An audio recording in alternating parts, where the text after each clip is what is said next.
Chapter 1301 Systems and Primordials. 3. The blood of a primordial shall be spilled. These words resounded within the vast blankness that was the boundary between realities, Eckhart looking towards Noah with sharp eyes as his mere words changed the air around them, still as much of a madman. Even I am not confident to touch a hair on primordial yet. Eckhart regally slumped back on his throne as he seemed to think, his eyes remaining on Noah's confident gaze as he continued. Let me know what happens with the champion you're going up against. I left behind a reality with an unbeatable champion that should have the invincible system that I would love to go back and subjugate when I know more about this system. I'll even call you if need be so I can see just how ridiculous your battle power is. Eckhart was much more straightforward as he spoke, Noah nodding his head as he collated all the information he had received, information on primordial epitaphs that were inscribed into one's soul to birth reality-bending systems that could even surpass effects of cosmic dowse or runic Tao lines and the primordials that designed them. I'll have to dissect Aegon and find out every little thing when the time comes. His words were said out loud as opposite him. Eckhart's eyes rose sharply before he shook his head again. I've shared all these secrets on systems, and I can even show you what the blueprint of a primordial epitaph looks like. If it were easy to obtain your own system, one could simply look at a blueprint of an epitaph and activate it with the essence of reality while branding it onto their soul. I've tried this and found out that it doesn't work where a singular primordial epitaph of a system designed by a primordial only ever works for a single being. To obtain an epitaph for yourself, you will have to devise your own system or steal the epitaph of a champion of reality. I can show you some blueprints and more, but first share with me on how exactly you were able to obtain the primordial eye and the eye of ruination without the influence of primordials or a champion. The discussion and sharing of information between the two unique beings continued in a stellar fashion in the boundary between realities as past this boundary and the reality below them.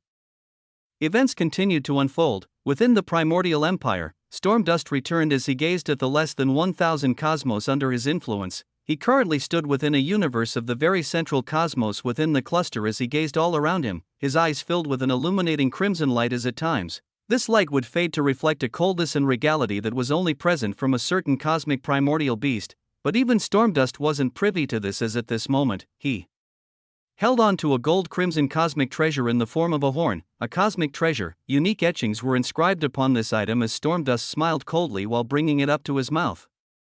His essence vibrantly erupting out as he blew upon this horn, resonant and wild, it traversed across the hundreds of cosmos under his influence, forefathers and foremothers, Downlords and antiquities. All of the powerful existences under the banner of the House of Stormdust heard this call as within a millisecond. Hundreds of thousands of figures began to flash into the universe of the being that blew the horn of extinction. They surrounded him with fervent gazes as one could see the powerful auras of 14 forefathers and foremothers' existences that were trying to step on the path of nomological edicts and fuse Daos and laws. Apart from them, over 1,000 Downlords could be seen as tens of thousands of antiquities made up the masses of these terrifying powerhouses, all looking towards Stormdust.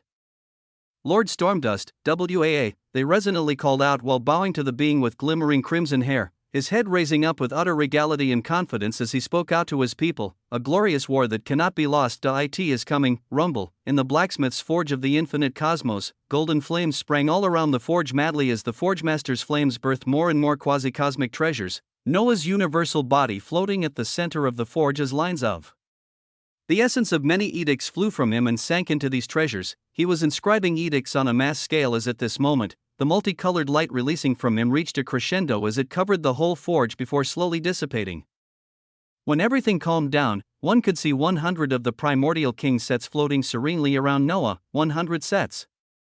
There were 6 items in each set as this was 600 quasi-cosmic treasures. Noah duplicated the last recently made set as he brought the number to 101. His edict inscription stopping here momentarily as he gazed at the faraway location where one of his bodies was talking with Eckhart. The blueprints of a primordial epitaph that can birth a system. So what if I cannot use it? I will simply find a way to forge my own system, as if that fails, Aegon will have to give up his invincible system. Domineering words leaked from him as he waved his hands to place the 101 sets into his expansive space. His figure disappearing as he teleported towards the novice universe where his people were practicing. He would arm them with quasi-cosmic treasures and have them acclimate to this power. The Nexus event that was the challenge between a family head of the primordial empire fast approaching as they all had to be ready. Behind the forge he left behind Golden flames continued to burn as the bodies of primordial beasts continued to be dematerialized and turned into more quasi-cosmic treasures. With Noah needing to inscribe and duplicate these when he came back, as even more of the primordial king sets would be available, a challenge, or it was even more apt to call it a war, it was coming. Chapter 1302 Family, a trait that changes your very nature and soul based on the concepts of a greater edict allowed you to do such a ridiculous thing. In the boundary between realities, Eckhart lay back on his throne with an expression of defeat as the discussion between him and Noah was nearing its end. Eckhart had shown Noah a blueprint of a primordial epitaph after being given hints of the Samsara universal Tao origin and the nomological edict of Samsara, but this usurper was still confounded at the ridiculous nature of how Noah had reached the stage he had currently, and I thought obtaining some edicts from subjugating special existences was something special, huh? Eckhart sighed as he rose from his throne, his gaze locking with Noah as he nodded with seriousness while continuing, "I'll let you know if I ever need someone ridiculous to reinforce me. When we truly start going against primordials after obtaining a sufficient amount of power, that will be the grand playing stage." His body suffused with light as Noah nodded, waving his hands and causing the disappearance of their thrones as the exchange of information on both sides came to an end. Noah observed his destiny while thinking back to the many paths he saw as he spoke out with eyes flashing with spirit. "I have seen many possible paths for the future. When traversing across realities, we will naturally meet and see just how powerful we are." Noah's soul burned with competitiveness when he thought of the near-endless undead legion that had flashed with the images of primordial beasts behind Eckhart when he spoke of the supreme necromancer system. Such a thing seemed extremely enticing to him as he wanted to delve further into the strengths of primordial beasts as these beings devoured cosmos to obtain the essence of reality, and Noah had watched the cosmic primordial beast that was Hyperion utilize a skill capable of swallowing universes in exchange for this very essence. Many possibilities lay with this if Noah moved carefully and efficiently, yes, in time. Eckhart looked at Noah while nodding with a light smile, his eyes becoming hazy in the next second as he spoke with a look of reminiscence. "I'm jealous of you being capable of using the nomological edict of Samsara to be capable of returning to any point in time. If I had that, the parents I lost stupidly, I would stand a chance to see them again and even reunite them with my little sister. Maybe in the future." This powerful being spoke so nostalgically as his figure began to fade away, leaving behind Noah, who felt his origin shake from his words. Eckhart was jealous that Noah was capable of going back in time and doing things others can only dream of. Yet Noah had not done this even after all this time, as the words caused his strong soul and origin to shudder briefly. Eckhart was still in his own thoughts as he didn't notice this, nodding towards Noah as he entirely disappeared. In the boundary between realities, Noah remained alone as the words of Eckhart continued to resound in his mind. "My parents." His eyes contained hints of emotions as he thought about this. There was a reason why he could not bring himself to do this, since he obtained samsara. Others had loving relationships with their parents, and others didn't. Noah had both sides of this, as there were always complications with his father, and there was also his mother that loved him deeply, but she also came with her own uniqueness. As someone that understood destiny deeply, he knew not to try changing the past significantly, as the future would be irrevocably changed in ways one couldn't imagine. And he had always been pondering what to do about this. He also had an inkling of what would happen if he returned back in time, so he always held himself back from doing so. But Eckhart's words could not be erased in his mind as he looked down at the vast river of reality surging below him. His eyes became firm as his body began to bloom with a multicolored light, the essence of the nomological edict of samsara blooming from his origin gloriously while he sank back into the river of reality, and began to flow backwards from its current point. Even though I know what will happen, can I be wrong every now and then? His gaze went far backwards in time as he thought this, seeing the scenes of him obtaining the fireball skill book as he went further past this. Before dungeons appeared, before an apocalypse descended, the scene changed drastically as Noah opened his eyes after a few seconds. His surroundings felt extremely nostalgic as he was opening the door of a 2-bedroom apartment in a complex at the periphery of a certain city, his heart and strong soul feeling a sense of pressure even though he wasn't facing terrifying primordial beasts or champions. He looked at his hands that closed the door as he saw his 22-year-old self, his eyes slightly sunken with an unhealthy body after too many years of junk food among many things. With his trait and the nomological edict of samsara, his origin could erupt with immense strength at any second as he had access to all of his laws and daos among many other things. But he changed nothing from how it was as he walked into the small apartment with light steps. The scene he remembered all too well appearing before him. In the living room, a middle-aged man with dark hair in his 50s could be seen on the couch intently watching a game on the TV. A few empty bottles reeking of a particular smell could be seen as this man downed another one while yelling at the TV, his eyes only leaving the screen briefly as he sensed steps behind him and turned to see Noah. Oh?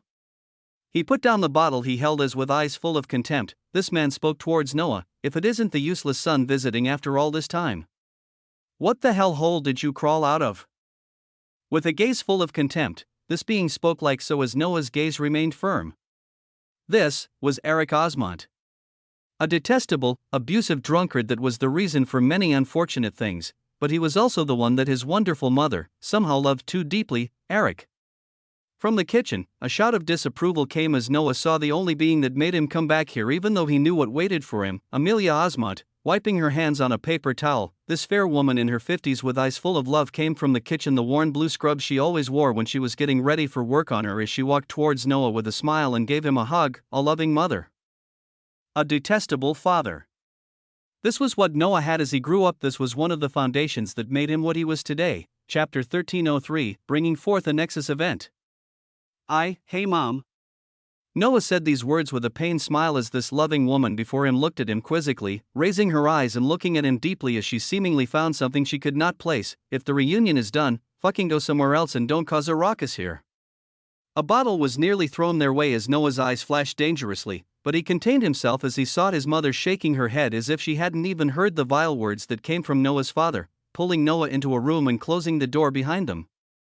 She then looked at him carefully as she even reached out to his face and eyes as if she was looking at someone foreign. Her loving voice he always remembered from her coming out slowly. Noah? My Noah? She seemed to have noticed something even though Noah kept everything as it should have been, but a mother's eyes could not be evaded as she still sensed the difference between the Noah she knew and the current him. Yes, Mom, it's really me. Me from another time.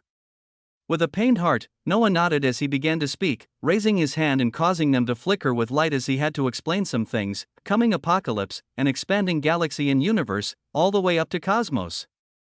Noah weaved out a grand tale while showing his mother colorful waves of essence that she had to rub her eyes multiple times and pinch herself to believe, but she continued to listen until Noah finished his tale. She looked at him with marvel as the first question she had was a unique one. In this fantasy of a future, has my son finally found a woman to settle down with? Noah's heart calmed down ever so slightly at such a question as he scratched his head while replying, a few women. Ha! That's my son, and for you to be here now, it's just. Tears had actually welled up in his mother's eyes as Noah went forward to wipe them with delicate care. Your father and I do not survive this coming apocalypse? Her smart eyes flashed as she asked this question. Yes, and this is what Noah nodded with delicate eyes as his mom raised her right hand, causing his words to come to a stop as he listened obediently. If that is how things play out, then it means I never got the chance to tell you this, so I will tell it to you now. Her eyes were filled with wisdom and love as she spoke, her gaze turning to the door of the room where they could still hear the shouts of a certain drunkard. I'm sorry for your father. I'm sorry that I always stood by him when he did all the things to me and you. I'm sorry that I wasn't a good enough mother. The words she said were like blades sinking into Noah's heart as he couldn't help himself but speak out. Mom, you were more than good. And at any time, you can leave him. Especially now, with the current me here, you can leave him. I can take you away to that beautiful cosmos I told you about, get you to meet all the people around me, get you to. His words never finished as she shook her head, tears nearly spilling from her eyes as she actually turned him down. It's not something I can get you to understand, my little champion. Even with who he is, even with everything he has done, I can't leave him. Silence reigned in the room. This was what Noah feared. This was what Noah knew. This was why he delayed this meeting, as even with all of his power, he couldn't change the thing known as love. I can bring the both of you away. You can still be with once more. He never got to finish as his mom smiled at him with tears welling up in her eyes. I can't do that to you. Besides, I'm content with what I've been able to achieve. A son like you, and I'm already this old, I've lived my life. Her words were strong as they did not have any gaps for arguments. As if this topic was closed, she waved her hands as she went on to ask while freshening up, what are you doing now in that cosmos of yours? I'm taking steps to save that cosmos and countless more in our reality from perishing under the hands of another being. Noah replied with a light voice as he could see a light of pride flash in his mother's eyes.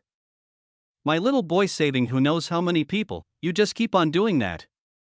Help those in need, love those women around you, and even make some little children yourself while at it. With a gaze full of motherly love, she stroked Noah's head as he wanted to tell her that he also wanted to help her more than anyone else. But he knew her nature. He knew what she would say. So he simply nodded his head like a good son. Yes, Mom, good. And you can even come back here if you're ever down or need to talk. I'll always be here. With a dazzling smile, Amelia Osmond said this as Noah nodded with a firm expression. He looked at her closely one more time as he spoke, a vibrant light wrapping around him while he began to disappear. Then I'll be back soon, Mom. He made this promise as even though he knew how this initial meeting would play out, he wasn't planning on giving up. Among the many things he planned to do, one of them was to break his mother out of this prison of love as he allowed her to enjoy a fulfilling life that wasn't the one he saw her experience on the blue planet. For that and many more, I have to establish a stable reality with no enemies capable of destroying it. His soul felt as if it was cleansed after this meeting, with him being reminded of the love that nobody other than a mother could give, his goals and aspirations becoming firmer than ever as the essence of samsara took him back to his current time. His body traversed the scintillating river as he arrived back into the infinite cosmos, appearing in the novice universe where currently, one could see the strongest of his people being adorned in exquisite sets of quasi-cosmic treasures. His mother's words caused him to glance towards the figures of Adelaide, Barbados, Valentina, Athena, and many more as they were all being adorned with ephemeral mirage of the primordial king and their respective suits of armor and briefs, the armor being especially unique as it held glistening wings of light erupting from behind. All of them looked like ancient existences shining with dazzling gold and white light as the aura they released was something that even forefathers and foremothers could not compare to. RAA, the shouts of a certain penguin echoed out as the bodies of many beings like it shone with utter glory, Noah's eyes shining brightly at these scenes as of now. His preparations could be considered officially complete for the upcoming Nexus event. The meeting with Eckert had occurred as he obtained the blueprint of a primordial epitaph of a system as from it. He even got the push to have the first reunion out of many to come. And now his people were prepared as all that was left was for the passage of time before the writ of challenge began, before he battled Stormdust as he made clear the relationship of this existence and the primordial beasts for all to see, as from this Nexus event. A war that would elevate him towards the cosmic realm would bloom in a grand fashion. Chapter 1304, bringing forth a Nexus event. 2. Glorious, this was the only word that appeared in Elena's mind when she looked towards her master. Her vampire progenitor, Elena's silver hair danced to her shoulders as she raised her arms to see the golden white armament she wore that brimmed with power, making her feel an unstoppable sensation as if she could take on everything. All of this and more was made possible by the existence that stood at the center of the novice universe handing out the last primordial king sets, an item set made of 6 quasi-cosmic treasures, and her progenitor gave them away freely to the strongest combatants under him. He floated at the center of the universe as his form of the universal body was made bare for all to see. Master, must you allow everyone to see this glorious body of yours? Elena's eyes were filled with unbound fervor as she found she wasn't the only one gazing towards Noah's position with a fervent gaze, and Elena was not able to help herself but focus on the small details of her master's whole body. If one traced him from head to toe, they would see a ridiculous amount of splendiferous universes floating within his entire body as unbelievably, this number had long since surpassed 4 billion. In contrast, they had just forged a bit over 100 splendiferous universes from the loot that he had given them. This difference is just, Elena felt her boundless love and fervor for this being bloom even more when she saw scenes like this. Others would look towards him as they sought to be just as strong or at least reach his level of power to do what he did. But Elena did not care for this. She actually wished he would grow and outclass everyone in every way possible, as nobody should be able to achieve what he could. So when she saw the stark difference of everyone having barely 100 universes while he had already forged over 4 billion, it brought her utter happiness as she patiently waited when he would pass all of them with an entire realm ahead once more, reach further. Progenitor.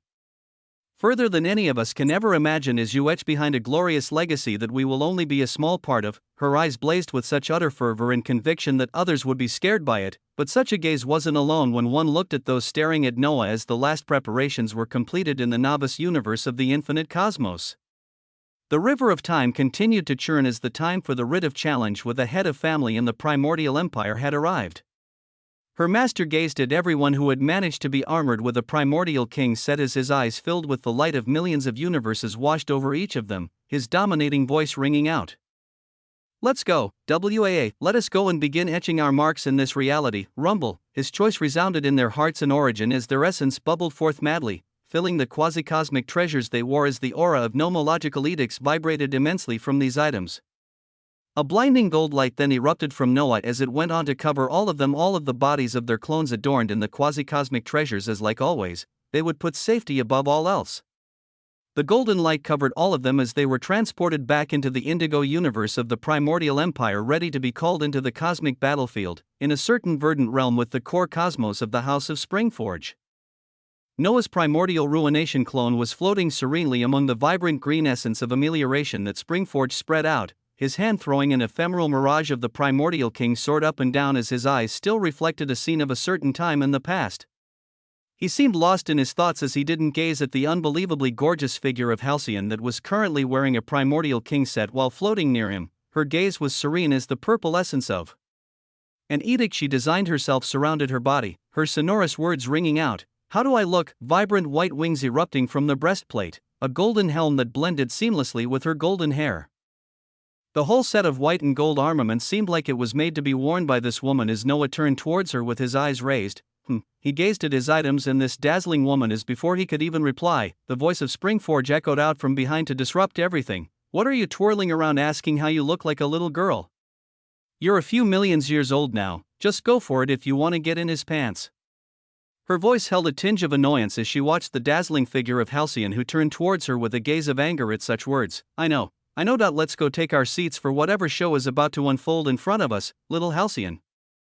Hopefully, it's not something you've seen and you'll have fun watching it. The gaze of Springforge was teasing as she looked at Halcyon putting the new quasi-cosmic treasures she received from the ridiculous being before them away. Her golden hair came free as she adopted a stern expression while calling forth the purple essence of her edict. After achieving the nomological edict of Kairos, the things I have been seeing began to change as there are multiple possibilities unfolding now. Kairos, this was the new edict that Halcyon had completed herself as Noah had reconstructed it and put together the required laws and daos for it himself. All I can say is for you to be careful and for you to be sure of what you're doing is after this. Many things will change. Her eyes flashed with gold as she spoke, Noah smiling towards her and nodding as he knew this all too well. Off to the side, Springforge rolled her eyes as she forcefully wrapped her essence around Halcyon as the two of them began to fade. Gonna be here all damn day just looking for an excuse to talk. Let's go. Chapter 1305, a writ overseen by the Conqueror. The figures of Halcyon and Springforge disappeared as Noah was left behind alone in the verdant realm, his eyes releasing a calm light as he gazed at the golden writ of challenge counting down with minutes left on it. His eyes were filled with firm determination as the essences of many nomological edicts swam within. The essence of Kismet being particularly prominent as he had recently been utilizing reader's foresight to expand his knowledge of many things and individuals as well as observe and choose from a myriad of paths with destiny negation. He knew what he had to do, and he would simply forge ahead on his path as he faced what unfolded thereafter. Alright. His figure rose as his primordial ruination clone stretched, the quasi-cosmic treasures from the primordial king set descending onto his body as he came to hold on firmly to the ephemeral mirage of the primordial king, his gaze on the timer that would soon end on the writ of challenge, in the vast cosmic battlefield within the primordial empire. The destroyed boundaries of galaxies and universes stretched out gloriously as Halcyon and Springforge appeared in the verdant seats of the House of Springforge. The family head herself held a distinguished and elevated seat larger than the rest at the very center that was serenely left untouched, countless paragons, hegemonies, antiquities, downlords, and forefathers filling the many seats at the edge of the cosmic battlefield as a circular row of seats were left empty around the central and largest seat that seemed like a throne at the very center. Springforge and Halcyon appeared in this area as the green hair of the family head shone brightly while she gazed at the cosmic battlefield. It is actually this pact, she spoke out loudly as even then, her voice was drowned out by waves of voices and resonant shouts that came from across all the sides of the cosmic battlefield. There were trillions of seats for each of the three houses, yet they were packed to the brim on this day as exquisite waves of green, red, and gold that represented trillions of beings could be seen. Amidst them, the color blue that had a few trillion seats was like a small piece of a pie as a few 100,000 existences could be seen situated on these seats. From the faction of Downlord Osmond, the figure of King Augustus Marcus Tiberius and his family could be seen watching with rapt attention and regality. Not an ounce of fear in their eyes, as they were currently vassals under the tyrannical ruler. Springforge's gaze moved from such a sight as she glanced at the direction of the house of Havenbreaker, her eyes meeting the rays of golf that came from Havenbreaker herself as she looked at her with a frosty gaze while locking onto the figure of Halcyon. "Your mother doesn't seem too happy, little Halcyon." Springforge spoke with a dangerous glint flashing in her eyes. Halcyon saw this scene as she merely shook her head while not even glancing towards her mother's direction. "Let's just dash, rumble." The moment they were about to get situated and wait for the wondrous writ of challenge to begin. The very seats around them vibrated and trembled at this moment as they sent forth a shocking message, a message that caused the vibrant and noisy cosmic battlefield to all turn towards one direction, as on the single throne currently painted in pristine white where nobody but a single being sat on, an existence had appeared. A throne larger than the three elevated ones from the different houses, one that was larger than any normal galaxies, as at this moment, the dominating figure of the Great Conqueror actually appeared on this throne. Shock spread throughout the surroundings, as naturally for such an important writ of challenge that involved a family head, they should have expected the Conqueror himself to appear. With glimmering black hair and an expression of immense majesty and power, his dark eyes gazed over everything as he sat down on his white throne. The trillions spread out across the edges of the cosmic battlefield paid their respects to this being before they went back to their discussions, the atmosphere becoming even more vibrant at this time. "Well then, everybody will be here for this unfolding show." Springforge smiled as her eyes shone with verdant luster, being situated on her throne as Halcyon sat calmly beside her. At this moment, the cosmic battlefield buzzed with fervor as, apart from a shocking battle about to take place, for the first time in too many years even Aegon the Conqueror would be watching. When did this last happen? When did last happen? Focus on the now. We're in for something exciting, my destiny can feel it. Discussions ran rampant as many existences in tune with fate and destiny felt like they were about to witness something stupendous, but what was interesting was that none of them would know just what was in store until some time later. Rumble essence surged forth not from the edges of the cosmic battlefield at this moment. The eyes of many coming to the center of the cosmos where amidst the shattered boundaries of galaxies and universes countless figures adorned in red began to appear. The seats of the House of Stormdust at the edges of the cosmic battlefield were the only ones that didn't have the auras of forefathers, Dowlords, and antiquities amidst their trillions, all of these beings appearing at the center of the battlefield in neat ranks as they emanated auras of intense ferocity. The number was not little as it reached hundreds of thousands, and the powerful auras of 14 forefathers and foremothers could be seen grandly standing behind a single man. Further behind the forefathers and foremothers, over 1,000 Dowlords and tens of thousands of neatly stacked antiquities floated soundlessly, their bodies emanating wild power. The man in front of such an army was adorned in crimson gold battle armor, an illustrious horn of extinction shining brilliantly within his hands as his dark skin shone brighter than everything else in the surroundings. His crimson eyes were colored so brightly that it seemed they were filled with blood. His gaze calm as he stared at nothing but the veil that divided the cosmic battlefield into two halves. He had appeared on one half as on the other. The unruly existence threatening his authority had yet to appear. A unique air pervaded the cosmic battlefield as momentarily the loudness ceased. At the edges of the cosmic battlefield, two family heads watched on with shining eyes as above all of them, the gaze of Aegon the Conqueror also turned towards the other half of the cosmic battlefield. There, a lustrous light began to bloom as it represented the arrival of a wondrous existence. And the start of a magnificent battle. Chapter 1306, a writ overseen by the Conqueror. 2. The cosmic battlefield turned silent as all eyes stared at the blooming of light that came to show a single being the existence who actually dared to challenge the head of House of Stormdust. The eyes of nearly everyone constricted as they saw the sharp golden white light being given off by a vibrant set of armor that all of those in the edges of the cosmic battlefield found to be quasi-cosmic treasures. This being was actually adorned in such treasures as they gave off a terrifying air of power that drew in the breaths of many. He appeared before everyone's eyes with a mere size of 2 meters, but his body began to expand in the next instant as with a blink. It became a few trillion miles. In another blink, his body became a few hundred light years. BZZZT, with everyone watching, Noah's body expanded to be over 1 million light years in size, the diameter of multiple stacked galaxies as he stopped his growth here. His fully armored body became even more vibrant to look at as the exquisite detail of the primordial king set became fully visible to all. And at this moment, everyone was able to only sense a singular unique essence covering these quasi-cosmic treasures, with those truly powerful like the family heads or Aegon being able to sense the aura of a nomological edict bound to these treasures. Of course this was what Noah allowed them to see under the control of the primordial eye. Even his subordinates that had yet to appear the primordial king sets they wore would also only give off the light of a single nomological edict of cessation to the eyes of truly powerful individuals. His current eyes were flashing with a rainbow of colors as they hid the eye of ruination and the primordial eye, his gaze on the figure of storm dust that looked towards his direction with utter coldness and with eyes that had already marked him for death. But he wasn't done, his eyes flashed. As behind him, an enormous object shining with fantastical colors of regal purple and gold appeared. It was an exquisitely designed monarchical throne over 1,000,000 light-years in size, the backrest of this throne being utterly majestic as it was made of 1,000 Titanus ephemeral mirage of the primordial king swords, each one hummed with terrifying power as they caused a gold and white light to constantly emulate from this floating golden purple throne, Noah going forward to sit on this throne that nearly rivaled the one that the great conqueror sat on at this moment. Silence reigned all around as everyone watched this glorious scene, a blinding gold and purple light being released by the throne the moment that Noah domineeringly sat on it as. This hum seemed to scream of regality. The throne seemed to be humming happily for the being that sat atop it, as it was one of Noah's strongest forged items in the past days before the writ of challenge.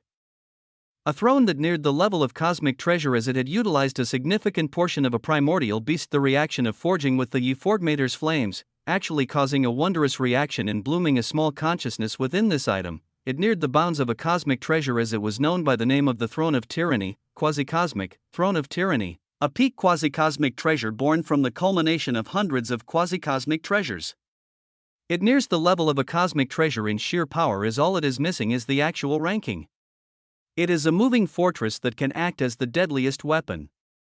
The one sitting upon the Throne of Tyranny is granted a constant boost of 200,000 to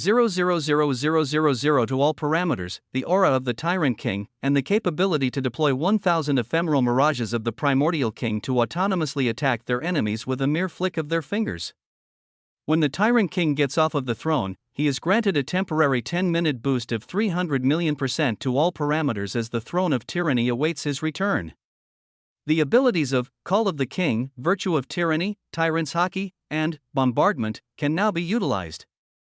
This item has further been elevated by the inscription of the nomological edict of Kismet, as it grants an additional 50,000,000% to all parameters, grants Lucky Halo to the one sitting upon the Throne of Tyranny, and allows all abilities to be cast with a 50% reduction of their required resource, whether it be a Law Essence, Tao Essence, or unique essences of destiny or fortune. The effects of majesty, grandeur, and beauty are constantly given off by the Throne of Tyranny, a monarchical throne, a throne that every single existence in the cosmic battlefields watched Noah sit down on as his shining eyes behind the ephemeral helm of the primordial king dripped with majesty and elegance, nobody being able to tell his thoughts as they were his alone. The atmosphere turned utterly oppressive as many were breathless, even Springforge and Halcyon looking at this scene in shock, as they didn't expect Noah to come out in such a fashion. With a dominating gaze and sitting upon a fantastical throne that gave off waves of majestic power, Noah gazed towards Stormdust while he began to tap the golden purple armrest of his throne. Tap. Tap. With every tap, light began to bloom around him as shining figures the size of galaxies began to appear. Each one boasted a third of his height, as they were around 300,000 light-years in size, all of them armored head to toe with primordial king sets as a gorgeous light of white and gold permeated all around. An armored arrogant emperor penguin, a genuine oathkeeper with a stern expression, a wriggling terror of ether. A variety of existences could be seen as each of them were adorned in stellar quasi-cosmic treasures that gave off a glorious light. Their numbers weren't as many as the enemies standing opposite to them, as they were just a few hundred, but the aura they gave off far surpassed the other side by light years, as at this moment, the entire cosmic battlefield only undulated with the waves of power from their hundreds of quasi-cosmic treasures. There was only silence and shock all around. Chapter 1307 Monarchical. It is beginning, WAA. With a booming voice, Hyperion's Titanus form rose from a white throne primordial essence as his golden trunk waved around dangerously. His eyes were already seeing the hazy outline of the cosmic battlefield through the eyes of a certain being, and he was currently staring at the image of an existence sitting grandly upon a purple gold throne. Quasi-cosmic treasures lined up the inscriptions of an edict. Is it you? His eyes dubiously looked at the scene of this existence as he wondered if he was the one disguised as Aegon to throw an attack in the primordial sea. Hyperion's senses were unique, as they didn't have to be supported by a Tao or an edict. He sometimes just had a gut feeling, as someone of his stature had a terrifying intuition. The reality may be vast with innumerable creatures, but those with edicts are few, as there is a high likelihood that it is him. Rumble, an assertion was made as Hyperion went with it, the being capable of affecting reality apart from Aegon. Why do you move? What do you want exactly amidst all this? With a calculating gaze, the huge draconic elephant primordial beast floated across the primordial sea while focusing on the eyes of this being. The eyes seemed to be calmly gazing at Stormdust, but Hyperion squinted his attention even more closely as he felt as if these eyes were piercing through the layers of many veils of secrecy and gazing past Stormdust into his own eyes that were far away. Again, there was no basis to back this, it was simply the terrifying intuition of a cosmic primordial beast. A golden glint covered Hyperion as he came to a decision. He had to pay close attention to this existence and be able to manage him to make sure that things were not disrupted on what was to come. Pallas, Zeke, and Cepheus, be ready to move and mobilize the beasts under you at a moment's notice. THRUM, his voice boomed out as it landed in the minds of three terrifying grand primordial beasts. These were the beasts that even under Noah's bombardment of spam and abilities that contained the essence of cessation, they survived with ease as they weren't affected when the surprise attack hit. They were grand primordial beasts that had been elevated to the level of comprehending an edict, their origins brimming with a shocking amount of universes that were in the billions as they rose from the primordial sea while bowing to the mighty Hyperion. Their massive bodies holding chimeric forms of dragons and phoenixes blazed fantastically as their movements roused dozens of primordial beasts under them. Their eyes impassive as they followed the orders of a single being. The primordial relic should arrive soon. Let's probe and learn more during that time, shall we? The eyes of Hyperion were impassive as always, but they were now filled with a light of interest as just when he thought he knew everything of the existences within this reality, a new one rose to surprise him. Would this one have an interesting story, or would he be drowned and forgotten in the annals of history about to be made? We shall see. A single being adorned by 6 quasi-cosmic treasures alone was surprising. This being calling forth a grandiose throne that had 1,000 quasi-cosmic treasures forming its mere backrest was shocking. A few hundred existences appearing as each of them was also decked with the same set of quasi-cosmic treasures, as their auras alone felt more dangerous than even forefathers and foremothers. This was even more shocking as the meaning behind it was simply unbelievable. So many quasi-cosmic treasures. Seconds passed as downlords and forefathers stared in awe. Someone finally finding their voice as clamor and shouts erupted from the edges of the cosmic battlefield. Anyone with a brain could see the quasi-cosmic treasures and how they were all exactly alike. The terrifying reality of these not being naturally occurring treasures being abundantly clear as their eyes turned towards the majestic-looking existence 1,000,000 light-years large sitting on a throne. This Downlord Osmond, he can actually forge hundreds of quasi-cosmic treasures. A maddening light passed through the eyes of many as their hearts ache with wanting and greed. Shouts beginning to resonate across the edges of the cosmic battlefield as many beings elevated the position of Downlord Osmond and somewhat understood why he challenged the head of a family, but these were the masses.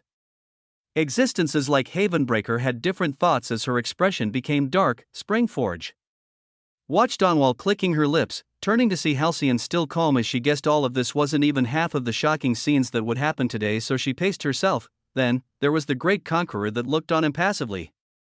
One of his eyes hiddenly lighting up with a white gold light as it gazed at Noah and the stellar army that had appeared around him. Interesting. RUUUMBLE. The voice of the great conqueror was light, but it actually boomed out across the cosmic battlefield as all talk came to a halt. Existences forcefully peeled their gazes away from Noah and the utter majesty of the army around him, gazing towards Aegon as they sought his dominating and impassive expression remain as if nothing had occurred. We are here today to watch the writ of challenge that has 1,000 cosmos on the line. With both parties here, the battle can commence. WAA, regality and might shone from his words as the moment they ended. The glimmering barrier that separated the two opposing sides in the cosmic battlefield began to tremble. From Noah's body, a primordial light of authority flew out as his glimmering eyes stared at it simply while he sat on his throne of tyranny. The crimson hair on Stormdust's head waved calmly as a primordial light of authority stemmed from him as well, these two authorities flying to the top of the veil separating the two sides as they mixed together brilliantly, officially tying Noah's little over 10 cosmos against Stormdust's around 1,000 cosmos. BZZZT, the veil separating them began to shake and disappear, the two sides being able to soon move against each other as the tension in the cosmic battlefield rose in waves. Those watching focused their essence on their eyes not to miss the smallest details, their origins vibrating at the sight of Noah still situated on his throne calmly as on the side holding hundreds of thousands of antiquities, downlords, and forefathers. Stormdust raised the magisterial horn of extinction and blew on it, a sound that caused a tremor to spread through the origins of every being echoed out. A shocking battle about to unfold as while many beings were expectantly watching to see what would happen, a single one remained on his golden purple throne with calm eyes as he tapped his fingers one more time. His eyes held utter confidence, not even because of his own power, but by the fact that he had seen what would happen. He knew what was coming, as he had already seen the path to a glorious victory. For this victory, he didn't even need to get off from his throne. Rumble, Chapter 1308, Monarchical. 2. The Horn of Extinction. When this cosmic treasure was blown, it ushered in exactly what was in its name. Through whatever means possible, the holder would achieve the extinction of their enemies by all means possible. Stardust had blown and activated the Horn of Extinction not through a Tao or law, but a profound offensive edict that utilized destiny. Waves of the crimson gold essence of the edict of burning destiny permeated out from the blown horn, wrapping around the hundreds of thousands of existences behind Stormdust even before the trembling veil between the two sides was fully torn down. BZZZT, the color of crimson gold bloomed from the forefathers, Tao Lords, and antiquities wrapped by the essence of the nomological edict of burning destiny. Their strength and oppressive aura they released exploding out by multiple times over as the effects of the Horn of Extinction showed themselves. It multiplied the strength of the allies who heard the horn being blown, as apart from it, the holder of the Horn of Extinction would receive a feedback of power from all those enhanced as he received percentage stats to all parameters. So the body of Stormdust at this moment exploded with even greater power as, staying true to the name of the cosmic treasure, the essence of extinction covered and reinforced everything that Stormdust gazed at, his blood-red eyes ready to decimate anything around him as he bellowed out, "Ooh," the bellow of a family head, the bellow of a holder of an edict. It reverberated out with utter majesty at this time. The veil stopping the two sides fully disappeared. The hearts of all those at the edges of the cosmic battlefield trembled as they moved to the edge of their seats, the scenes below them playing out in slow motion as it seemed like art playing out right before their eyes. From the central seat where the great conqueror sat in, his left eye shone with an even greater sheen of gold as his primordial eye gazed at everything with utmost clarity. Aegon's interest being piqued at this time, Havenbreaker watched on impassively while Springforge and Halcyon watched on with great attention. They watched as, in response to Stormdust blowing a cosmic treasure and having his army of hundreds of thousands boosted to crazy levels of power, the figure of Noah remained seated on his monarchical throne of tyranny. His gaze seemed to be capable of seeing everything as he wasn't the least bit bothered, his finger tapping on his throne as a blinding light was released. This light acted as a signal as 100 existences of the few hundred surrounding him moved out in a wave. RAA, at the forefront, an arrogant penguin waved his ephemeral mirage of the Primordial King's sword before him as his voice was the first. Sword of the Primordial King, Zing, an illusory form of a golden sword thrice the size of the domineering penguin, erupted out as it tore apart the shattered boundaries of galaxies and universes and shot towards the hundreds of thousands of existences from the House of Stormdust. Sword of the Primordial King. Behind the Emperor Penguin, the Oathkeeper's ancient voice resounded out as, with his own genuine cosmic treasure hidden in his origin, he called out the same words that all 100 beings that Noah had just sent out released. Each one cast a sword of the Primordial King as 100 illusory golden white swords shimmering the essence of the nomological edict of cessation shot out gloriously.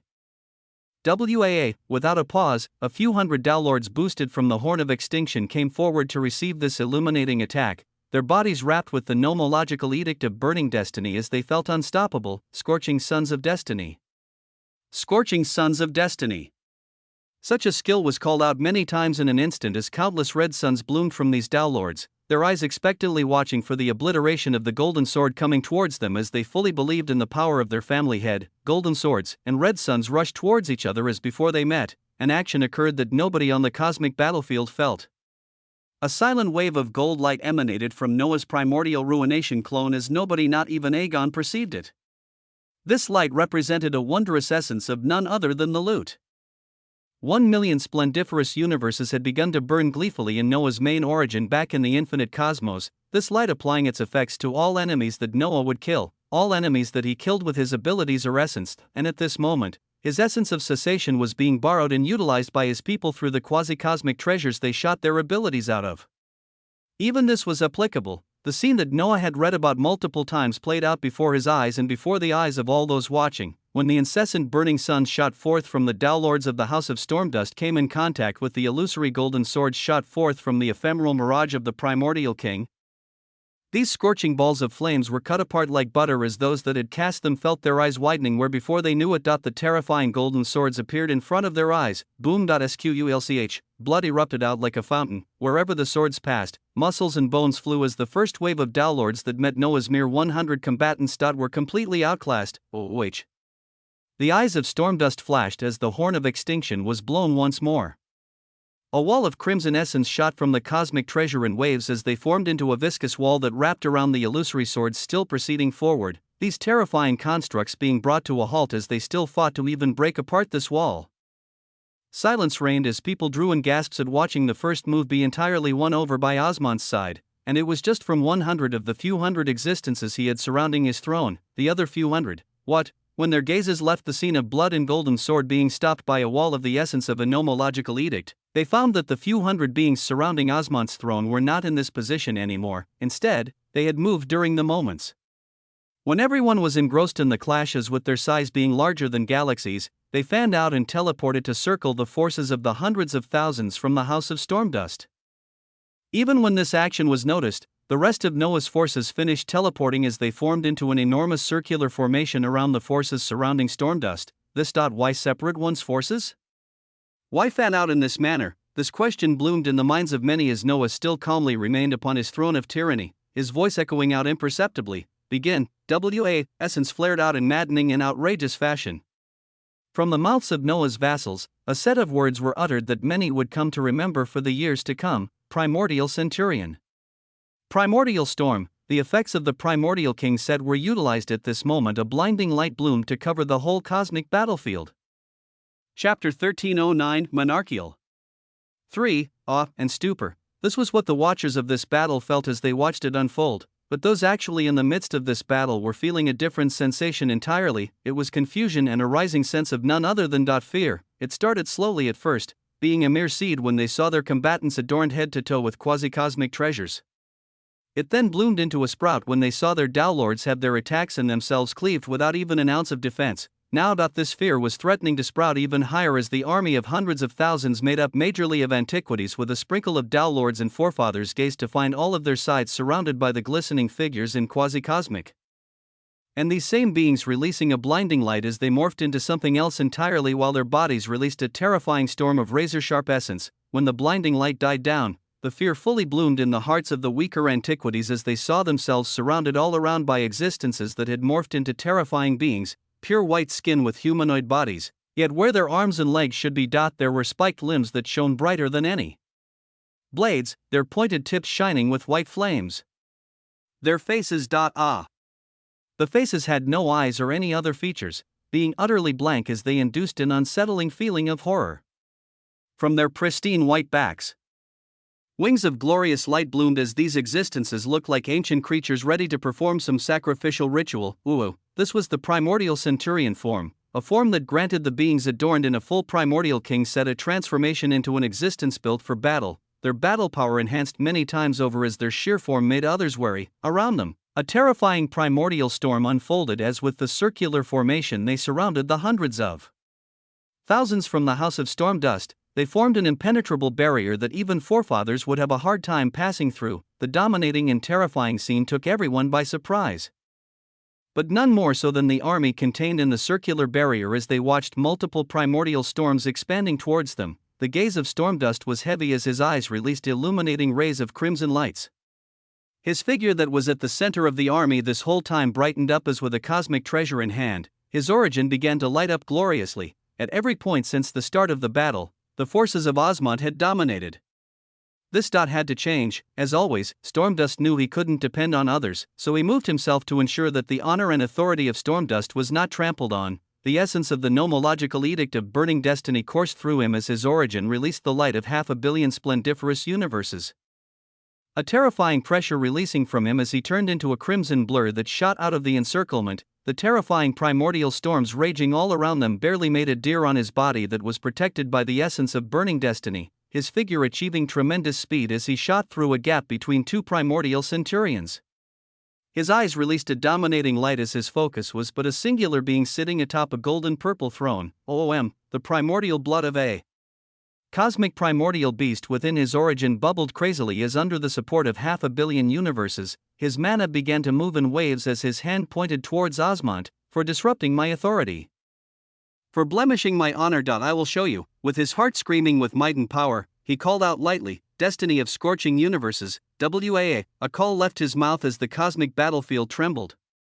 Those capable of keeping up with his terrifying speed saw his call be answered slowly, but common downlords in antiquities only saw the shocking magisterial and instantaneous formation of hundreds of miniaturized universes bloom above the cosmic battlefield as they descended towards a single being. Hundreds of unstable universes releasing scalding heat that melted apart the surrounding shattered barriers of galaxies and universes. Each of them were filled with the essence of the Edict of Burning Destiny, as it was an ultimate attack meant to bombard the enemy with the force of hundreds of genuine universes until they perished. The blazing universes held the will of Stormdust as his figure still tore across space, his gaze on the Titanus Noah still sitting on the throne as his origin pulsed, already unleashing another attack in the small possibility that this one somehow failed. Even if you are outstanding with your power and edict, can you still do anything when something as abstruse as destiny is being attacked? Destiny. Something that many couldn't even see, much less be capable of utilizing in an offensive manner or even defensively. Let me end things here before you shine any brighter. Stormdust's thoughts followed his will as his eyes became painted gold. Destiny cleavage.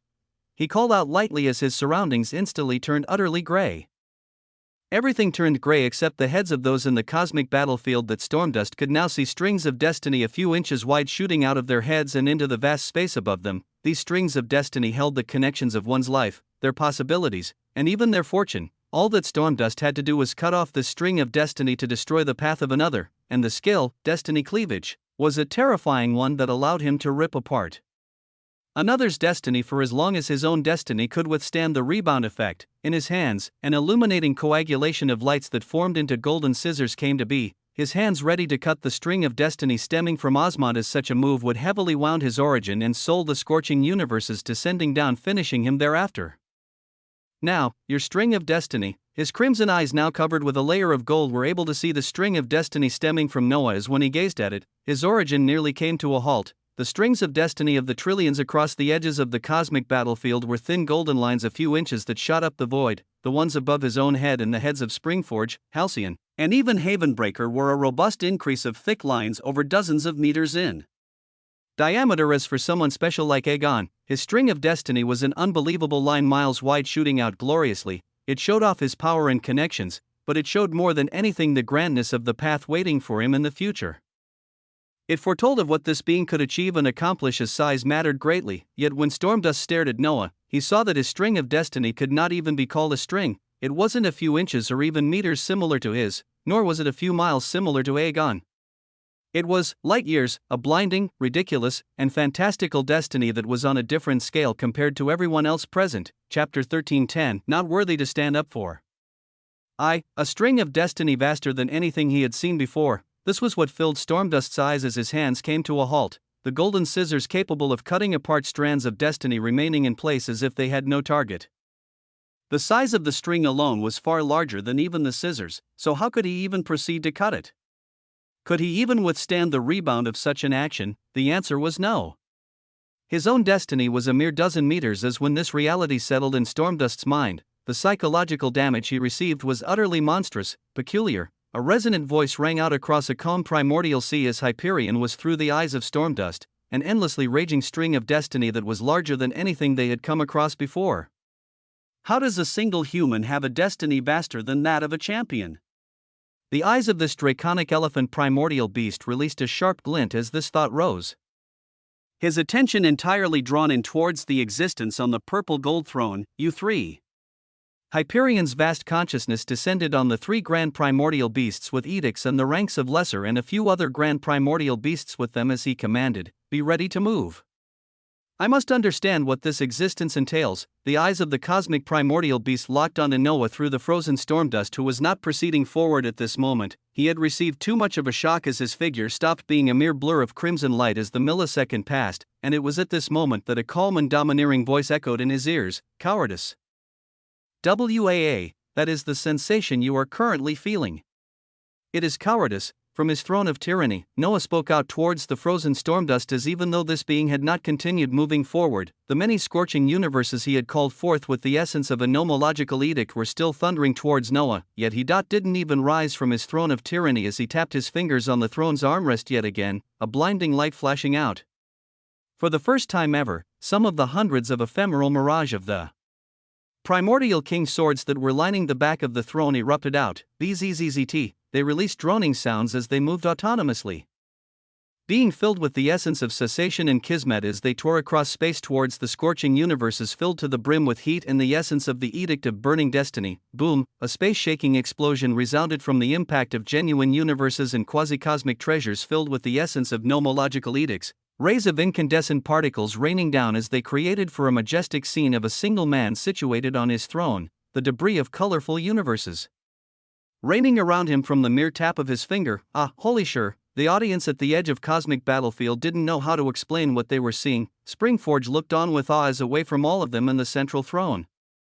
Aegon watched on coldly as his eyes swam with a myriad of thoughts. He could see the vibrant 500 million splendiferous universes shining gloriously in Stormdust's origin, this reality taking him and the other two family heads with great surprise, yet what was even more surprising was Stormdust's figure coming to a halt while facing Noah, and the fact that even though he showed 500 million splendiferous universes, it was still Noah that had been dominating since this battle began. What did this mean? It meant the being before their eyes could even suppress an existence with such power as the possibilities lying behind this were too many. Osmont.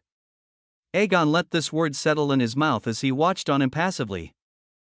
Or if anyone looked closely at his eyes, they would still be able to see a sense of apathy as if what was playing out before his eyes were of no consequence to the great conqueror. At the same time, the battle in the cosmic battlefield continued to play out as the few hundred existences in the forms of primordial centurions surrounding the army of the House of Stormdust began to tighten the circular barrier they created.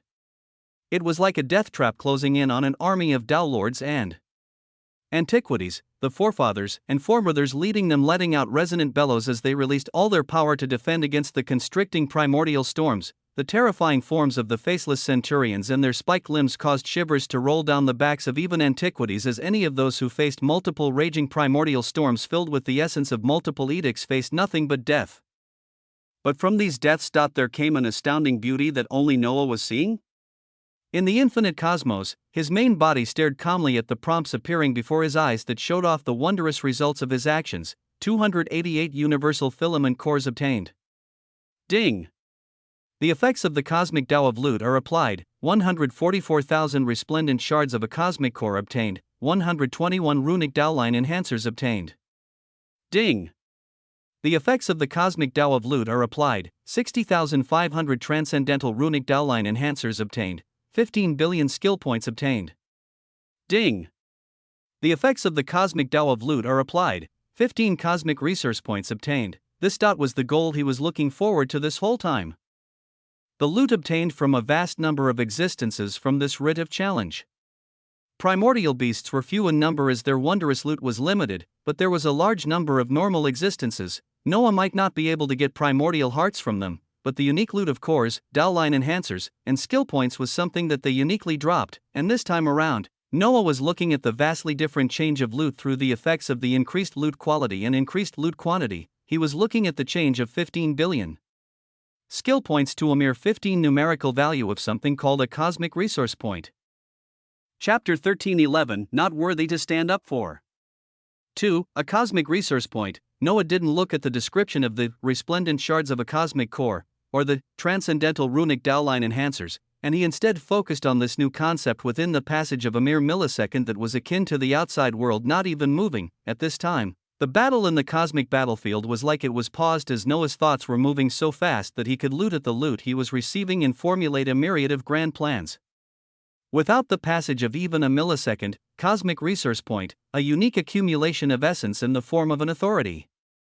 A single resource point allows one to gain the complete comprehension or assimilation of any Tao, or the advancement of a single percentage of any minor or greater edicts. A single resource point can also be used to fully upgrade a single skill tree and all of the skills contained within to a numerical cap of 50/50ths resplendent skill points. Improbable and reality-bending skills can now be made from skill creation through the utilization of cosmic resource point. If consumed, a resource point will grant 1,000,000% to all parameters permanently. Current cosmic resource points, 15, a fantastical new concept born from skill points being enhanced multiple times by increased loot quantity and rarity. A single point could increase a percentage of an edict or fully comprehend or assimilate any Tao. But Noah already knew he would be using the cosmic resource points to get his edicts to 100%, and he would be beginning with the only greater nomological edict he held. Then there was also the birth of new skills that would have been impossible to bring forth with mere skill points alone, and this was another avenue Noah had to explore, of course to strengthen himself even further. Some cosmic resource points would also be utilized on skill trees in the future to come. He only held 15 at this moment, but when every single enemy from the House of Stormdust fell, this number should shoot up many times over, and the two other loot. His gaze then went over to the shards of a cosmic core and the enhancers that had gained the moniker of transcendental. Resplendent shards of a cosmic core, a unique portion of a cosmic core born under special circumstances. The absorption of a single one can grant 10,000 normal universes. Current resplendent shards of a cosmic core, 144,000, transcendental runic dowline enhancers, the elevated version of the amalgamation of branded runic dowlines that normally fade back into nature after the death of their owner, but the unique power of Noah Osmond has pulled upon this cycle of return and caused the formation of dowlines that can enhance the power of branded DAOs to form. The transcendental dowline enhancers will elevate the base effect of a selected branded runic dowline that stems from lesser DAOs by 60%, grand DAOs by 40%, and cosmic DAOs by 20%. Currently owned transcendental runic dowline enhancers 60,500, transcendental enhancers that elevated his base percentage of cosmic dowlines by 20%. Then there were shards of a cosmic core that with the death of a portion of the army from the House of Stormdust, Noah gained enough to obtain 1.4 billion normal universes. Of course, with the duplication under ruination that was already beginning in Noah's origin, the actual result would come out to be close to 3 billion normal universes. And this dot was just the beginning. His thoughts moved swiftly as he ascertained everything he could, his focus fully returning back to the cosmic battlefield where his subordinates and summons in the form of the terrifying primordial centurions continued to constrict their circle around the army. Forefathers trying to fight back in a feudal manner as more and more fell every millisecond. Noah stared at all this as he sat upon his throne, everything proceeding as he had read about as his cold gaze locked onto the figure of Stormdust that was coming out of his stupor. Impossible, the words of this family head echoed out in a raspy voice as his origin began to tremble in an unstable fashion. How can you have such a destiny? What are you? The scene Stormdust saw was shocking enough that it stopped him in track as thereafter he only held disbelief as he could truly not understand why. Try to cut Osmond's string of destiny? That was practically suicide, as it was even larger than the golden scissors he could utilize with destiny cleavage. No, Stormdust's heart froze over amidst his confusion as his thoughts eerily turned crystal clear. My goal was Aegon. My aim was Aegon. He is the one I have to surpass. This existence before me, THRUM, must die no matter what. His thoughts finished out loud as wrathful resonant words that reached the throne of tyranny that was far away. His crimson hair waved slowly as his eyes attained a strong resolve even after he saw the unbelievable destiny of the enemy before him. If he cannot be defeated through destiny, that he will be destroyed through pure force. Is that what you are thinking? WAA, the domineering voice of a tyrant rang out in Stormdust's ears, Noah's words actually whispering what his own thoughts were as the eyes of the family head constricted in shock amidst their resolve. No need to forge another resolve or boost up your confidence. I passed your stage of power days ago, as your mere 500 million universes cannot even make me rise from my throne to take care of you, not a threat or a promise, but a mere statement of the current reality. Stormdust gazed towards the being situated upon the throne of tyranny with blazing crimson eyes as his muddled mind intensified in power. The family head controlling over 1,000 cosmos. Reduced to a mere coward that cannot even move another step against his enemy. The taunting words of Noah echoed in his ears over and over again as Stormdust's eyes fully turned red. He saw nothing but red within his eyes as deep within his origin. The hidden blood provided by a terrifying existence began to leak out like an endless sea to fill his origin. After such a significant psychological damage with the edict, he believed in so much being nullified into nothingness as he saw the destiny of his enemy be something that even a being like Aegon could not compare to. Noah's words were sharper and deadlier than anything that Stormdust could hear at this moment. His heart and origin screamed out unfairness as a beam of white gold light.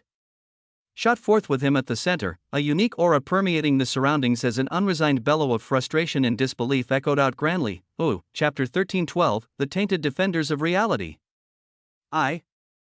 On the throne of tyranny, Noah looked as the stationary storm dust began to leak out a shockingly unique aura, his hand cradling his chin with a light smile while looking at the change of this family head. That was all it took to get you to change. A devilishly dominant smile appeared on him as from his throne of tyranny, he watched as the aura of a primordial beast began to bloom from the body of storm dust before everyone's eyes. Everything was proceeding as he expected. He had allowed the gaze of others to be able to discern a portion of his destiny, a portion.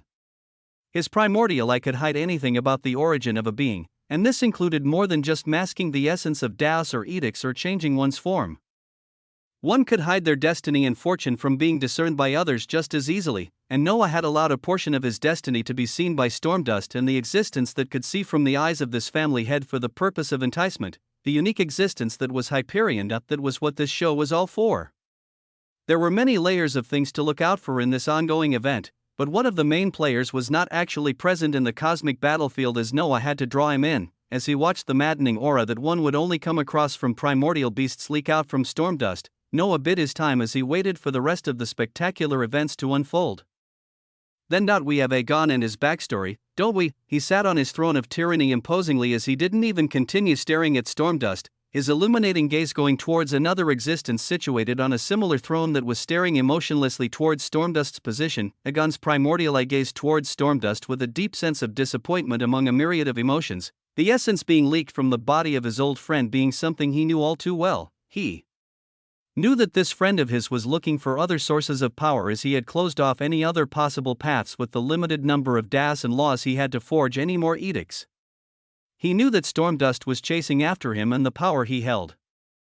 But Aegon knew this was an impossibility as nobody could reach the level he had reached, so even when he found out that Stormdust turned towards the machinations of the vile primordial beasts for a bit of power, he let it slide as he considered their old friendship. As he considered the past Stormdust that even he used to look up to. You were a shining beacon of light I could never reach before. And look at you now. A beacon of light that Aegon looked up to. This was the past Stormdust who was leading Aegon, Havenbreaker, and Springforge to help others and conquer universes under their feet, a strong leader who had the most beautiful woman by his side. Aegon looked up to him as the prime example of what he wanted in life. And he got the chance to do so when the primordial appeared before them and chose him to be the champion. Not Stormdust who was leading their party, it was his that was chosen to be the champion of reality. The dynamic of their group had gradually changed as Aegon obtained the position of leadership he always admired. And he even took the beautiful woman that was by the side of the person he admired. He achieved everything he wanted even though the one he looked up to fell behind him. He still promised himself to take care of him. So I let you play your game with the primordial beasts, and I wouldn't have done anything to you had you just continued to try doing it in secret. Yet now, why was he falling under the influence of a small enemy and getting so worked up that he would resort to using the strength of primordial beasts in the depths of the bastion of reality? The gaze of the champion of reality was heavy as he looked at his old friend, and then also at the existence on top of a purple gold throne that had been the cause of all this. And you. Just who do you think you are to cause all this? Destiny weaved and flowed as events continued to unfold. The moment that Stormdust erupted with the aura of primordial beasts, a large majority of the forefathers, Dowlords, and many of the antiquities encircled by Noah's forces in the primordial centurion forms also began to release bursts of light as at this time. The figures of tainted ones began to bloom, existences that had devoured the origin blood of primordial beasts to achieve a new stage of power. Such beings rose up and open as their forms were laid bare for all to see. What is this? In the edges of the cosmic battlefield, existences from the different houses rose up in shock as they tried to comprehend the scenes they were watching.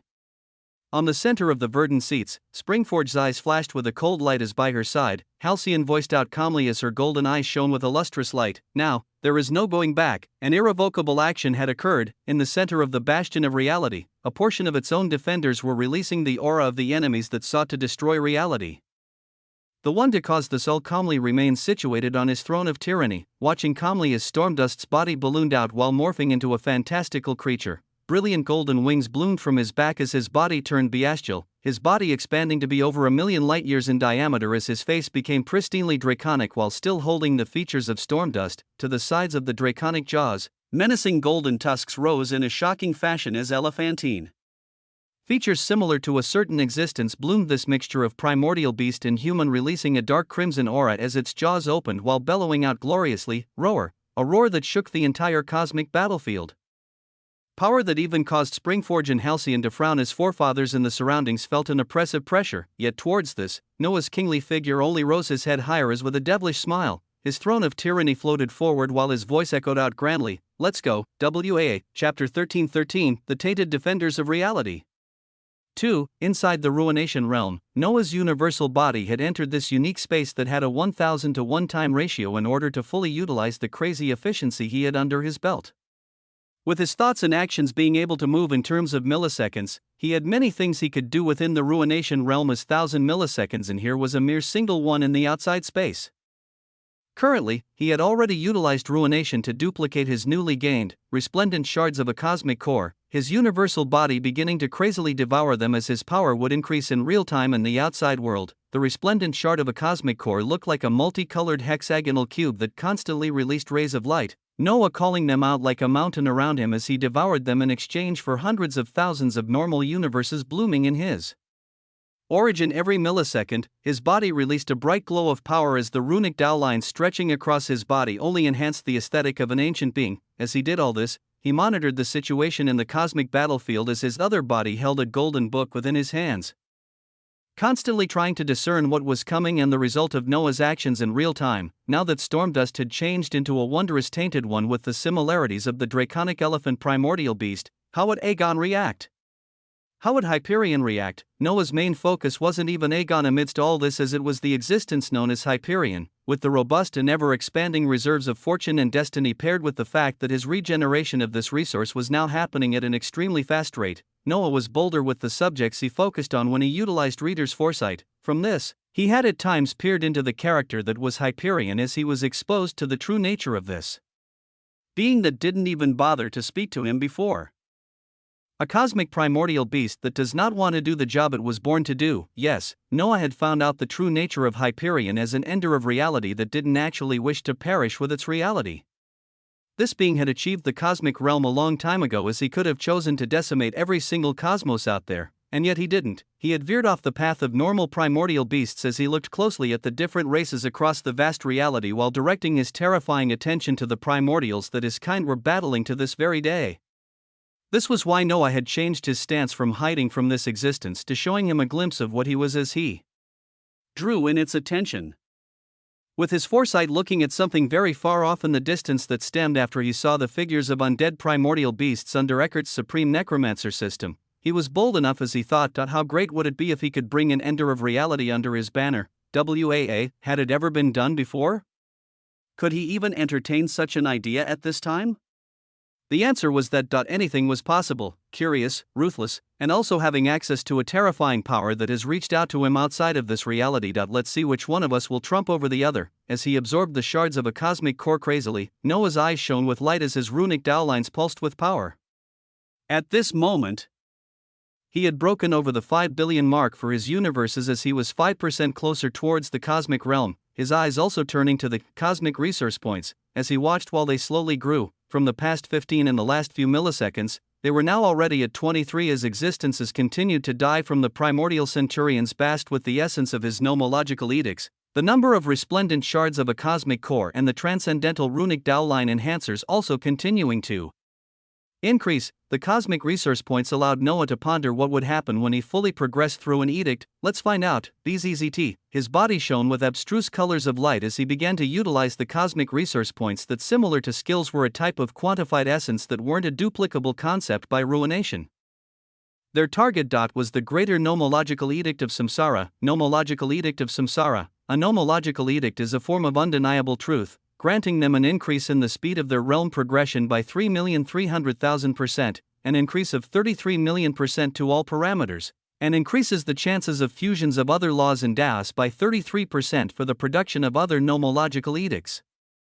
Current rate of progress, 33%. From a mere 10%, the rate of progression rose to 33% as Noah's chances of forging edicts was elevated by the same percentage, along with a boost to his parameters and increase in the rate of realm progression that he felt the changes of right away. His universes that were already in the process of being forged came to be much easier.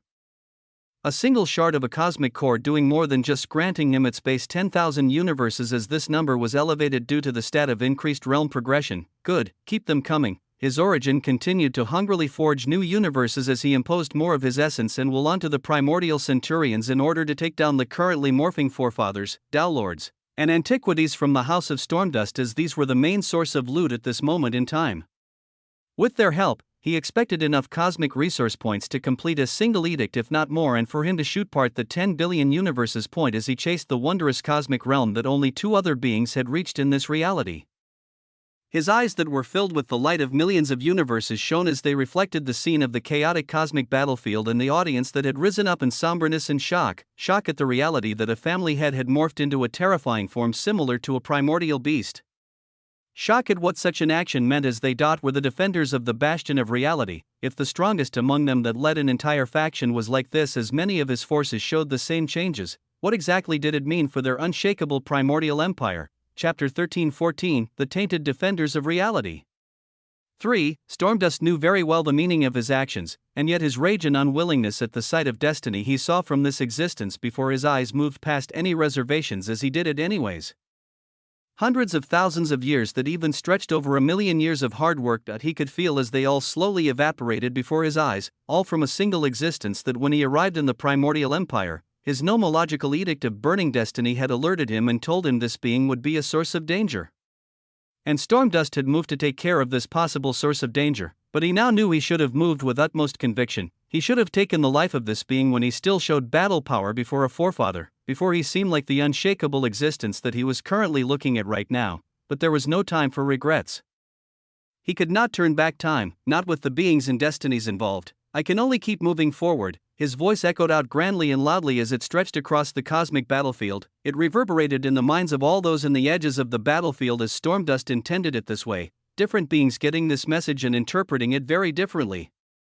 Havenbreaker heard this as her cold eyes nearly betrayed deeply hidden emotions, his words reminding her of something he had told her many years ago when she chose to go to Aegon and part from him. She recalled falling in love with the crimson-haired hero that let nothing stop him, and she even resonantly recalled how, for the sake of power, she had taken the olive branch Aegon was extending as she left behind her first love. After all, how could one put a mere emotion on the path of power? When she did this, he told her the same words that he vibrantly spoke out at this very moment. He would only keep moving forward. Then, there was the verdant family head whose body was already palpating with the essence of a nomological edict. Springforge heard the same words as she thought back to the valiant leader that controlled their team, her eyes being lost in distant memories. Then, there was the great conqueror. Aegon heard this as it seemed like a proclamation, as if Stormdust was stating loudly and clearly at this moment that he had done what he did as he did not want any pity or looks of disappointment. That he had chosen his path that as of now that he would not turn back on. Stormdust's eyes turned entirely cold and emotionless as he cut off anything holding him back, as he cut off the first love that was stolen from him, as he cut off any and all reservations as a human being. Fully falling into the path that would grant him any power he had, as at this moment, he only wanted a single thing, and that was destruction. Destruction of this existence before his eyes that had played the largest hand in what was occurring here today. His crimson eyes locked onto this being as his nomological edict erupted out gloriously, his origin churning out even more power as when he gazed at the existence sitting upon a throne that seemed to have a calm smile as if he was looking at the tantrums of a mere child. Stormdust's heart turned even colder as he couldn't help but call out, Hyperion. He wanted more power. He wanted to wipe the confident smile off the face of Osmont and rip him apart from his throne.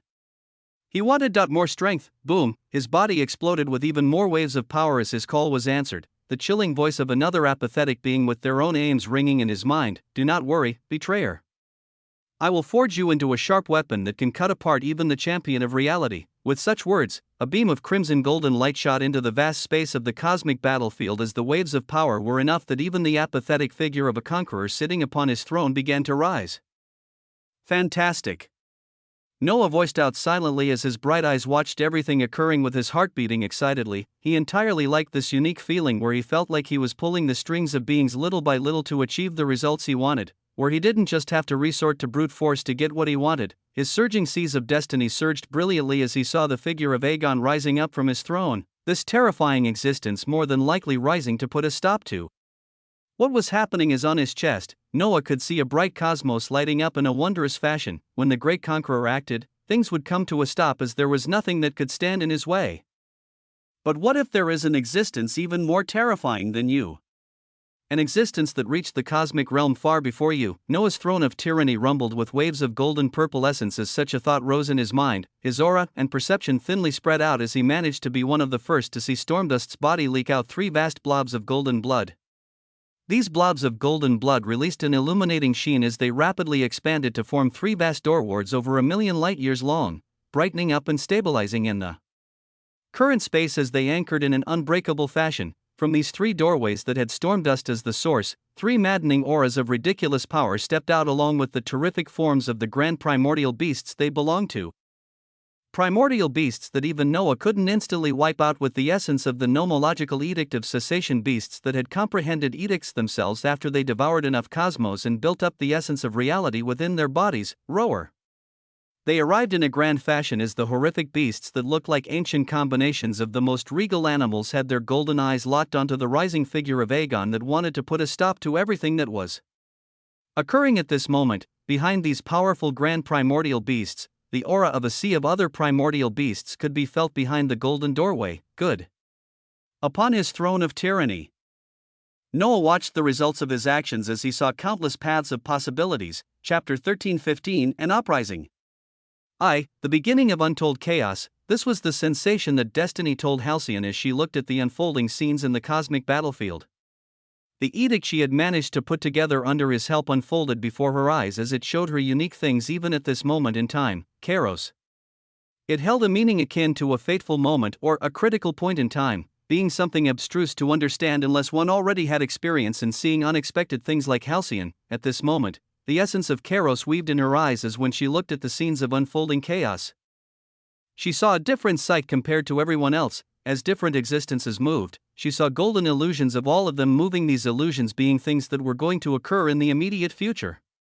Her edict could show her all of this as she could utilize the information she was receiving to enact her own critical moment if she chose to act. This was just one of its many abstruse uses, and Halcyon could see that from the enacted golden gates that had bloomed from the blobs of blood released by Stormdust. Multiple golden illusions of primordial beasts bloomed out of them after the entrance of 3 powerful grand primordial beasts, illusions of dozens of primordial beasts that flooded out in a constant fashion from a vast hidden primordial sea. Is this what is required to stop the enemy of reality?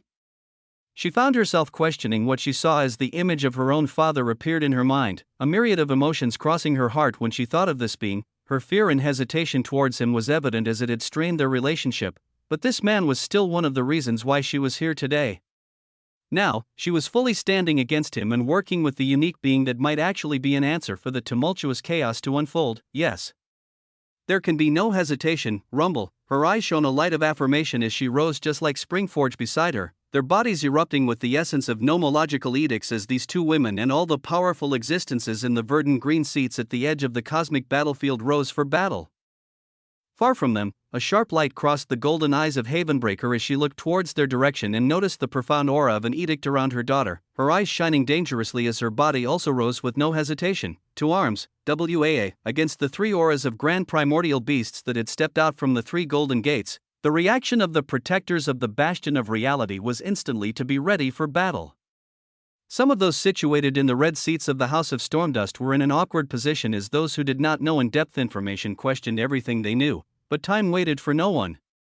Chaos was chaos because during it, many things were undecipherable for others.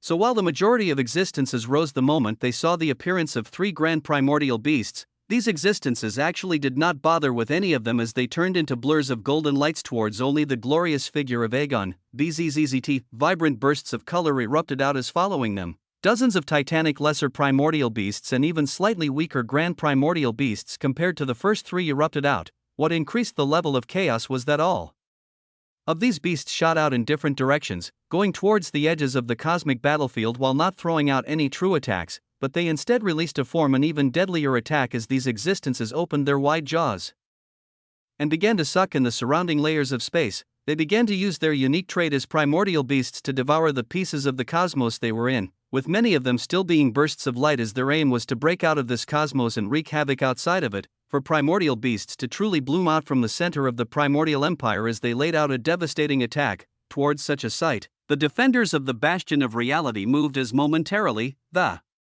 shock of the writ of challenge that had bloomed all of this was put on hold. Yaa, Halcyon and Springforge flew out as they shone with scintillating gold and green light, forging a path as forefathers and Dowlords followed their lead and erupted out with power. Amidst all of this, you all actually dare rumble, a voice akin to a clap of thunder erupted out across the cosmic battlefield. From his pristine white gold throne, the grand figure of the dark-haired Aegon rose. His face held a trace of anger as his cold and imperceptible eyes shone with utmost dignity. He stared at the three blurs of light that represented grand primordial beasts as his chest lit up brightly. Bzzzt, the light silk shirt he had on was ripped apart as his prominent muscles filled with runic Dao lines bloomed out gloriously, these Dao lines uniquely snaking across his body as they lit up brightly and even spread to his face. An ancient and primal aura leaked out from him as primal tattoos settled terrifyingly on his face.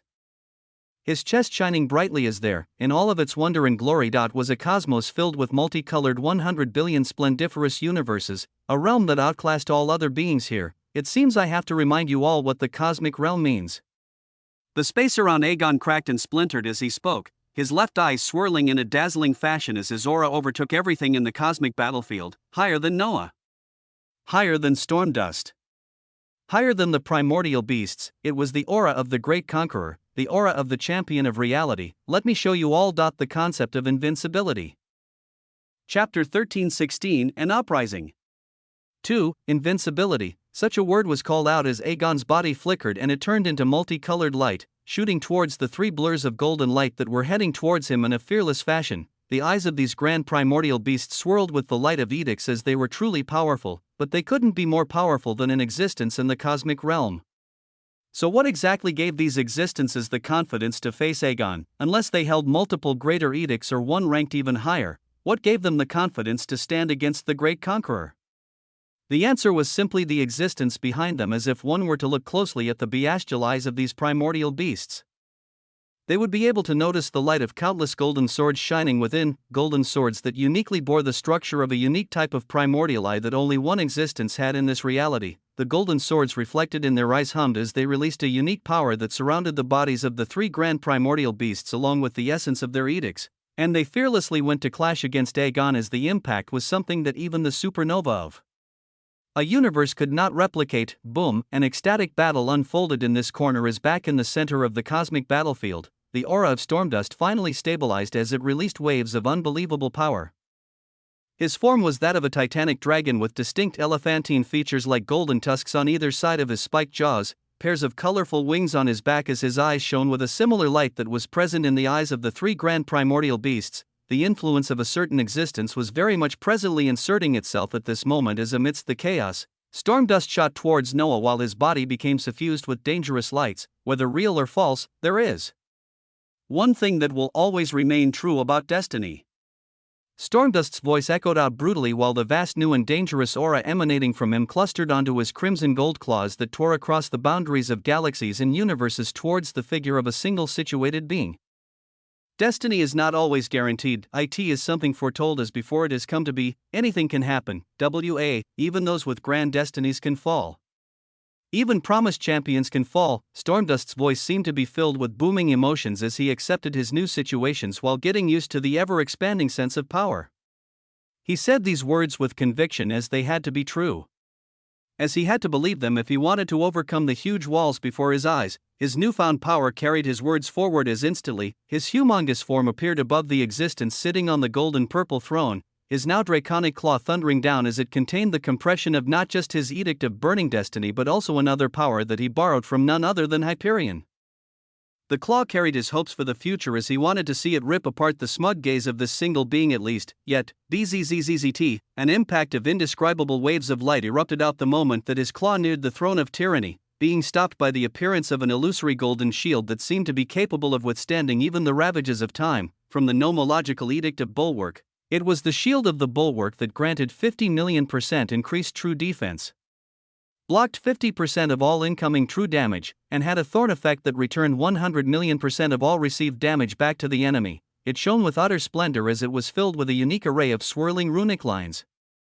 And behind it the throne of tyranny could now be seen shining with multiple colors as beside this unbreakable shield, the aura of vigor, aura of defense, aura of mana, aura of grace, all of the auras contained in the Aura Master ability from the Edict of Bulwark were displayed gorgeously. On top of all this, the Warder ability was cast as Noah encased all of the few hundred primordial centurions closing in on Stormdust's forces and the now blooming primordial beasts, all of the damage they received being taken by him, as he could release this in the form of an attack whenever he wished. Abilities like these and others from the Edict of Amelioration and other edicts bloomed, surrounding Noah in a glorious fashion as he gazed up at the stopped claw of Stormdust that held terrific power that might have injured him just days ago. But not today. Others with astounding destinies may fall, but not me. While surrounded by the incandescent glow of multiple stacked defensive auras that made him look like an ancient existence surrounded by primal circular veils of light, Noah spoke domineeringly.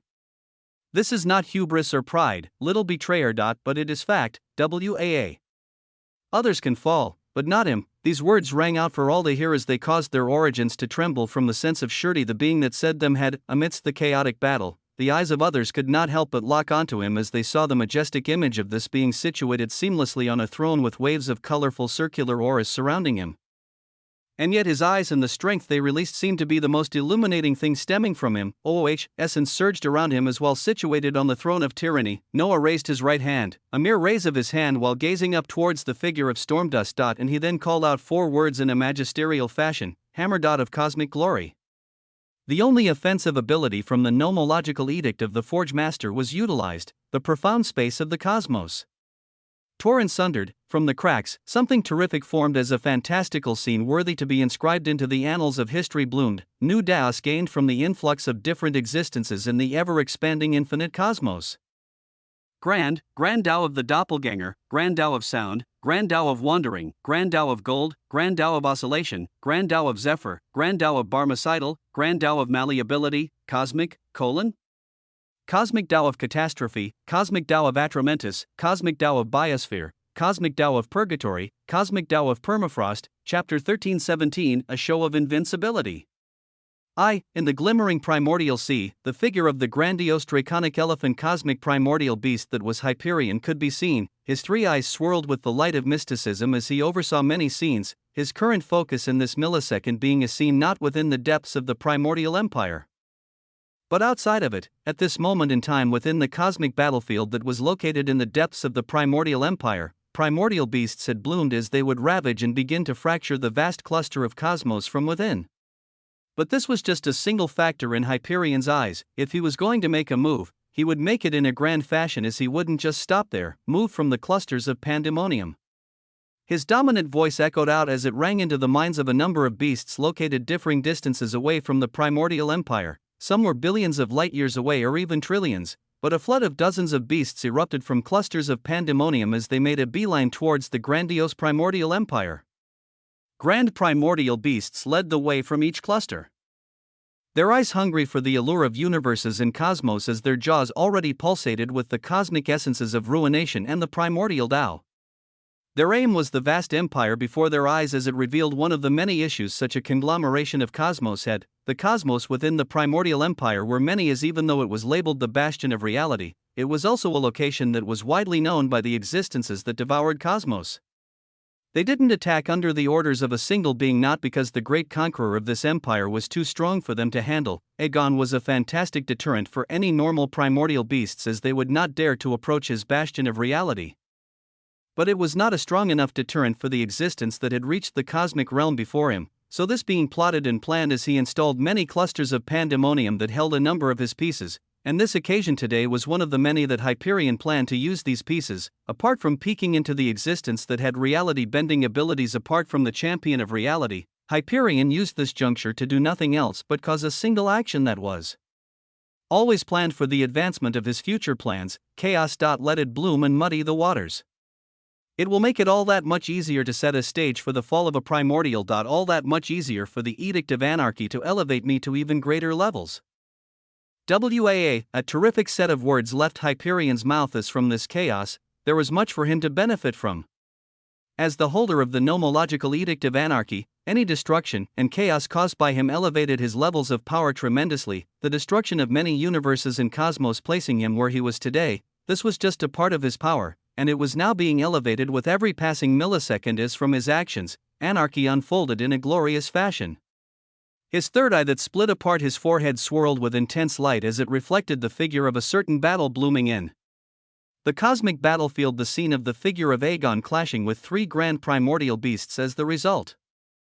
Actually wasn't the decimation of the defenses of these beasts. The three beasts at the universal filament realm actually withstood the champion in the cosmic realm, and the billions of splendiferous universes within the origins of these beasts were not enough to explain it.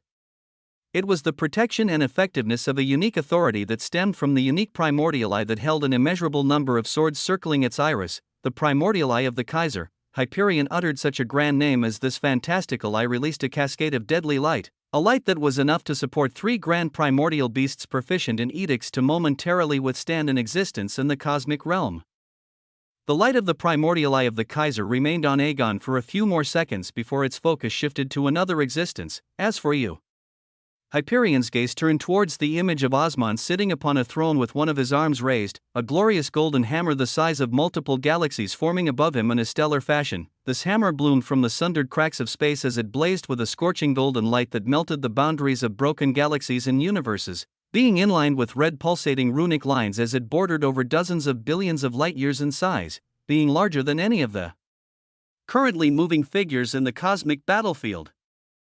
This terrifying hammer formed as it then thundered towards the roaring figure of Stormdust, the primordial eye of the Kaiser within Hyperion flashing once more as a unique light went on to wrap around the body of the betrayer. Hyperion stared at this unfolding scene as his eyes flashed with a sharp light, his words coming out slowly. To display this power, I feel like you are hiding things from me and intentionally making me see others. For you to be able to do that, you would have to have that. The intuition of this cosmic primordial beast was terrifying as a possibility closer to the truth popped up within his mind. Intriguing. Let's see what this chaos shall call forth. With a domineering light of sharpness, the origin of this existence vibrated strongly as scintillating waves of light erupted all around him. In the primordial empire, its defenders rose in valiant fashions as they sought to stop the rampage of primordial beasts that seemed terribly more powerful than normal. A large majority of these defenders being stuck in the depths of the empire that was filled with a cluster of cosmos as at this moment. Even more primordial beasts began to appear from the tumultuous ruination seas that surrounded the vast empire. Just who would there be to defend against this multi-pronged attack? Chapter 13:18 A Show of Invincibility. 2. Why did the Master have us wait here? Isn't most of the fun being taken by the others in the cosmic battlefield? The voice of a vibrating obsidian panther echoed out as this existence didn't know how to sit still, its body brimming with waves of power as it was a mere blur of light to the eyes of many normal existences. You dare to doubt him? Bzzzt. The resonant bellow of a 10-headed dragon queen rang out as Tiamat gazes towards the flashing obsidian panther coldly, and one could see a bobbing blue slime on one of the heads of Tiamat that was shining with palpable excitement, its voice ringing out. To relay such excitement, Master said, I can devour the primordial beasts this time around.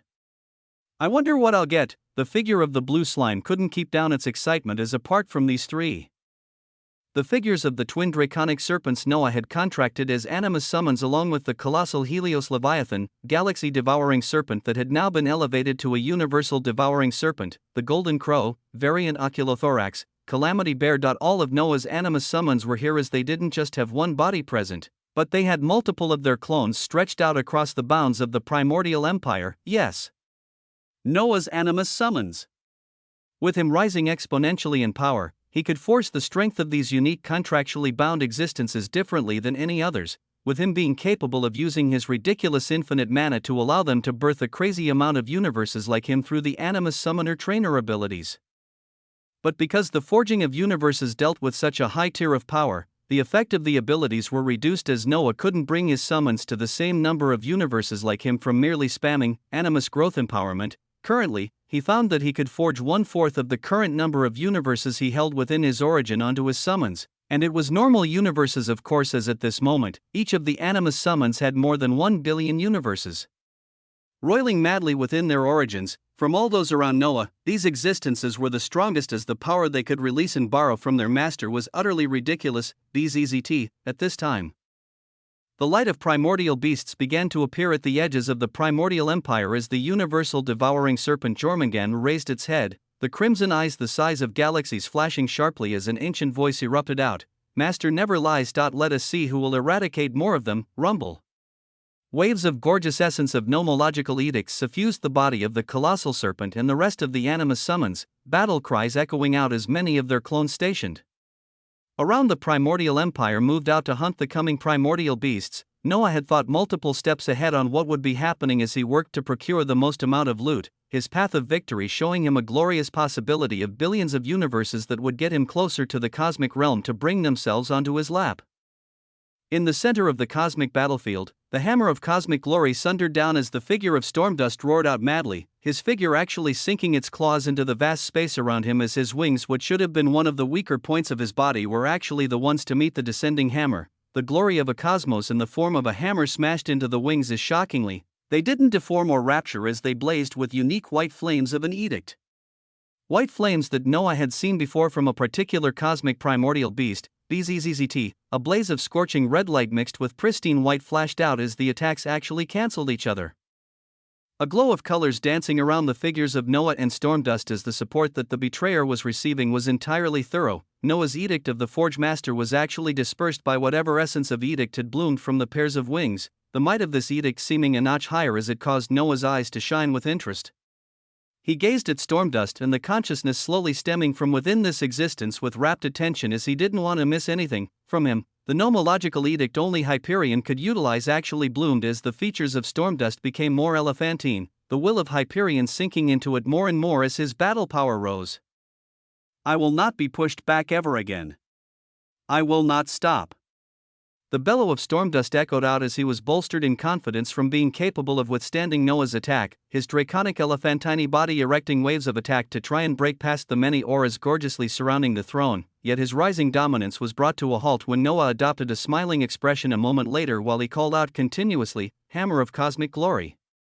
Hammer of Cosmic Glory! Hammer of..." The starry space filled with ruptured broken boundaries of galaxies and universes stalled, they became filled with the dazzling light of maddeningly ancient hammers millions of light years large.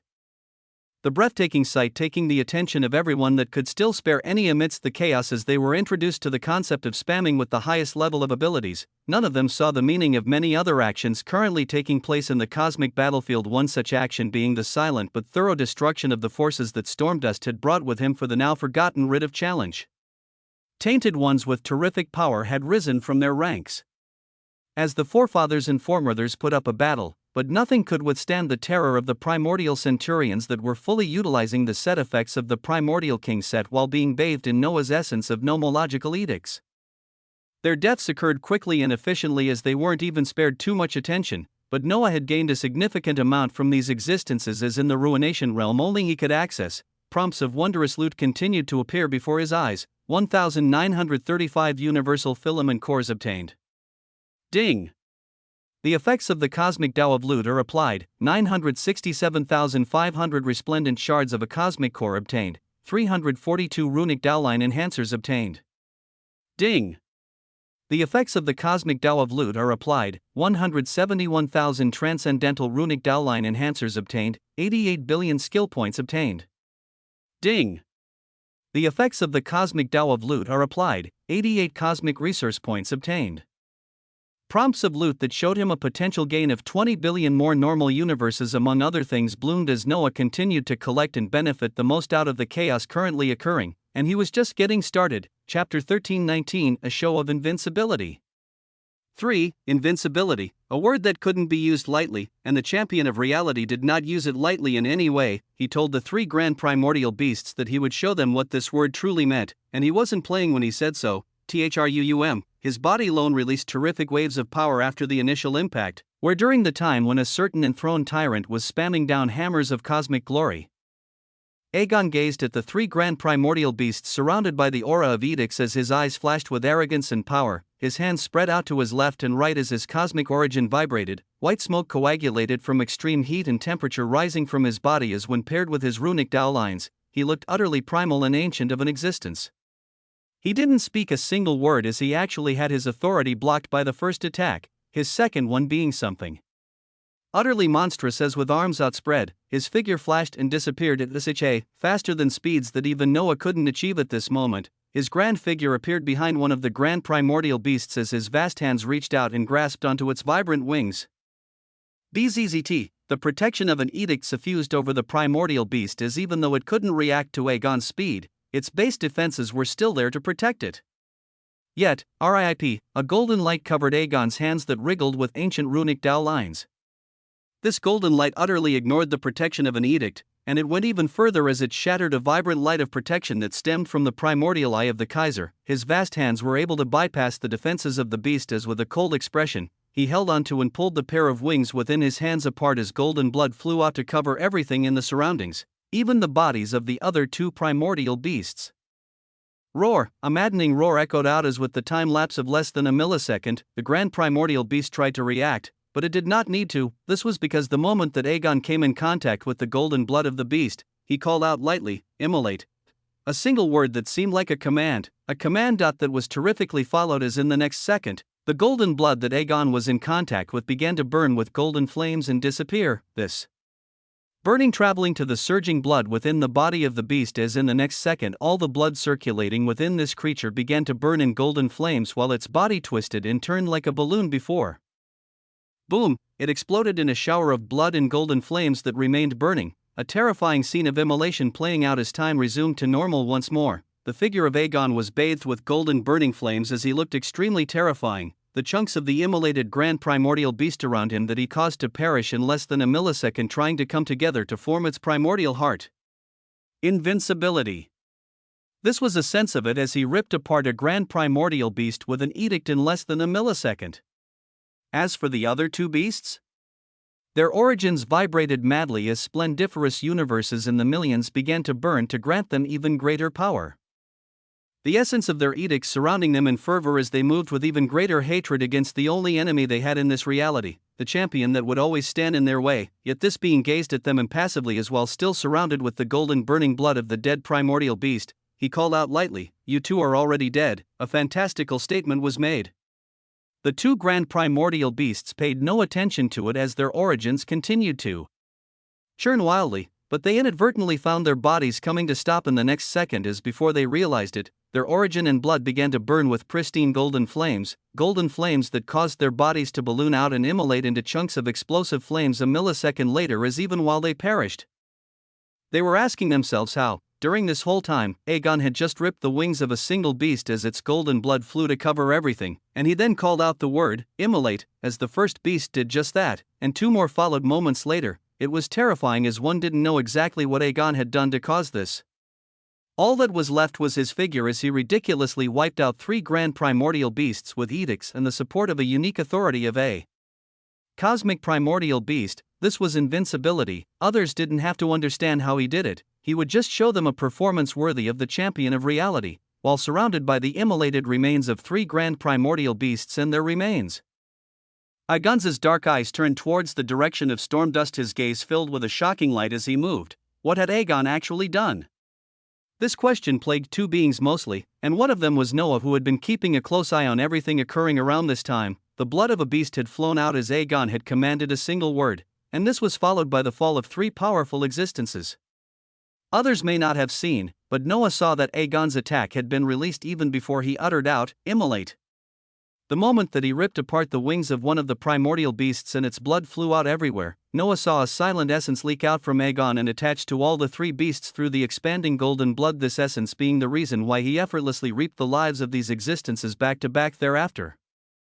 What was unique about this hidden essence was that Noah could tell it wasn't that of a Dao nor edict but something far more unique. That when he thought of Aegon's words, a single thought popped in his mind, a capability of the invincible system, a grand possibility. But he wasn't the only one that was thinking of it. Opposite him, another existence that was seeing through the eyes of Stormdust, who faced a barrage of spammed hammers of cosmic glory, saw things much more clearly. The power of the systems of primordials truly is a bit much. Rumble. These shocking words resounded in the mind of Stormdust as they seemed to contain disdain for this power and carefulness towards it as well.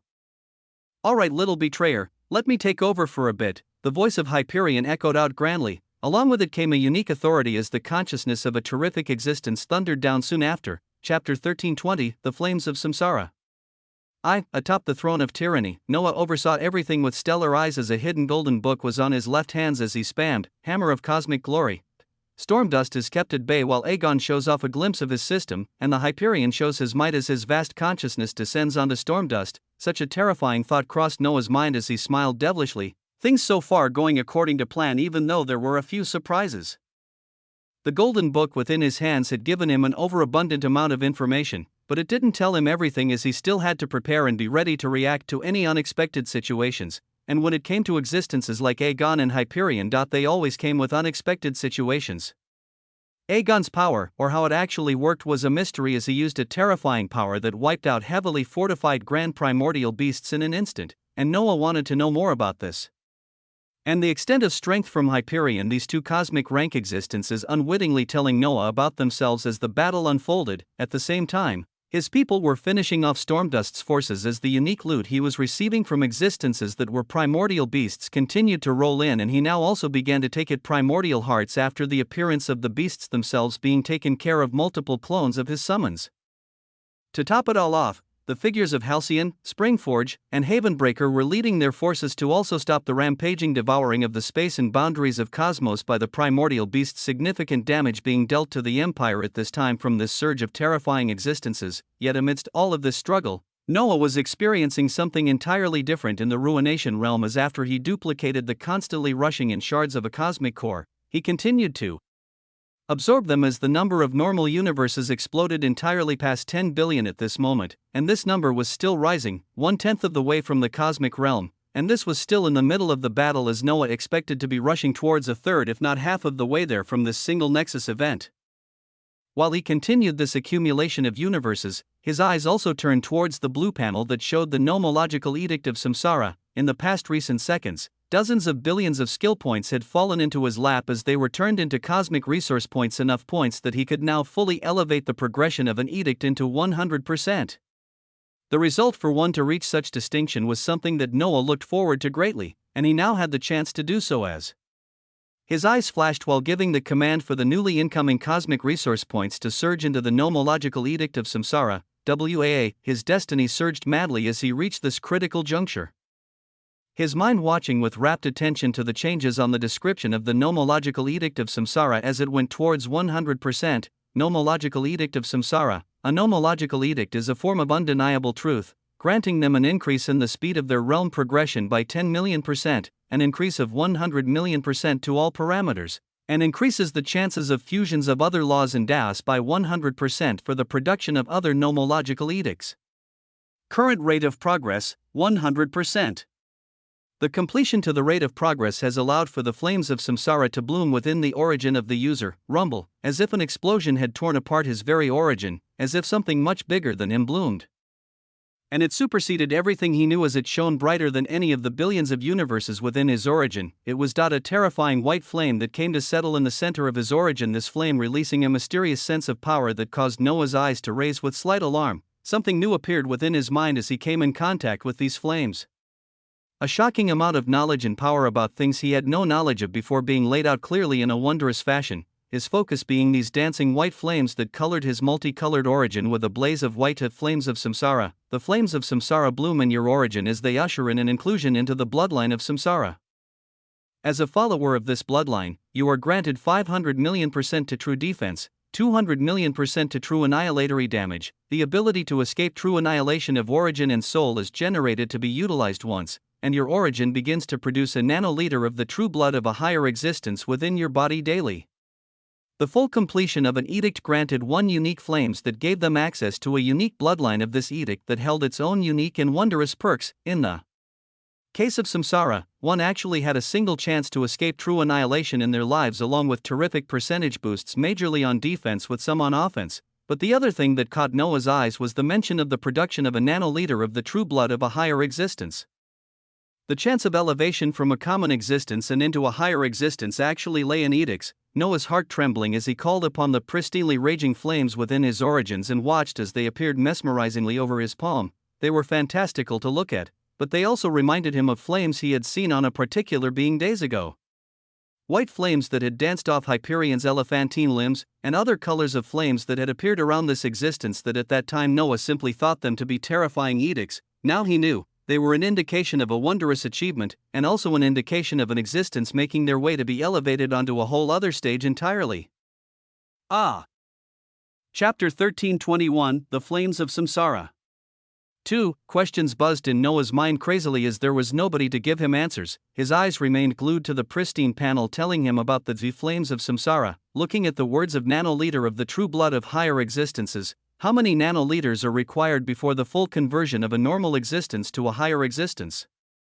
How much power does a single nanoliter add? WAA. His origin shook majestically as his question rumbled out, but no answer came as he instead was able to experience the birth of the first nanoliter of the true blood of higher existences within his body as the flames of samsara spread out to madly cover his origin at this moment. This caused an utterly unique sight within his universal body, and it was because this body was his origin. So the flames of samsara seemingly covered his whole body as he became an existence clad in pristine white flames, and Noah felt these flames stimulate something that wasn't there in his body as he felt a searing pain for a single millisecond, just a single millisecond that caused him to become grim, but after it passed, a euphoric feeling erupted within him as he felt the formation of an exceedingly small and nearly non-existent drop of golden blood. It couldn't even be considered a drop as it was microscopic, but it seemed to be heavier than the countless rivers of stellar blood within his body as it released waves of powerful gold light. Noah felt his strength rise ever so slightly as even though he didn't have the quantification of just how much a single nanoliter of the true blood of higher existences granted, he felt it to be significant, the true blood of higher existences. His vast consciousness focused on this tiny speckle of blood as his destiny surged badly, the information he wanted to obtain on it being very little as there was one pathway for him to take. He had to obtain more flames of edicts by achieving 100%, especially in the edicts that he forged himself. Samsara was an edict under the design of someone else, so Noah saw the very clear distinction of the words as a follower of samsara. This set of words meant that the boosts he obtained were as a being who merely followed the edict of another. And there should be even greater boosts if one progressed 100% through their own designed edict. This caused Noah to seek achieving completion in another edict as soon as possible, and his eyes went towards his list of edicts as he looked at the one that held the highest percentage at this moment. There, under his list of edicts, clear words showed in his status panel: Nomological Edict of the Forgemaster 44%, Nomological Edict of Kismet 40%, Nomological Edict of Cessation 8%. The highest percentage on an edict was from Forgemaster and Kismet, these being the edicts that Noah used in overabundance as he was cruising fairly smoothly with them. With the current cosmic resource points he had remaining and the ones he expected to get once the Nexus event fully ended in the Primordial Empire, he should have enough to fully progress through another edict. As for what it would be, thump, an undulation of power shook Noah out of his thoughts as after the flames of samsara produced the daily nanoliter of true blood, it settled into the depths of his origin and began to release a resonant sensation deep within his soul. This sensation caused Noah to gaze up from within the ruination realm as he peeled across the layers of space to gaze past the unique space and even the infinite cosmos he had entered it from. His gaze went further past his infinite cosmos as it traversed across the layers of the ruination sea, the sensation from the flames of samsara resonating with something extremely far away as his blood boiled when he focused on it. This was the bloodline of samsara that Noah had gained an induction in as a follower. He felt connected to this bloodline of samsara as the location it caused him to gaze towards wasn't in this reality, but in a place far away from it, a place outside of this reality as it wasn't just another branching parallel reality. With Noah being convinced from the sensation he felt within his blood that the distance was extremely far, far away, with his current power he still couldn't reach this place. Yet, the primordial or whatever existence bore fruit to the edict of samsara could be there, and Noah was still careful towards this existence as even now, his destiny didn't sense any hidden dangers on this subject. Then, I shall focus on enacting my own bloodline edict for now while watching the closure of this Nexus event. WAA, his body released waves of power as with the settling of the flames of samsara, he felt even more secure and stronger as while counting the incoming loot where even shards of a cosmic primordial heart began to come in as primordial beasts were now falling to the hands of his vassals and his summons. The chaos and destruction within the primordial empire was heating up as it was kept to a minimum by the efforts of Havenbreaker, Halcyon, and Springforge who were moving in conjunction with their forces, but the rampage of the primordial beasts was terrifying to look at as at this moment. Hellish scenes could be seen stretching out across the cosmic battlefield and the cosmos surrounding it. When one gazed around them, they could see terrifying scenes of the ruination sea blooming from spaces within cosmos, entire areas equivalent to universes being entirely erased and devoured. Gaps like this could be seen in multiple areas as apart from fighting against primordial beasts, the defenders of the bastion of reality had to protect antiquities from the raging spots of blooming ruination sea. It was chaos and anarchy as downlords and antiquities fell in bulk constantly, the golden blood of primordial beasts also strewn about in a show of grand fantasy and glory. At the center of all of it, the champion of reality was brimming with power as he stared coldly towards one of his close friends, another existence atop a throne of tyranny watching as the show unfolded expectantly. Chapter 1322, Did you know? Stormdust released control of his soul and origin as he felt a sense of profound relaxation. His consciousness was in his human form as he felt himself sinking down into the comfortable embrace of a warm endless sea. Above this endless sea he was sinking in, the scene of what was playing out could be observed above him. He let loose of his control because he had become much more practical after his recent actions, knowing when to move and step back as at this moment. He knew he had to take a step back if he wanted to leave in one piece, a champion of reality that had massacred 3 grand primordial beasts with ease on one side, and a peculiar existence that had a destiny far exceeding even this champion of reality as he spammed powerful abilities filled with the complex weaving of edicts like essence and mana was of no consequence to him. So Stormdust released control after the voice in his mind resonated for him to do so, but he never expected the feeling of relaxation that would come from it. You humans at times. You crave subjugation, rumble. The booming voice of the being that had taken over his mind and body echoed out as a form of a draconic elephantine primordial beast appeared beside the warm sea that his soul was floating in. That is why you feel that sense of freedom. Of relaxation. From releasing control and allowing others to lead you, that heavy weight on your shoulder disappears as you find yourself putting that weight and trust onto another. The shocking figure of Hyperion gazed above the sea where the scenes outside were playing out, his essence wrapping around the consciousness of Stormdust as his voice continued to boom out, "You can breathe in peace, betrayer. For I can bear the weight of anything within this reality, for I am Hyperion Iuo." The form of Stormdust underwent a huge change as it became more elephantine, the draconic features fading off as the golden tusks became more prominent while the draconic body expanded to be even larger. Noah saw this as he likened what he saw to match more and more closely to Hyperion's real body, the will of this being descending in a shocking fashion at this moment as the eyes of rage that Stormdust normally showed became increasingly cold and impassive, as if he had turned into someone else entirely. Around the impassive eyes, fantastical white flames bloomed as their appearance nearly caused Noah to rise from his throne, these flames now having immense meaning to him as he understood they were the show of fully completed edict. The pristine white flames covered the entire form of Stormdust as he released a terrifying aura that didn't match his level, his eyes impassively staring towards the figure of Aegon as a calm voice echoed from him.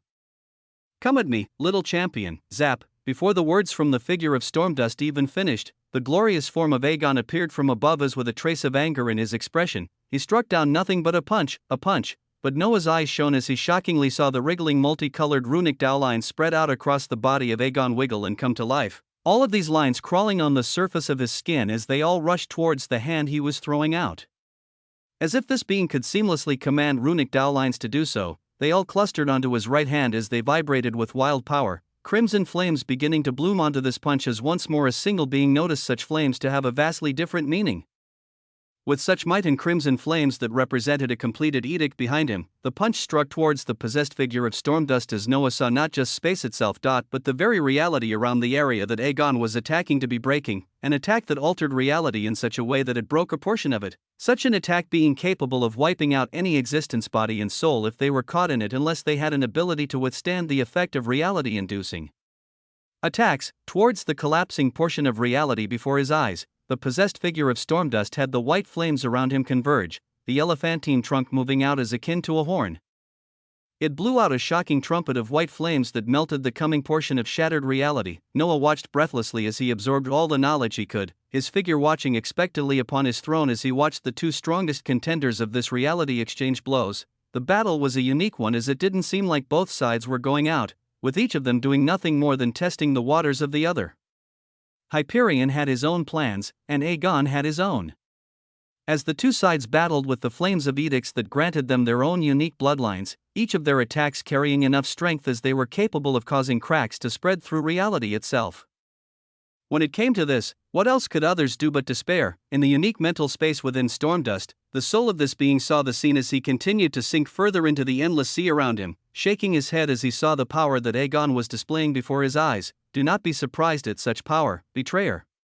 Most of it is not even his. And I plan to forge you into something similar, with eyes shining with dazzling light and goals that were unknown by others. Hyperion's form besides the floating figure of Stormdust continued with a boisterous voice. Did you know? The immense power of this champion stems from a unique weaving of huge reserves of the essence of reality. But it is not just that, there is a pattern to the weaving. A special method that only the primordials have managed to play with. Something called a primordial epitaph, rumble, words that Stormdust didn't fully understand echoed out, his soul accepting them as they were as the vibrant voice of Hyperion continued, epitaphs. Only primordials can play and have access to these as unless I dissect Aegon and call down his master preemptively. I have to move in the dark and use you as a guinea pig, betrayer. Chapter 13:23, did you know? 2. As Noah was watching the spectacular battle, his origins suddenly trembled as his destiny and fortune churned madly towards a certain direction. It was such a strong reaction that he couldn't ignore it, his essence of kismet beginning to dance in an impatient manner as Noah quickly discerned what his destiny was trying to lead him to. More than anything, it was information from an existence Noah knew that he could utilize the abilities from the Edict of Kismet to listen to the conversations of without their knowledge, and the one Noah's destiny was focused on today was a single being as he silently cast readers' foresight. While focusing on none other than Stormdust, essence surged silently, a golden book bloomed as pristine white words began to be etched throughout it, epitaphs. Only primordials can play and have access to these as unless I dissect Aegon and call down his master preemptively. I have to move in the dark and use you as a guinea pig, betrayer. The voice was calm and filled with power as Stormdust's influenced mind was already jumbled to the extent that he merely nodded silently. He was to be used as a guinea pig for Hyperion's experiment to do what only the primordials were capable of doing.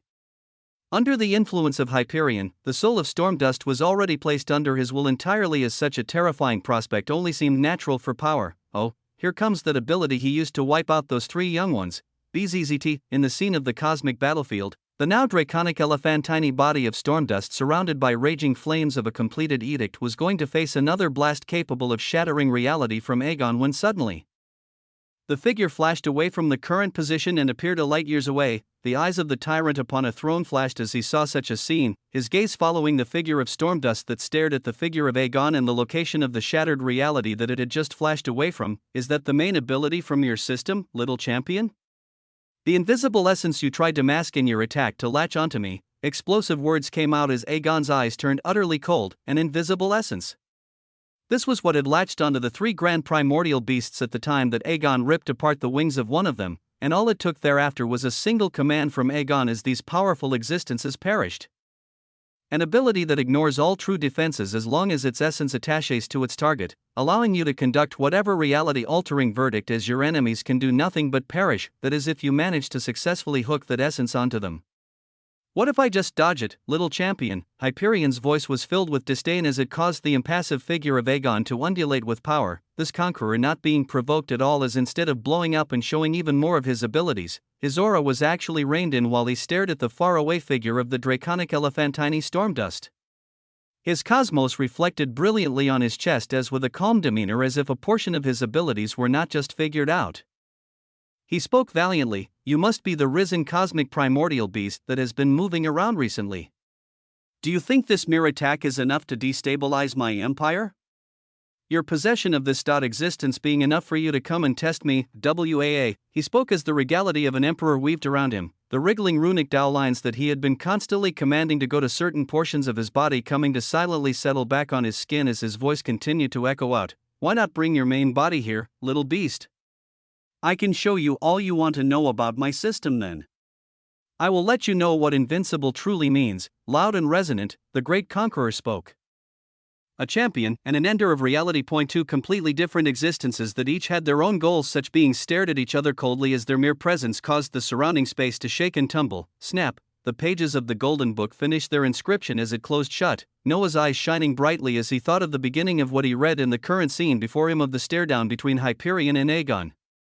The first portion he had read that held The conversation between Hyperion and Stormdust's soul were the most important, where even his destiny had weaved to lead him to focus on this cosmic primordial beast. Actually wants to elevate himself to the level of primordials and do what they can do, as he wants to design a primordial epitaph and forge a system. Yes.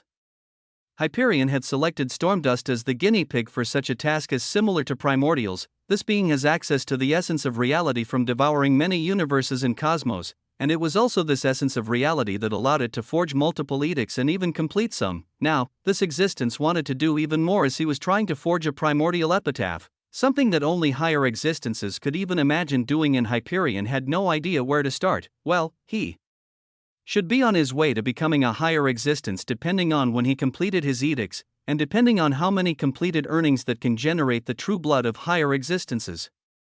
Noah tapped on the throne of tyranny as he thought simply in the millisecond that Hyperion and Aegon were fiercely staring at each other, his eyes lighting up brightly as he saw an opportunity blooming before his eyes.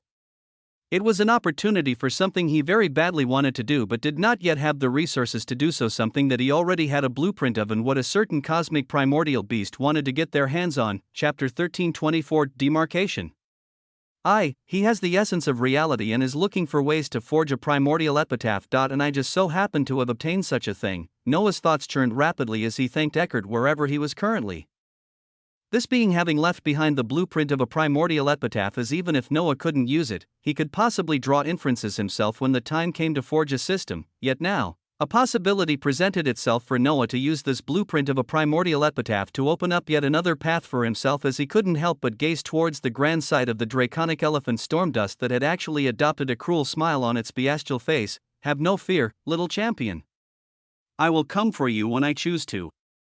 For now, I came to forge demarcations of this close little empire. Trum. The moment his words finished, his body flashed with gorgeous golden flames that caused the faces of many beings to change. Inexplicable changes beginning to occur at this moment, as even the face of Aegon changed. You see, I am in need of a few cosmos, and you very nicely have many of them here. A trace of anger appeared in Aegon's eyes as he stared at the draconic elephantine figure of Stormdust that shone ever so brighter with the golden flames. The cruel expression on its gaze apparent, as while sparing a single glance towards Noah's direction, he disappeared. Aegon himself did not remain in the cosmic battlefield as the moment Stormdust disappeared, so did he. As for whatever action the one possessing Stormdust had done to even cause anger to flash through Aegon's eyes, those spread out across the primordial empire felt it firsthand. Under the banner of the House of Stormdust, there were a bit less than 1,000 cosmos he influenced. The head of this house had been working with Hyperion for many years, as there were ranks of tainted ones within his house, and he had done more than just scheme, as silently mechanisms and changes were done within the very cosmos under his influence. The moment that Hyperion's words finished, these mechanisms were activated as a shocking scene occurred across the primordial empire. It began to shake, pull back. On the edges of the cosmic battlefield, Halcyon and Springforge were striking out their resplendent essence of edicts, as the latter was surrounded by an illusory monolith of a saintly woman while adorned in the primordial king set. With Springforge having cast the unique abilities under the Edict of Amelioration as a verdant crown shone gloriously above her, yet the two of them pulled back from entering the adjacent cosmos instantly as their origins felt a sense of danger, a shocking sight unfolding before them as the cosmos that stood before them, disappeared in a blink as a golden light of flames flashed through at once, carrying a terrifying light of teleportation. This is, Springforge's eyes constricted at the sight as beside her, Halcyon spoke out valiantly, steer away from the cosmos under Stormdust. Stand against the primordial beasts that still attack other cosmos. This valiant existence saw the truth behind it right away as she gave the commands. The Dowlords and forefathers under Springforge looking towards her for affirmation before they received a grim nod from her and moved out, but they couldn't help gazing towards a certain direction where the boundaries of the cosmos under Stormdust were clustered. They saw each of them flashing with a golden light as they disappeared while the chaotic ruination sea bloomed from the barren space they left behind. It caused their origins to tremble in shock as they still moved out to defend other areas still under attack by primordial beasts. They were alone as shooting out in all directions. The figures of primordial centurions finishing off tainted ones and primordial beasts could be seen, these existences looking like killing machines compared to them as they targeted the largest cluster of enemies to eradicate. Outside of the primordial empire, a surge of beasts was being handled by clones of Noah's summons as multiple figures of a blue slime that had expanded to be millions of years in diameter were moving like streaks of vast blue seas. The vast cluster of bodies was constantly teleported and flashed in and out of the battlefield as they cast a single skill towards the primordial beasts they came across, universal devouring. Whap! With a flash of blue light, any beasts that were caught inside. The huge bodies of the blue slimes disappeared as wondrously. The speed of killing of this single summon was greater than all of the one currently on the field. There were a few reasons for this, as it was another surprise Noah would have to sift through. But it dealt with the unique nature of the blue slime, as every time it devoured primordial beasts, it would gain however many clusters of universes they had, as this number surged towards 3 billion. But this wasn't the only thing to occur. The capability to devour universes in cosmos that primordial beasts had. The blue slime received the data and comprehensions of possible fusions of edicts the blue slime obtained, the essence of reality that was contained within the bodies of the primordial beasts that Noah could not get his hands on. It now bloomed within the blue slime's origin. However small it was, as it was mostly from lesser primordial beasts, it was still the essence of reality. What was needed to forge systems? Now, the blue slime had gained a glimmering of it as an extension. So had Noah. This was why, even as he experienced Hyperion's shocking action in the primordial empire, is this being used a unique method to actually teleport away the cosmos that Stormdust had under him away. His eyes were still vibrant as his fingers tapped on the throne of tyranny and caused it to surge out its 1,000 ephemeral mirage of the primordial king swords, aiming at any enemies with these weapons that were like high-speed nuclear bombs that exploded with the constant light of edicts. The figure of Aegon had disappeared around the same time as Hyperion, as Noah felt this being release his own unique right of authority under the cosmos influenced by Stormdust, preventing a portion of them from being forcefully teleported away. This scene and many others played within Noah's mind as they didn't take the center spot at this current time. What took priority within his soul was the fact that as the battle ended, another surge of cosmic resource points were appearing in his origin on top of many other forms of loot, making it so that he could complete an edict, this time one that he was the architect of. What took priority was the newly born essence of reality within the body of the blue slime. What took priority was the fact that the ender of reality was trying to forge a system, and Noah had exactly what this being wanted, as untold possibilities that would pave the way to paths of immense glory opened up. Chapter 13:25 Demarcation. 2. Demarcation, a single word that meant division, separation, or splitting. This was what Hyperion had done, where he had gone into the primordial empire to create immense chaos and anarchy, as by the end of it all, there was the demarcation of the primordial empire, as nearly 1/3 of its cosmos were taken away. It was nearly 1/3 as before it could be completed. Aegon had stepped in while releasing a profound authority that anchored the affected cosmos under Stormdust right where they stood, but this was still a few hundred cosmos that had been taken away, causing a huge rift of a crimson sea to form across the primordial empire as it stretched to the edges of this vast circular empire. It normally looked like an expansive cluster of cosmos that had their boundaries glowing a transparent white gold, showing a distinction of a scintillating structure floating across a crimson sea.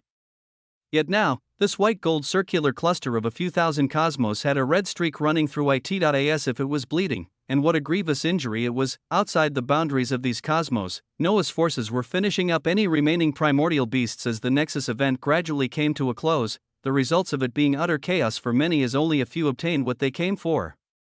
One of these parties was the existence within the vast primordial sea, his draconic elephantine body currently shining brilliantly as his primordial eye of the Kaiser circulated with majestic power. The figure of Stormdust in his draconic elephantine form materialized before the terrifying gaze of this ender of reality, and behind Stormsud. The wondrous sight of hundreds of cosmos appearing within the primordial sea could be seen. Cosmos die in the depths of the enemy den that devoured them for sustenance. Rumble. Their appearance caused a huge disruption in the beginning, but a resonating snort rang out from the trunk of the glorious Hyperion as lesser and primordial beasts alike felt their origins shake, their eyes turning subservient as they didn't even near these cosmos. The eyes of Stormdust lost the vast consciousness controlling them as they returned to be his own, his gaze turning to his surroundings and the cosmos that used to be in the primordial empire as a complicated feeling rose within his heart. You are here stronger than ever, and you have most of the cosmos you controlled here.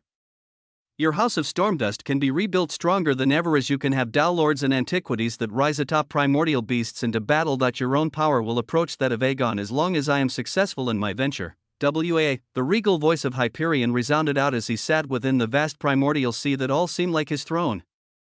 A unique essence still permeated throughout, and one would be keen to recognize this as the same one cast to prevent Noah from ever setting foot within the primordial sea again. Stormdust took in the words of Hyperion as he nodded, seeing all paths closed for himself, but this one is once more.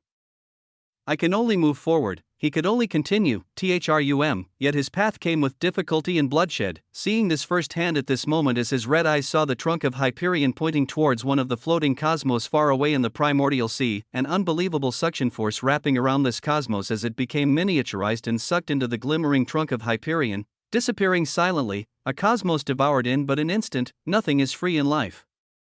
For what is to be done, we will need a significant amount of the essence of reality. And cosmos are abundantly filled with them. A single devouring of a cosmos, and it was a heavy scene that represented countless deaths from dozens of universes. It was cruel and despicable in all ways, as the scale of life extinguished was unimaginable. And yet, the trunk of Hyperion pointed to other cosmos as they also disappeared into blurs of light towards him, each time such a thing occurred causing a tremor to run down Stormdust's body, as if he could hear the countless quintillions of creatures calling out to him, as if all of their blood was on his hands. Keep moving forward.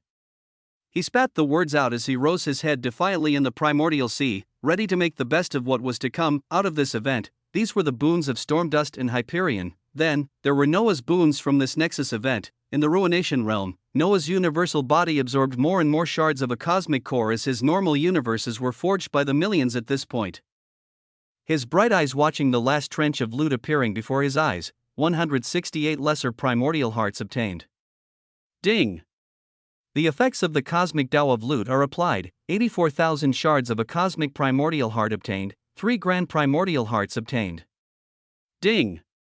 The effects of the cosmic Tao of loot are applied, 1,500 resplendent shards of a cosmic primordial heart obtained, 2,193 universal filament cores obtained. Ding! The effects of the cosmic Tao of loot are applied, 1,096,500 resplendent shards of a cosmic core obtained, 211 runic Tao line enhancers obtained. Ding! The effects of the cosmic Tao of loot are applied, 105,500 transcendental runic Tao line enhancers obtained. 68 billion skill points obtained. Ding! The effects of the cosmic Tao of loot are applied, 68 cosmic resource points obtained. The glory of loot shone upon him wondrously. The constant burning of splendiferous universes within his origin was stopped at this moment as the total cost came out to be 323 million splendiferous universes. That was a bit over 5 minutes. That was how long this Nexus event that had irreparably changed the primordial empire was. That was the price Noah paid, as from it he would be able to forge enough universes that would put him halfway towards the cosmic realm. A single event, and he obtained enough loot to top over 50 billion universes. Chapter 1326, The Flames of Kismet. What a glorious reality! Just who could say they could obtain resources to make an advancement of more than halfway towards the cosmic realm in 5 minutes? Who could obtain the loot to make such a thing possible? Of course, a lot of preparation had to be made before this mere 5 minutes, with Noah making significant preparations for days beforehand, as many things had to come into play for it to become what it was right now. Enough shards of a cosmic primordial heart to bloom 8.4 billion splendiferous universes when they were duplicated. Enough shards of a cosmic core to forge another 22 billion normal universes, putting Noah's potential total universes over 55 billion when he accounted for all the other loot he received during this battle. Over 12 billion of these universes were already splendiferous, with all other ones being normal as they stemmed from the shards of a cosmic core. Noah had to turn all of these into splendiferous ones with the marks of antiquity that he had in abundance, and he could also use the essence of the shards of a cosmic primordial heart to swiftly change the nature of these universes into splendiferous ones, the resources to be halfway towards the cosmic realm within a few minutes. Can a system do anything better than this? Noah marveled at this reality as he stopped his constant devouring of loot for a second, putting his full focus into the last loot he received. It was the cosmic resource points that stemmed from billions of skill points. Noah getting his hands on 68 cosmic resource points as they set him up for the success of completing another edict. This time, he wouldn't be a follower of this edict as he would be its architect. He would be the one to originate its bloodline, as he didn't know exactly what it would come with. As for the edict to complete, naturally, it was one of the two highest ones in percentages, and the one he had been using with utter frequency that had helped him get to where he was right now, place 60 cosmic resource points in the Nomological Edict of Kismet, WAA, the edict that was currently at 40%. Noah added 60 resource points to it as it was being elevated to 100% progression in the blink of an eye. A reaction flourishing illustriously deep within his origin as something began to sprout. It felt like an itch of the highest levels at first, this itch turning into a burning pain as Noah's stellar eyes observed the appearance of a golden flame from the depths of his origin. BZZT, his seas of fortune and destiny that had been spread out across his universes seethed cheerfully at the appearance of this golden flame, its radiance overtaking Noah entirely as his universes became painted fully. With the light of gold, his seething fortune and destiny acted like they were set aflame, Noah seeing the wondrous reaction of these already vast reserves beginning to expand rapidly as within seconds they doubled. Another few seconds passed as Noah observed the radiance of the newly born flame to illuminate everything ever brighter, watching with rapt attention as he truly observed his reverses of destiny and fortune multiply many times over. When the flames fully settled and began to dim, he had 10 times the reserves he did just seconds ago, 10 times. From the already vast reserves of destiny and fortune that Noah had, this was a terrifying concept as it was only brought to be by a single dazzling flame, the flame of Kismet, WAA. The moment that Noah called upon it, the flame shook to attention as its work was just beginning. It rose and fell in waves, something with a brighter shade of gold blooming within it as Noah could see that it was the formation of a drop of blood, not a nanoliter of blood that was microscopic but a genuine golden drop of blood that Noah felt the same terrifying undulations of the true blood of higher existences. This golden drop of blood was utterly domineering as it released thumps as if it was a beating heart. Each time it pulsed going forward to make Noah feel like his body and soul was becoming visibly stronger even though it was not quantified. His mind couldn't help but focus on the new information rising up from his origin as the mysteries were put to rest. Flames of Kismet. The flames of Kismet bloom in your origin as they usher in the bloodline of Kismet. The title of Kismet bloodline progenitor is granted for being the architect of this nomological edict, granting you the capability to introduce 9 other existences into your bloodline.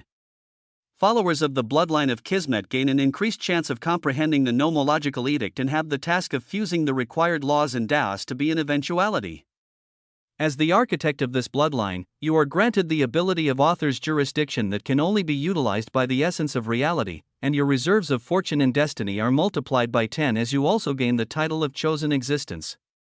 As the progenitor of the bloodline of Kismet, you are granted 300 million% to the rate of resource regeneration, 200 million% to all parameters. All abilities that utilize the essence of Kismet have their resource requirement cut down by half. And your origin begins to produce 10 nanoliters of the true blood of a higher existence within your body daily. A wondrous description was laid out before Noah's eyes. There was an overabundance of information flowing from the description, but Noah's eyes were focused on a specific few as apart from its boosts being slightly lower compared to the flames of samsara, this was to be expected. The other was a greater nomological edict after all, and he got boosts that reached 500 million just from being a follower. What Noah's eyes could not separate from was the production of 10 nanoliters of blood that had already begun after the formation of the initial golden drop of blood that represented his bloodline of Kismet. Minute microscopic globules of blood were still being produced at this moment to join this larger drop of blood that continued to release waves as if it was a living beating heart. Even the flames of samsara and the microscopic 1 nanoliter of blood from these flames were pushed aside to the left of Noah's vast origin as the flames of Kismet and the golden blood drop they produced took the very center, releasing waves of unique essence that gradually transformed Noah on a molecular level towards the level of higher existence. Noah didn't know how long this process would take, but he knew that if he completed his own edicts, he produced 10 times as much nanoliters of true blood when compared to him being a mere follower. Then, there were the ridiculous perks that came with completing an edict. Samsara granted him the ability to escape true annihilation of origin and soul once, and the flames of Kismet granted him the title of chosen existence and author's jurisdiction. Something irrational and unbridled was about to rise up once more as Noah himself felt his eyes tremble when he sank his consciousness into exactly what this ability was. Chapter 13:27 Author's Jurisdiction. There were many crazy things about Noah, and he knew this fact very well about himself. Infinite mana, a trait that literally termed him the protagonist, another trait that made many unimaginable things possible. The capability to forge edicts at a rate others can only imagine, the capability to read about other existences' point of views as if he was there listening to their deepest thoughts. There were too many things to count, as he knew very well he was on the border of a ridiculous existence that could rival what champions could achieve. Even his destiny was far vaster than any other's, as he knew whatever waited for him in the future. It would involve multiple realities, it would involve whatever playing field the higher existences were moving across. It would involve glory and grandness that he couldn't even imagine at this point in time. Where he was currently and the power he had achieved was astounding. But it could be considered akin to a drop of water in vast seas across the countless realities. He had immense potential to be someone that even exceeded champions and stepped to the height that primordials achieved, and these steps had begun within the last hour when he fully completed a greater nomological edict, and then a minor one moments later, such achievements beginning to generate within his body the true blood of higher existences. When his blood entirely became of this nature, he would evolve into a whole different tier of existence, as the possibilities for his future were immeasurably boundless. But he always asked himself if at some point in the future, apart from all the crazy things he already had, if something too crazy would rise up that he would be capable of doing. If on the scale of overpowered amongst his peers, or anybody really, something would come up that was just broken. What he stared at right now, the capability of author's jurisdiction. He thought this might just be it. Author's jurisdiction. The lives of all beings are the weaving of stories and the pulling of destiny, interconnected in an intricate manner. The path that the stories and destinies of others take can merely be told or seen. The ability of author's jurisdiction allows the user to actively interfere with the stories and destinies of himself and others in an immediate and permanent fashion. The ability carries such drastic effects capable of altering reality as to initiate. The essence of fortune and destiny are required, and to activate it fully, the essence of reality is required. Depending on the destiny of the existence involved, the price of author's jurisdiction can be as small as a drop of water, or essence of reality as vast as the seas. Those that have their destinies changed will sense no changes nor feel anything different, settling into their newly weaved stories as if it was always that way. When activated, the ability will allow the user to select a target as aspects of this being will arise, with the user needing to formulate a rough draft of the possible changes to the nature of their target, or their past history, or their currently ongoing reality. The cost of the changes will then be calculated as if the user has enough essence of reality. Their jurisdiction will be successfully be weaved into reality. If the essence of reality is not sufficient, the ability will be nullified with no changes being made. The initial activation requires the essence of fortune and destiny every time, with the essence of reality required if the changes of the rough draft are accepted. It felt like a ridiculous extension of plot control, the ability that stemmed from Kismet itself, as it required half the reserves of fortune and destiny along with a 30-day cooldown period to change a single small aspect of reality. And an extension it was as this ability. It didn't have any cooldowns, nor did it rely entirely on fortune and destiny. But Noah wished it used all of this resources instead. He needed the essence of reality to be capable of fully utilizing this ability at all. This ability also caused Noah to become utterly grim and serious, as he realized from its description that if higher existences had abilities like this and they were utilized on beings like him, he would never know. Whatever destiny he had or whatever destiny was being weaved, a powerful existence could have changed in whatever manner they wished, as he wouldn't even be capable of sensing anything out of place. It was a terrifying thought, but it was one that caused Noah to want to delve even more deeply into broken abilities like this, as it would give him a certain protection against threats he didn't even know were possible. As for the method to use this ability that required the essence of reality, Noah naturally had a solution to this, as coincidentally or by the weaving of destiny, the blue slime had just been given the go-ahead by him to devour the primordial beasts its clones fought with, as Noah would forego the potential loot from these beasts, but the results were simply fantastical. The essence of reality that these beasts collected over the years from the devoured universes and cosmos were swallowed by the blue slime, its main body currently containing this terrifying essence. Little guy. Noah's thoughts reached through the connection of his animus summon as a flood of information filled the blue slime's mind. In the novice universe, the main body of the blue slime was communicating with Noah as one of his clones floated before it serenely. Can you utilize it? Noah spoke questioningly while the body of the blue slime bobbed up and down. It feels like an essence that leaves all others in the dust, but unlike the freely flowing essence of laws, daos, or even master's edicts, the essence of reality feels like a molten multicolored liquid that weighs more than a cosmos. The voice of the vibrant blue slime resonated out as Noah nodded calmly. his body turning into a streak of light as he delved into the body of the blue slime and merged with it. The feeling of becoming intertwined with the origin and soul of his summon was bloomed strongly, as the brilliant origin of the blue slime was now akin to Noah's own. With him being capable of sharing his essence and power as in this merged form, he could release power multiple times above normal. The cerulean body of the blue slime had now turned stellar as it became similar to Noah's universal form, the slime enjoying the shocking droves of power coursing through it as Noah focused on the cluster of multicolored essence at the depths of its origin and soul, the essence of reality. His consciousness wrapped over the terrific essence that primordials played with, this resource being the one thing Noah had no idea how to make it form and regenerate like mana, fortune, or destiny, as it stood on its own tier. The primordial beasts only obtained it by devouring universes and cosmos. And he didn't fully know what methods the primordials used to obtain their reserves of this essence, as only now did he even gain access to it. He confirmed the words of the blue slime, as even when his consciousness wrapped around it, he couldn't move it in any way, as it seemed like something he couldn't fully play with at this time. But, author's jurisdiction, rumble, he called out the words to a particular ability.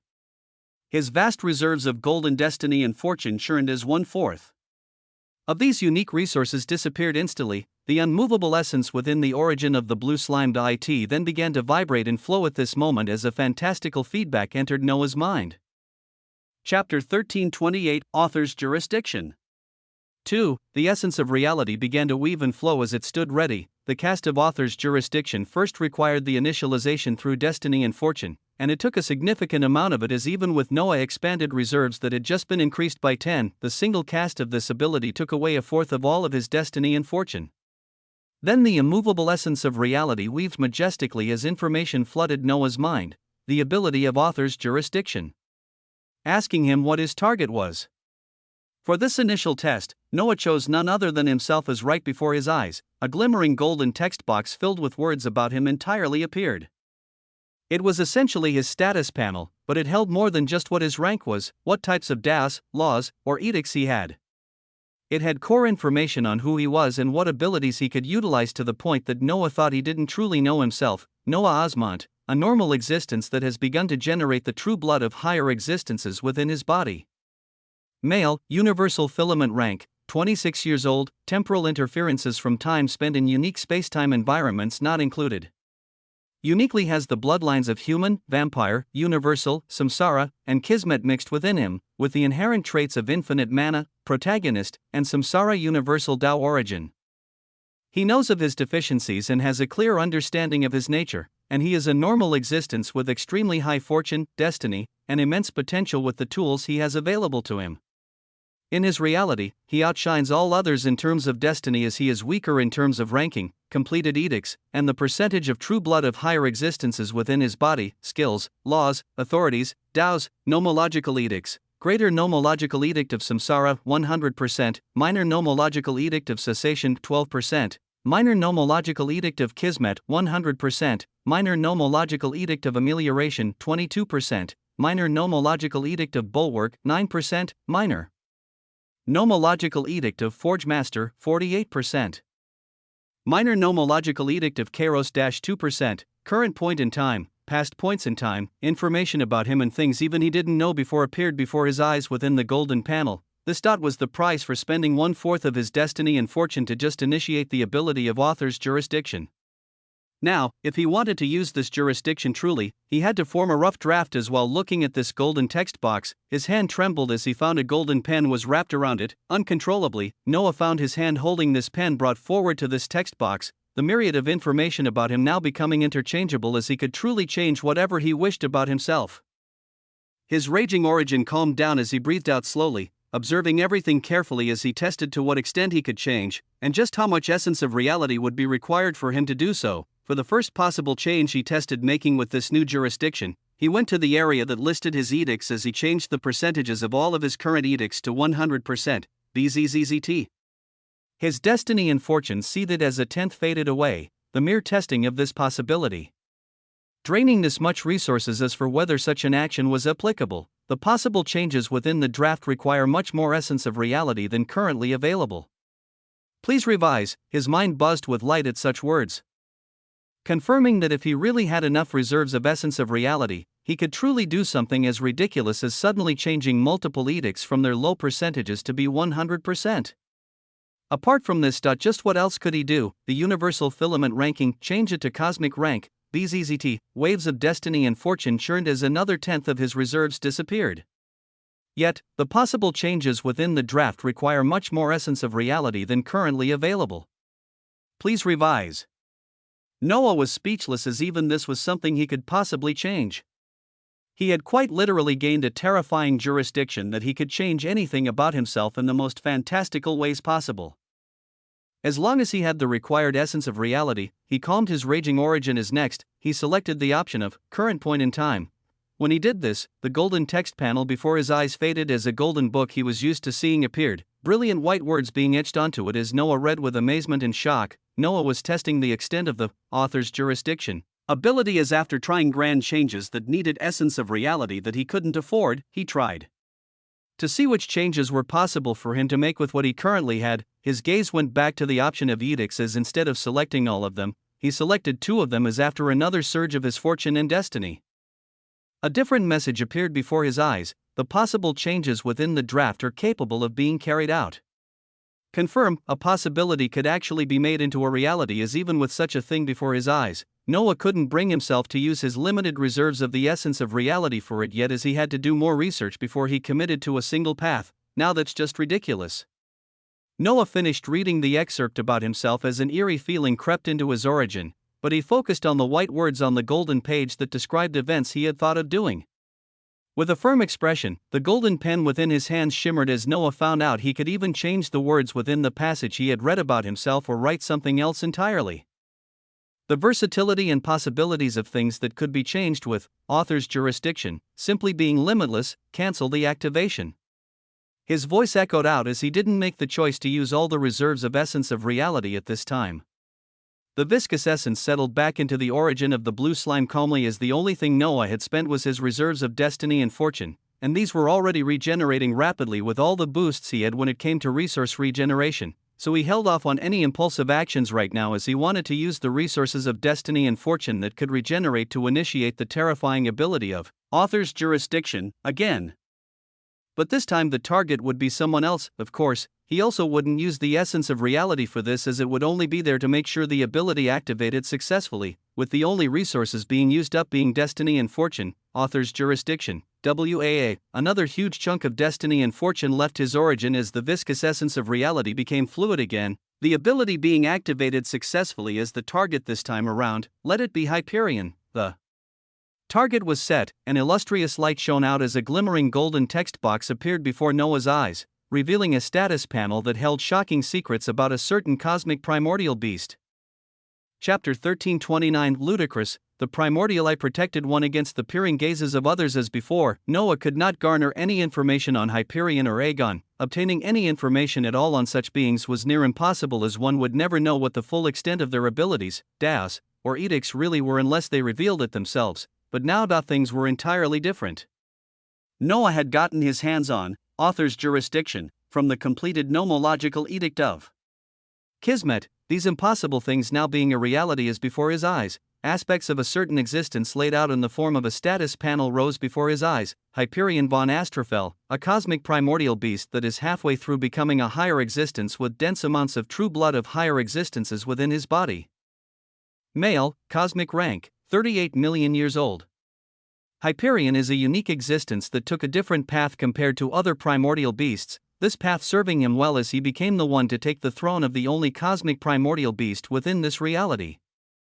Hyperion uniquely holds the bloodlines of primordial beast, anarchy, colossus, intransigent, constellation, warai, fulmination, dignity, and verve.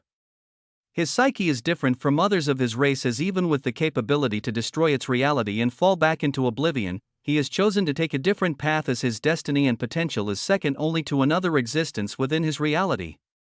He is a top-ranking contender within his reality in terms of ranking, completed edicts, and the percentage of true blood of higher existences within his body, skills, laws, authorities, daos, nomological edicts, greater nomological edict of anarchy 100%, Greater Nomological Edict of Colossus, 100%, Minor Nomological Edict of Intransigent, 100%, Minor Nomological Edict of Constellation, 100%, Minor Nomological Edict of Moirai, 100%, Minor Nomological Edict of Fulmination, 100%, Minor Nomological Edict of Dignity, -100%, Minor Nomological Edict of Verve, -100%, Minor Nomological Edict of Celerity, 89%, Minor Nomological Edict of Cannonade, 65%, Current point in time, past points in time, fuck, a ludicrous status panel laid itself bare before Noah's eyes. It was data, the words for it weren't even there. It felt like he was looking at the status sheet on an endgame character that had been grinding too much and obtained everything, with this ender of reality truly having too many things. When Noah compared this status panel to his, he felt deficient in many ways, as the most glaring ones were the many 100%s next to the greater and minor nomological edicts of this being, as apart from this, it showed that Hyperion was more than halfway towards becoming a higher existence. His body was filled with the boundless golden true blood that should have stemmed from the ridiculous edicts he had brought to completion. Then, there was the number of years this being had lived. Noah looking at it in wonder, as it should have been older than even the conception of the primordial empire under Aegon. An existence that had lived for 38 million years. No wonder he had been able to achieve what he currently had, no wonder his skills were nearly endless, no wonder the Daos Noah could see under his status panel outclass him by 3 or 4 times in number. No wonder the power of this being was so ridiculous as just his edicts: Anarchy, Colossus, Intransigent, Constellation, Moirai. Noah glanced at the completed edicts of this being while he shook his head disbelievingly, his ego knocked down a notch as he was reminded once more that apart from him, there were also other terrifying existences. Hyperion was a being on another stage entirely, as when Noah glanced at the golden pen within his hands, he also tried to see the extent of modifications he could make on this being. He found out that he could change the percentage of just one of his edicts from 100% to 0 if he wished, or he could change a small segment of his unfolding reality. For this, he selected the current point in time of this being as he was treated to a fantastical scene. Dozens of cosmos disappeared seamlessly into Hyperion's golden trunk as Isurian true devouring was cast seamlessly. He had done this too many times with too many universes in cosmos. In the millions of years he lived, he had watched the initiation of new cosmos within this reality and the fall of old cosmos that had been there even before him. What mattered was what could be obtained on the other side of these actions that Hyperion knew from the gazes of other existences would be considered utterly cruel and despicable. They did deal with the death of countless lives after all, but Hyperion's psyche saw this very differently. It was akin to unawakened humans and how they regarded things like ants, bugs, or even their livestock. They cultivated and raised chickens in droves to then butcher them and their young ones, cows, birds. Whatever existence they deemed as livestock, they did whatever they wished with them, with their consciousness never being affected by anything like looking at the perspective of livestock. Hyperion gazed at the countless existences within the vast cosmos just a level higher than what humans thought of ants or their livestock. With his fascination about these existences and their lives being the only thing that made him reduce his rate of devouring cosmos some million years ago, but when the time came like now, he would devour without so much as a thought, as he had to obtain more essence of reality. Much of what he had was used up to enact and fully progress through his edicts, as now that he needed more if he was to try and replicate what the primordials could do and forge a system. He had not reached the level that primordials had to be able to regenerate his own essence of reality. But he could see such a level within his grasp as long as he could forcefully do what even these despotic beings were capable of. Chapter 1330, The Verdict of the Champion. In the vibrant primordial sea that now had hundreds of cosmos seamlessly floating beside the swimming figures of primordial beasts, the figure of Hyperion finished swallowing another cosmos as his resonant voice echoed out, "The flames of edicts will show you the way." He recalled the words of those existences that he was still waiting for a primordial relic from as he gazed at the burning flames within his origin. The flames of edicts would show the path forward. This was the extent of the information he had, as for him to fully utilize it, he had to become a higher existence. No matter what had to be done, he would achieve it.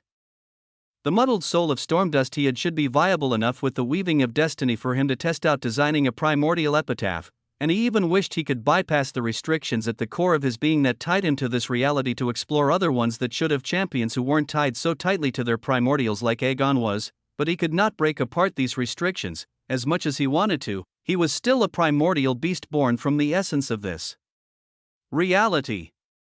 His purpose was to devour all of the nodes of reality within it that were the cosmos, as after that the reality would fold in on itself and return back to the main one, with his origin and soul disappearing thereafter into nothingness. He did not want to disappear into obscurity, he could not, for he was. The white words on the golden pages seemed much more dignified than usual as Noah read them, gaining an abundant amount of information as he sought. He only had a fourth of his reserves of destiny and fortune remaining, his eyes memories everything about Hyperion's status panel and the excerpt he read, his vibrating origin passing his will forward as he called out slowly, "Cancel author's jurisdiction, WAA." The essence of reality within the blue slime's body settled down once more as it became immovable. Noah stared at this unique energy carefully, as he now knew only primordials had found out ways to make this unique essence into something their own bodies could generate and regenerate. And this was something Noah had to put as a grand goal similar to Hyperion. He also found out from this existence that the flames of edicts and the bloodlines they called forth, they were the way forward towards higher existences and the terrific power they wielded, Noah having even more things to prepare for ahead of him as the completion of edicts became elevated to the top of many things. He then recalled the terrible sight of cosmos being devoured to obtain whatever essence of reality lay within them, and Noah had the same ability that Hyperion was using as he hadn't utilized it this whole time. He gazed at the dangerous ability that required a heavy cost to be paid shining in gold within his status panel. The ability that he had gained during his first trip to the primordial sea that was analyzed by his primordial eye, Isurian True Devouring, an ability that allows its user to fully devour the essence of genuine universes and cosmos born within a reality, these special objects being turned into a numerical unit of energy called the essence of reality. With the essence of reality, many impossible things become possible. One of the many uses of the essence of reality includes the seamless fusion of laws and daos, the completion of edicts, and many more things once a sufficient price is paid. The ability is restricted to primordial beasts, as utilization of it by others will heavily reduce its effect and rewards. An ability that was heavily restricted if used by any beings other than primordial beasts, but as Noah saw the wonders of the essence of reality and what he could do now that he had access to author's jurisdiction, he knew that he had to commit to find a way to utilize it. He had to devour universes and cosmos just like the primordial beasts. Of course, without the effects of mass genocide of countless creatures, easy enough. His universal form in the ruination realm spoke with sharp eyes as his clone continued to merge with the blue slime to monitor the precious essence of reality. He then looked at the last thing that arose from the bloodline of Kismet apart from author's jurisdiction, the granting of the chosen existence title. Chosen existence, a distinction given to those whose destinies are tied to the working of a reality. Such existences are at the center of the weaving of destiny, as if ever they step out of their reality, their destiny can become capable of influencing the vast rivers of reality. Fortuitous events will appear before you with increased frequency, as unless facing other chosen existences, the chance of death becomes very minimal.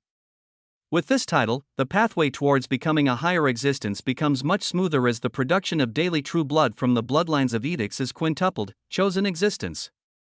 A distinction that made it so that the 11 nanoliters of blood Noah was generating daily was multiplied by 5. Cutting the time he needed to achieve the stage of a higher existence by this number, as Noah already saw the bubbling flames of samsara and kismet vibrating within his origin. Yet another dazzling concept unfurled before his eyes as while Noah gazed at all this and calculated his wins while getting ready to absorb the duplicated shards of a cosmic core and shards of a cosmic primordial heart to pass the halfway point towards the cosmic realm. The curtain was coming to a close within the primordial empire, as no fighting was currently taking place, yet, even as there was no fighting taking place, nobody celebrated or spoke as currently, an extremely oppressive atmosphere surrounded the powerhouses of the primordial empire. The shock of seeing the bastion of reality lose one of its leaders who was actually working with primordial beasts was one of the factors. But the main factor currently was the maddening aura of the champion of reality that was leaking out freely, an aura that returned to the center of the cosmic battlefield while making its way towards a single existence situated upon a throne of tyranny, who was recalling his ephemeral mirage of the primordial king's swords dripping with the golden blood of primordial beasts. Chapter 1331, The Verdict of the Champion.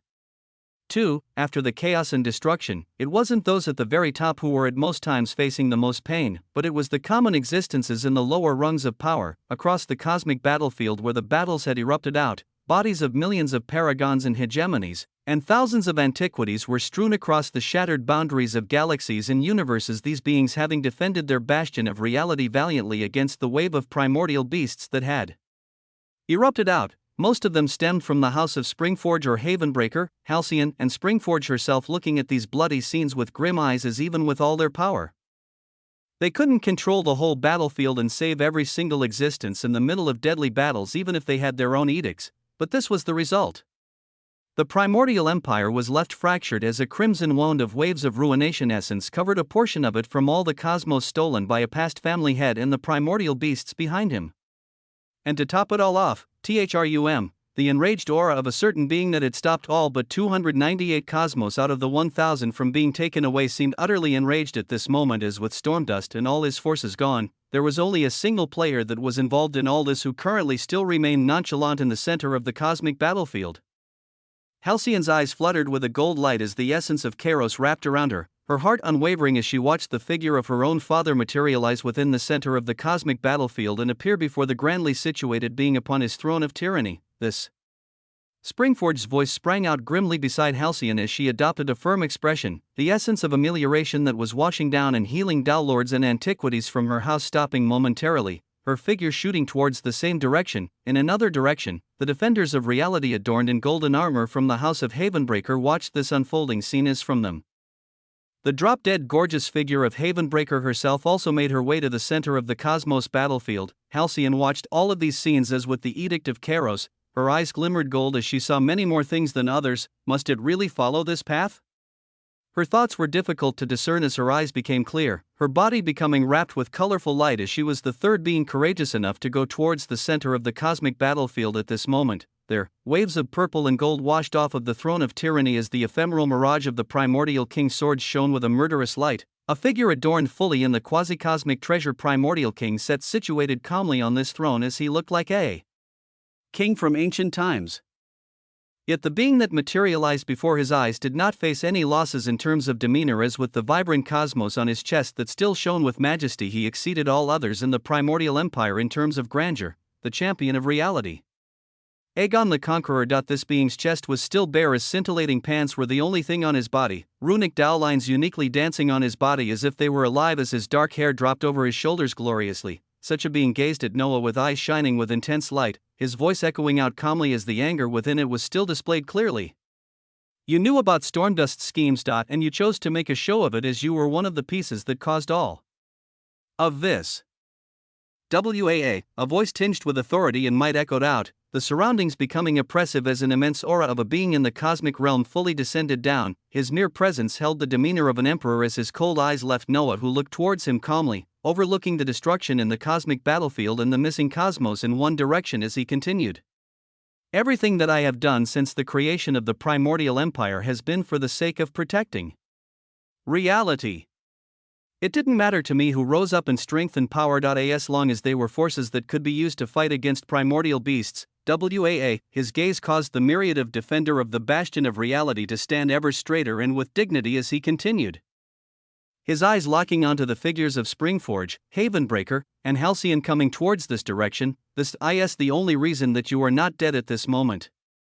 Why, after your stunt that had contributed to all this, your origin and soul hasn't shattered. Rumble. The cosmic battlefield felt like it had frozen over with these words echoing out, others feeling their origin shake as Aegon's words continued. For the sake of the protection of reality. That is why you are still here.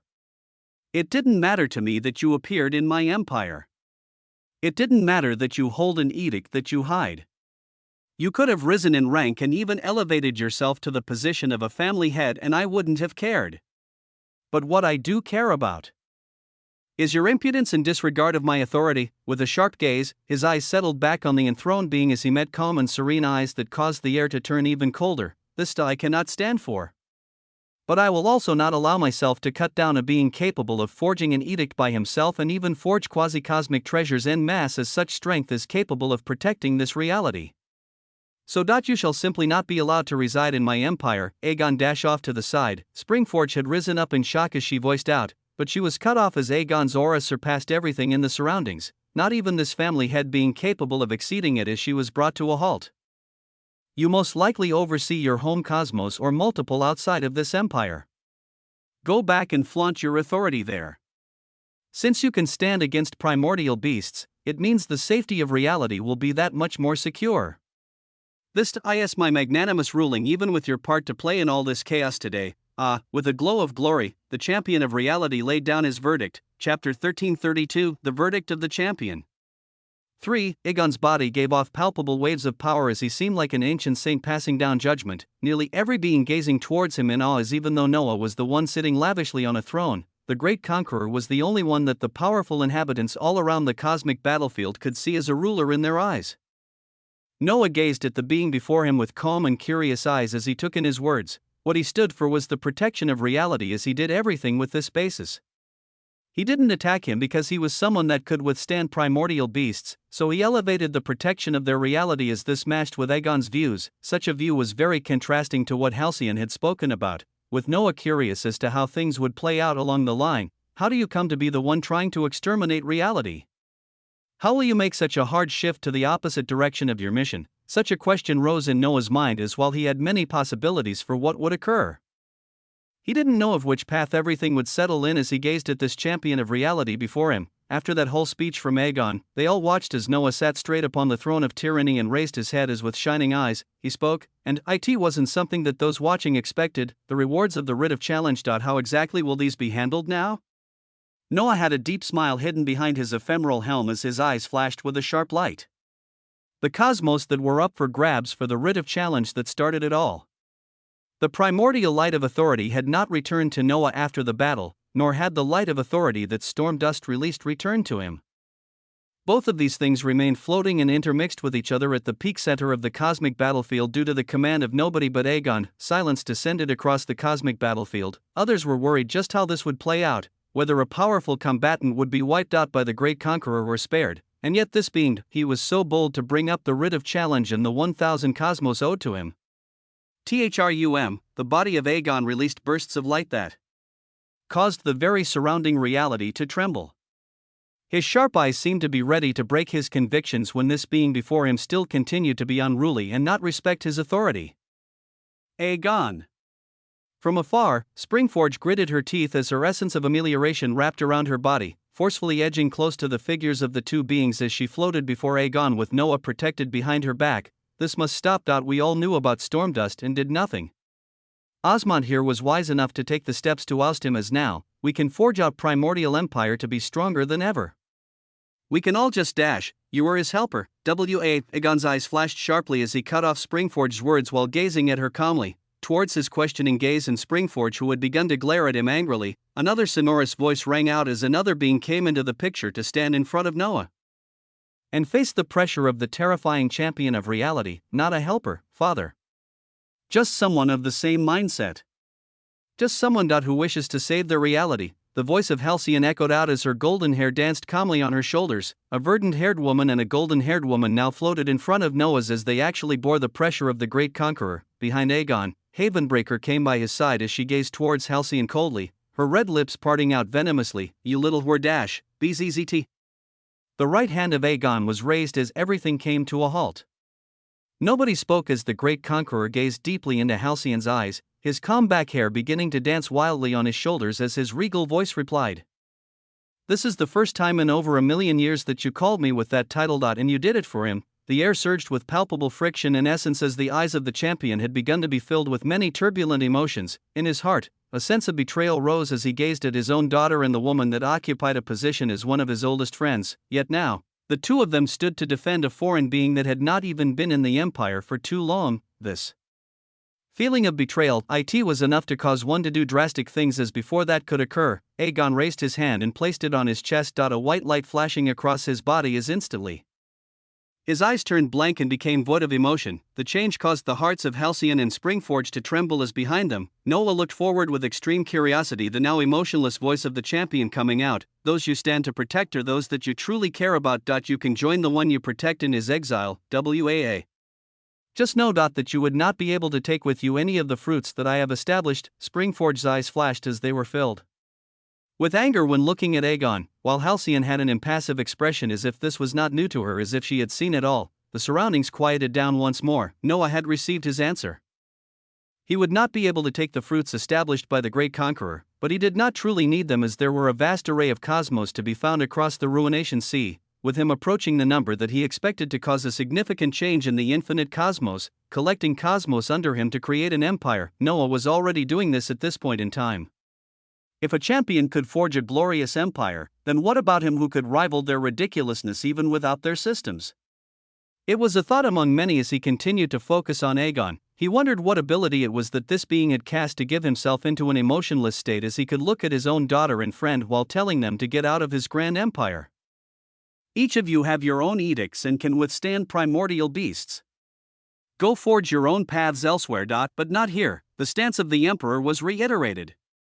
Halcyon had no words as her golden eyes took in the figures of Aegon and her mother beside him.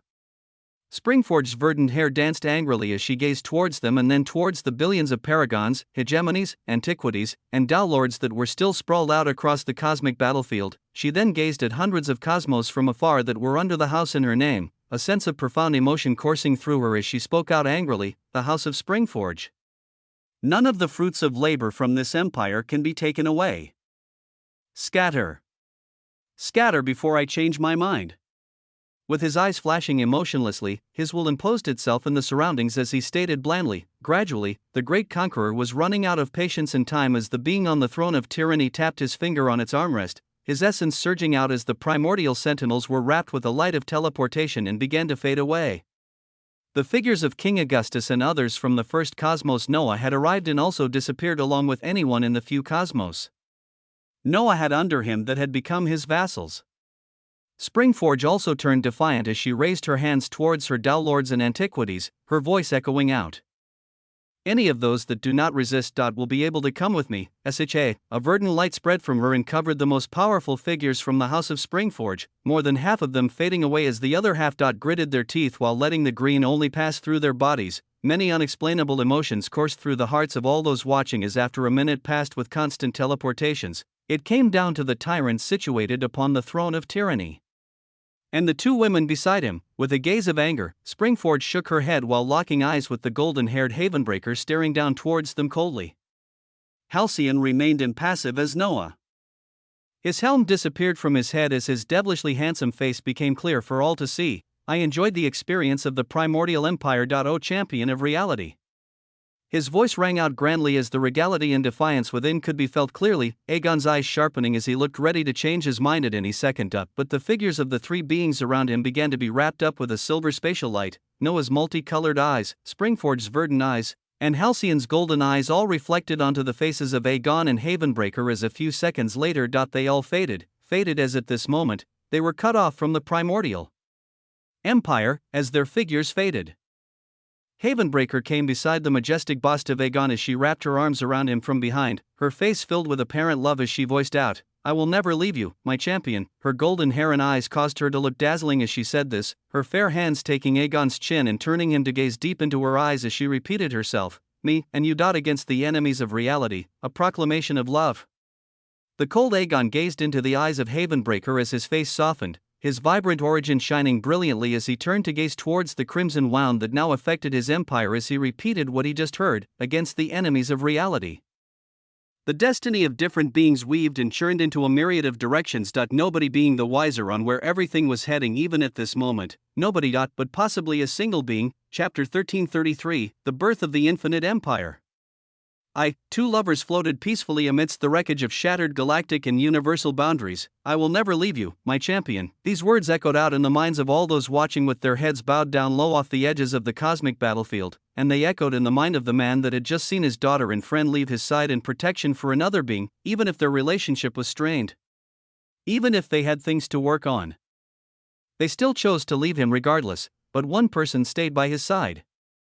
The person he had sought when he was weak, and the one he had obtained after he became the champion of reality, the golden-haired beauty that at this moment fully settled into his heart as her words rang out clearly, me and you. Against the enemies of reality, just them against all of reality, and who could stand in their way, WAA. With such a thought in his heart settling, Aegon held Havenbreaker closely as his cold eyes were filled with a light of infatuation, glancing at the cosmos around him as his voice reverberated out, we have always been the bastion of reality. And we will continue to be so.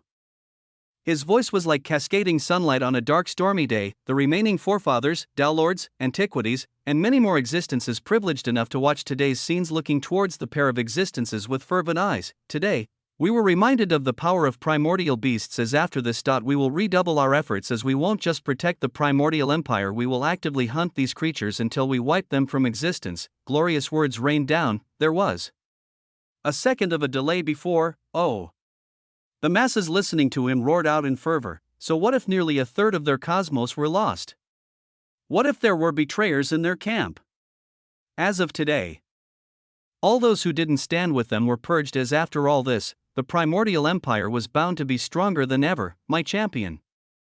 In Aegon's arms, Havenbreaker smiled in a dazzling manner as her voice entered his ears and continued to shower him with utter sweetness. The two lovers held each other closely as on this day, apart from the emperor of the primordial empire, an empress would also rise. A time for restructuring and healing had come as the primordial empire rose in another direction, destiny continuing to flow as it wished. As far from the sight of two lovers in the middle of the cosmic battlefield, there was a single being from far away that was smiling at this scene. In the pristinely white primordial sea, the grand figure of the brutal and magnificent Hyperion glanced at a lineup of downlords and antiquities from the House of Stormdust that were salvaged and brought over here with him, golden blood flowing into these creatures as their origins and souls were changed into chimeric products. While Hyperion oversaw this, the image of two lovers appeared in his mind as he smiled, his ancient voice echoing out, "The seeds are already sprouting, is all there is. Left now is for them to bloom into something beautiful." The essence of anarchy and a myriad of other completed edicts rotated madly around this being's origin as his ancient eyes shone with a devilish light. His plans only known to him at this moment, in the ruination sea some light years away from the primordial empire, the angry figure of Springforge could be seen surrounded by the forefathers, downlords, antiquities, and hegemonies that chose to accept her light. She was gazing angrily towards a calm-looking Halcyon, and then her eyes turned towards the materializing tyrant on the throne of tyranny as her voice snapped out. "This is the result that leads us to save our reality? Having division occur in the only empire that can withstand the assault of even a cosmic primordial beast." Her voice was filled with anger as even though she believed Halcyon and in extension Noah, she was still someone that had just lost her possession of 1,000 cosmos and countless individuals under her. She rightfully had the right to anger as the newly teleporting Noah gazed at her and those around her as they didn't consist of any of the beings that were already Noah's vassals, these existences having already been transported to a certain fantastical location, and now we are wandering in the ruination sea. Where shall we go? What shall we do? Back to the cosmos you stemmed from? Is that the answer?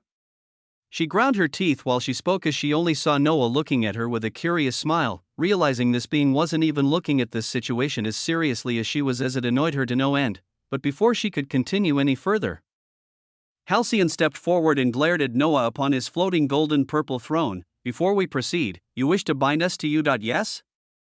The essence of the nomological edict of Kairos danced around her eyes as she spoke, Noah smiling lightly towards this unique being as the essence of the Tao of fealty waved out from him in glorious cascading waves. "There is an answer to all your questions, and a beautiful place for you to see. But you will first have to pledge fealty, WAA. His voice echoed out across the ruination sea as the millions behind Springforge and even this past faction leader herself looked towards him in shock, while staring at the prompt appearing before their eyes. Yet before any of them could reply, their eyes watched an unfolding and utterly shocking scene of the elegant and beautiful golden-haired Halcyon trying to bend towards the being on the throne with her voice echoing out, "I pledge fealty to thee." Before she could kneel, the strong hands of the tyrant lifted up her chin as his resounding voice echoed out, "You do not need to kneel to me, Halcyon. Just your fealty is enough." A light of power and destiny burst out as fealty bound one being to another, Springforge and the others watching the scene of the powerful and unobtainable figure of Halcyon having her chin elevated to look at a single man on a throne as her eyes didn't seem to have space for anybody else. Chapter 1334, The Birth of the Infinite Empire. 2. A scene of a kingly enthroned figure and a woman trying to kneel towards him, her gaze glancing at him and him alone as such an image etched itself into the minds of all those watching for the rest of their lives. Springforge looked at this scene as she sighed with frustration, her gaze going towards the mesmerizing being on the throne as she gritted her teeth. They were already here, there was no going back at this point. With her head raised, the past family head with millions of universes in her origin and a self-discovered edict called out elegantly, "I swear fealty to the tyrannical emperor, THRUM." Waves of fate and destiny coalesced as those behind her looked at their own leader speak such words. Downlords like Azazel, who had appeared before Noah when he first arrived at the indigo cosmos, looking at this scene in a surreal fashion as after some hesitation they too followed, I swear fealty to the tyrannical emperor.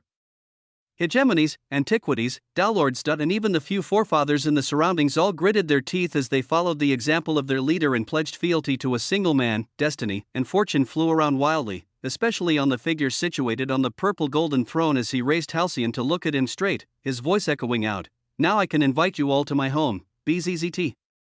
Matta colorfully waved around and rapped onto every one of them, their figures disappearing from this region of the ruination sea as they were transported vast distances towards another area. When they all came to be and gazed at the new sight around them, they found that even though they were still on the ruination sea, there was a nigh endless object that reminded them of something they were used to seeing for much of their lives before their very eyes. It seemed similar, but it had a fantastical beauty as before their eyes, they saw a cluster of glimmering transparent cosmic barriers that seamlessly contacted each other. The myriad of universes within each of these cosmos being able to be clearly seen as around all of these cosmos. A vast transparent barrier wrapped around them protectively.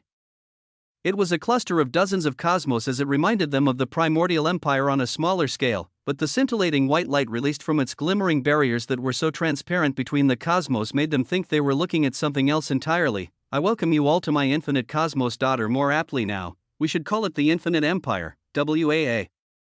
The booming voice of Noah took them out of their stupor as he waved his hands once more, the figures of everyone flashing away as they were sucked into the unique floating treasure that had grown enough to be termed an empire. They were sucked into the main cosmos of the newly titled Infinite Empire.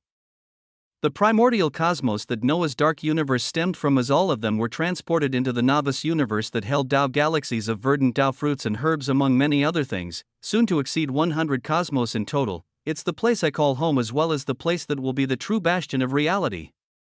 The place that, if all else falls on our reality, it will be the last line of defense. The booming voice of Noah shook all the new entrants out of their reverie as they looked around them. The eye-catching scene of Noah situated on a throne taken in by them as around him, they could see the figures of stupendously shining women gazing their way, the one at the lead being Adelaide as Barbados and others flanked her left and right. Behind them, the figures of Noah's summons, Oathkeeper, Kazuhiko, Steel Mikhail, the Emperor Penguin, Cthulhu. And many more could be seen on top of the newly transported King Augustus Marcus Tiberius and his family from the Indigo Cosmos. The new and old met each other as Springforge and Halcyon took in the scene with shining eyes, their auras billowing out to wrap around this universe and the cosmos it was in, as well as the numerous other cosmos surrounding it as they learned about their new environment. Noah gave them a few seconds to adjust as within this time, he also reflected on the closure of the Nexus event and what it meant for him from here. He had obtained enough loot that he had to absorb and achieve a halfway mark towards the cosmic realm. He had completed 2 edicts at the same time as he opened the pathway of bloodline of edicts that allowed him to generate the true blood of higher existences to elevate himself to this stage. He had obtained a small clump of the essence of reality through the blue slime as from the bloodline of Kismet. He had unlocked author's jurisdiction, as he could quite literally edit aspects of reality. As long as he obtained enough essence of reality, he had to consult with the Edict of Kismet for the best path forward for him to take. On whether he would utilize the small clump of the essence of reality later when he collected more, or at this moment to complete more edicts or edit other aspects of reality for himself, Hyperion, or even Aegon. There were many things for him to do as many boons were gained from a short period of time, and Noah had to now absorb them and elevate himself higher while still making plans for obtaining even more. As for the next treasure chest that he wanted to dip into, an ender of reality with reserves of the essence of reality, trying to forge a primordial epitaph and bring forth a system.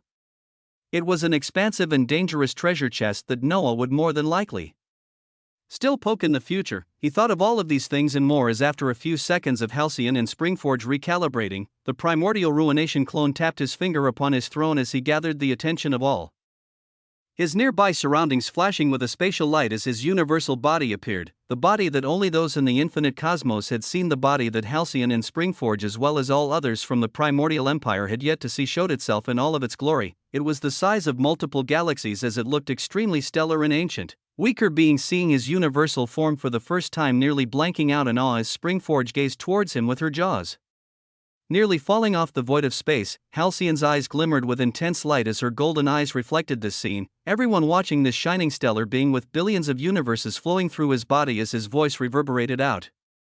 I welcome you all onto a place that began as a mere island floating in a blue sky, THRUM. Noah recalled the spiritual land of a treasure he had obtained from the beast world, his eyes filled with millions of universes releasing rays of glorious light as he continued. A place that began as a mere island and then became a world, a galaxy, a cosmos, and now a cluster of cosmos. I welcome you all today for the proclamation and birth of the Infinite Empire, WAA. With his body suffusing multicolored light all around and in a purely fantastical form that drew the awe of all, Noah started off a new chapter of a complicated journey with the proclamation of the infinite cosmos into the infinite empire. Chapter 1335, The Birth of the Infinite Empire. 3. You're not from the human race? What is this? In the vibrant novice universe, Springforge freely expressed her shock as she looked at Noah's stupendous universal form, flying towards his position with utter curiosity in her eyes as she looked him up and down. Her essence was weaving out madly to try and wash over him to understand exactly what he was, this powerful existence shaking her head as she made no headway no matter what she tried. What type of existence are you to have a body such as this? She called out in dazed fashion as she inadvertently went forward and grabbed onto Noah's arms, lifting one up and stroking the stellar skin atop it as her verdant eyes shone only with the light of curiosity for what lay before her.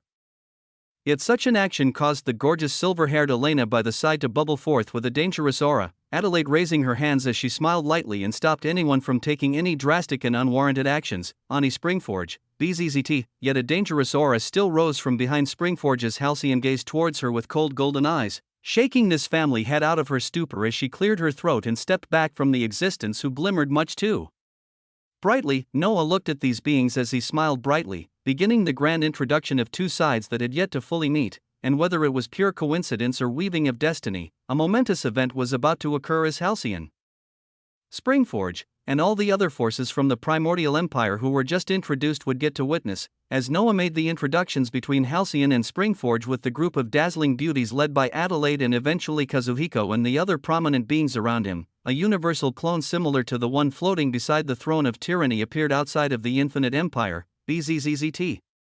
He appeared in a fantastic fashion as he was the size of tens of universes, his arms wrapping onto the boundaries of a glimmering cosmos that he had put on his back as if he was carrying it. The appearance of this new cosmos caught the attention of the antiquities and downlords within the novice universe.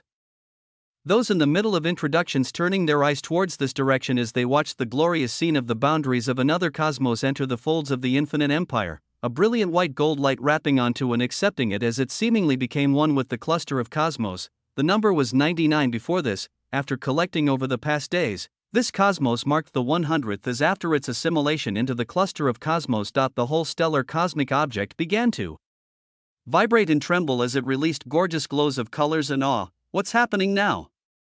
In the novice universe, the green hair on Springforge's head was shaking as she spoke out while feeling the descent of an unspeakable and ancient air. The one to reply to her being Noah as he spoke out grandly, the elevation of a unique treasure onto another stage. With boons that should benefit all of us. Yes, it was the elevation Noah had always felt would happen when he hit the fusion of 100 cosmos, the cosmos core he had under him this whole time finally gaining a sufficient level of recognition as it had taken steps towards another level.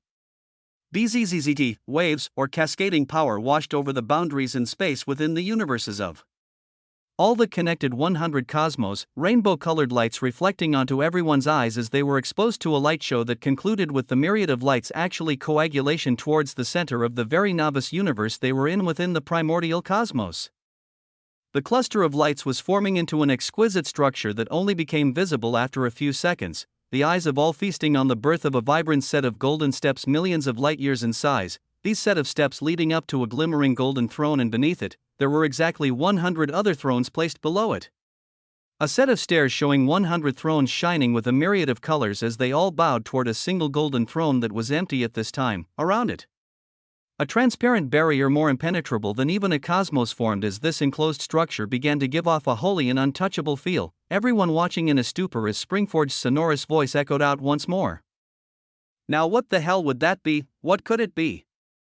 This was the question in their minds as while they watched the impenetrable barrier form around the golden stairs and the thrones within it, they saw rivers of multicolored essence of multiple daos and laws begin to surge within this space, a profound air unlike anything they had seen so far suffusing all around it. Others may not know what it was, but Noah very easily found out about it all as before his sharp eyes. A blue text box that showed him something he was very much familiar with.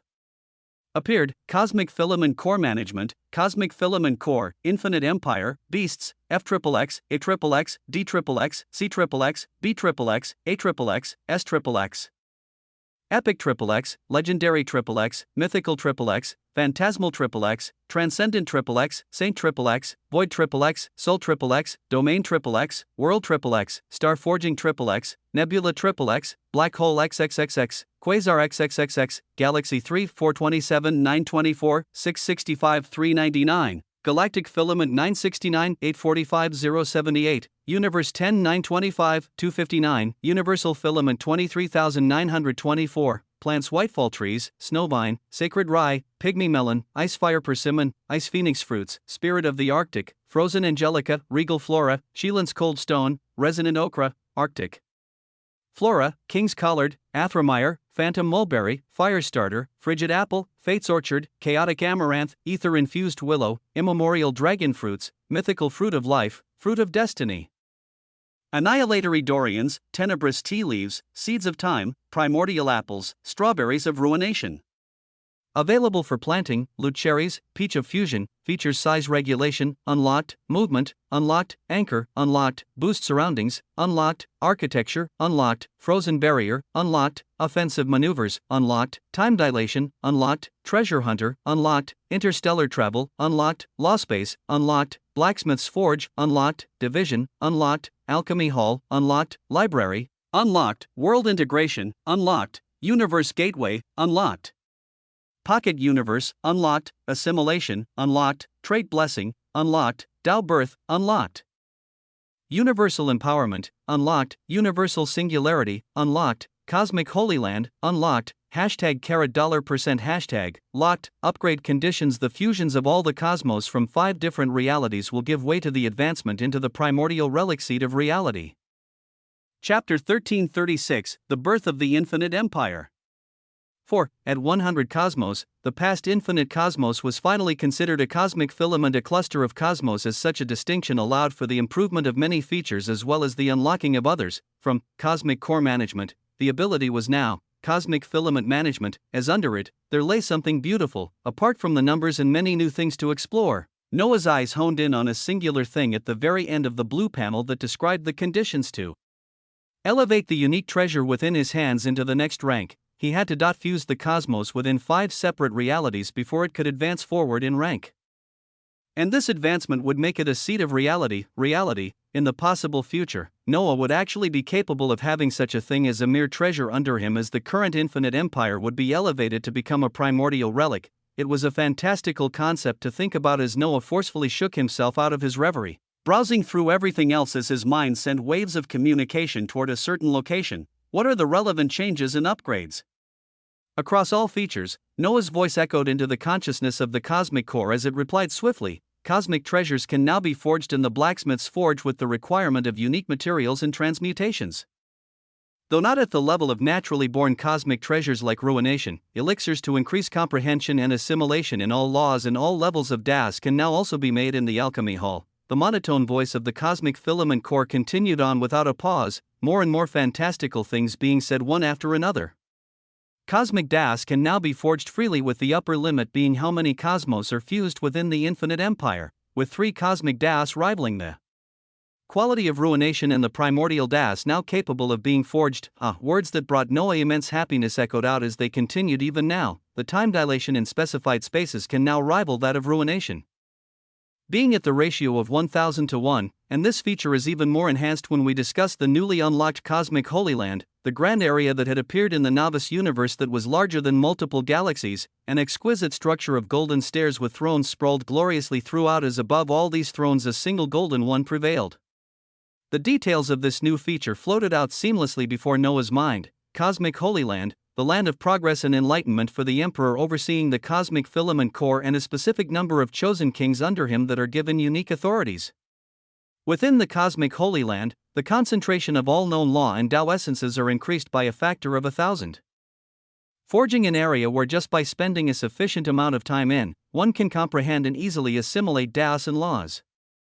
Within this land, the ratio of time is 5,000 to 1 when compared to the outside cosmos. with the chosen kings being granted 1,000,000% to realm progression, law, and Tao comprehension, and the privilege of having their influence spread across the infinite empire as they gain a passive increase in their marks of antiquity constantly.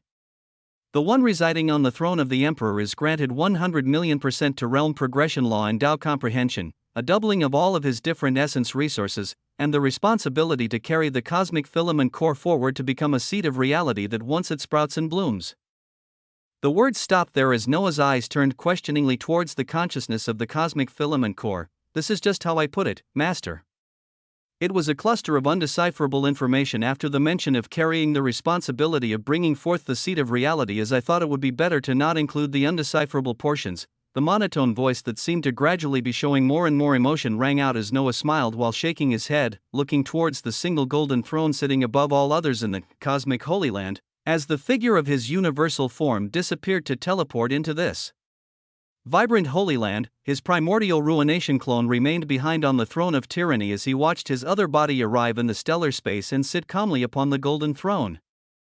A blinding light shooting out as the seat of the Emperor of the Infinite Empire was taken at this moment. It is a glorious mark of distinction. Point 1 that some of you will be able to enjoy as we move forward.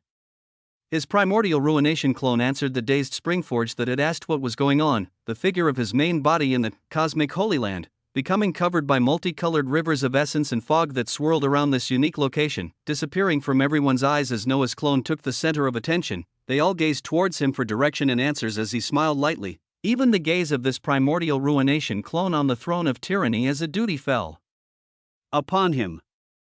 There were kings to be appointed, there was structure to form for the newly enacted infinite empire. As the primordial ruination clone would take care of these matters, Noah himself had hidden his golden throne within the vibrant and mystical cosmic Holy Land as he enjoyed the 5,000 to 1 time ratio, a single day in the outside cosmos being 5,000 days within this space that was over 13 years.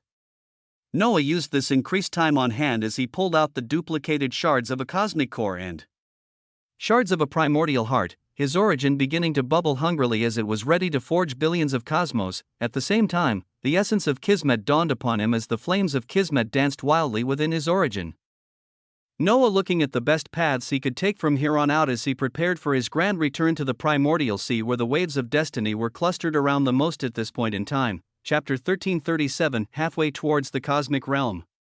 The kings to oversee the ever-expanding infinite empire. This task fell onto the primordial ruination clone as it was dealt with expertly, those closest to Noah being granted this title that was more so a ticket into the cosmic Holy Land than anything else. This was because they didn't truly need to manage any of the 100 cosmos, with the cosmic filament core being the unique entity that could oversee all corners of these lands and what was occurring within them 24/7.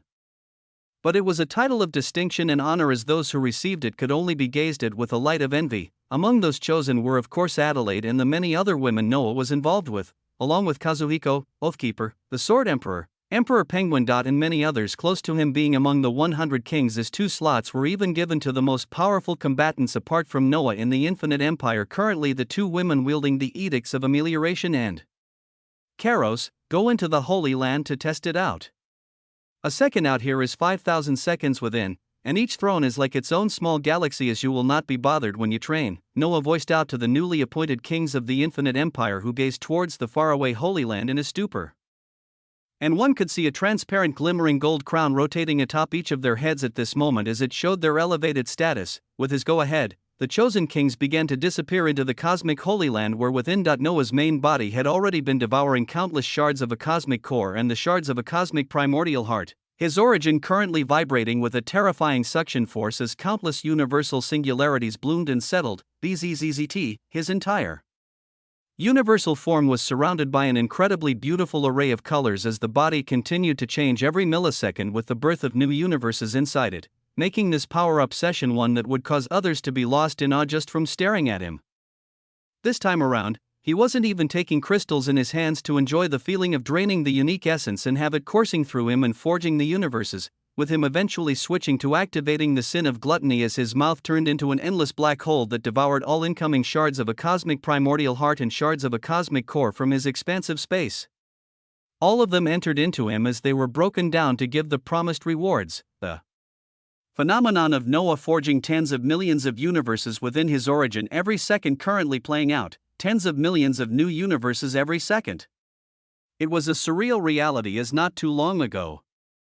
He barely broke through to the stage of antiquity and forged 3 universes, and he was now doing an action that would have seemed impossible to the him of the past. It made him wonder what concept he considered impossible now that just months from this point in time in the future that he would be doing with ease. The fantastical show of light continued within his origin as while millions of universes were being forged. Noah also had his consciousness focused on looking at the many das he currently had and what he would be designing for the next round of edicts. From the many new cosmos that each had their own millions of years of history and existences, Noah had found those with a myriad of das that he obtained himself.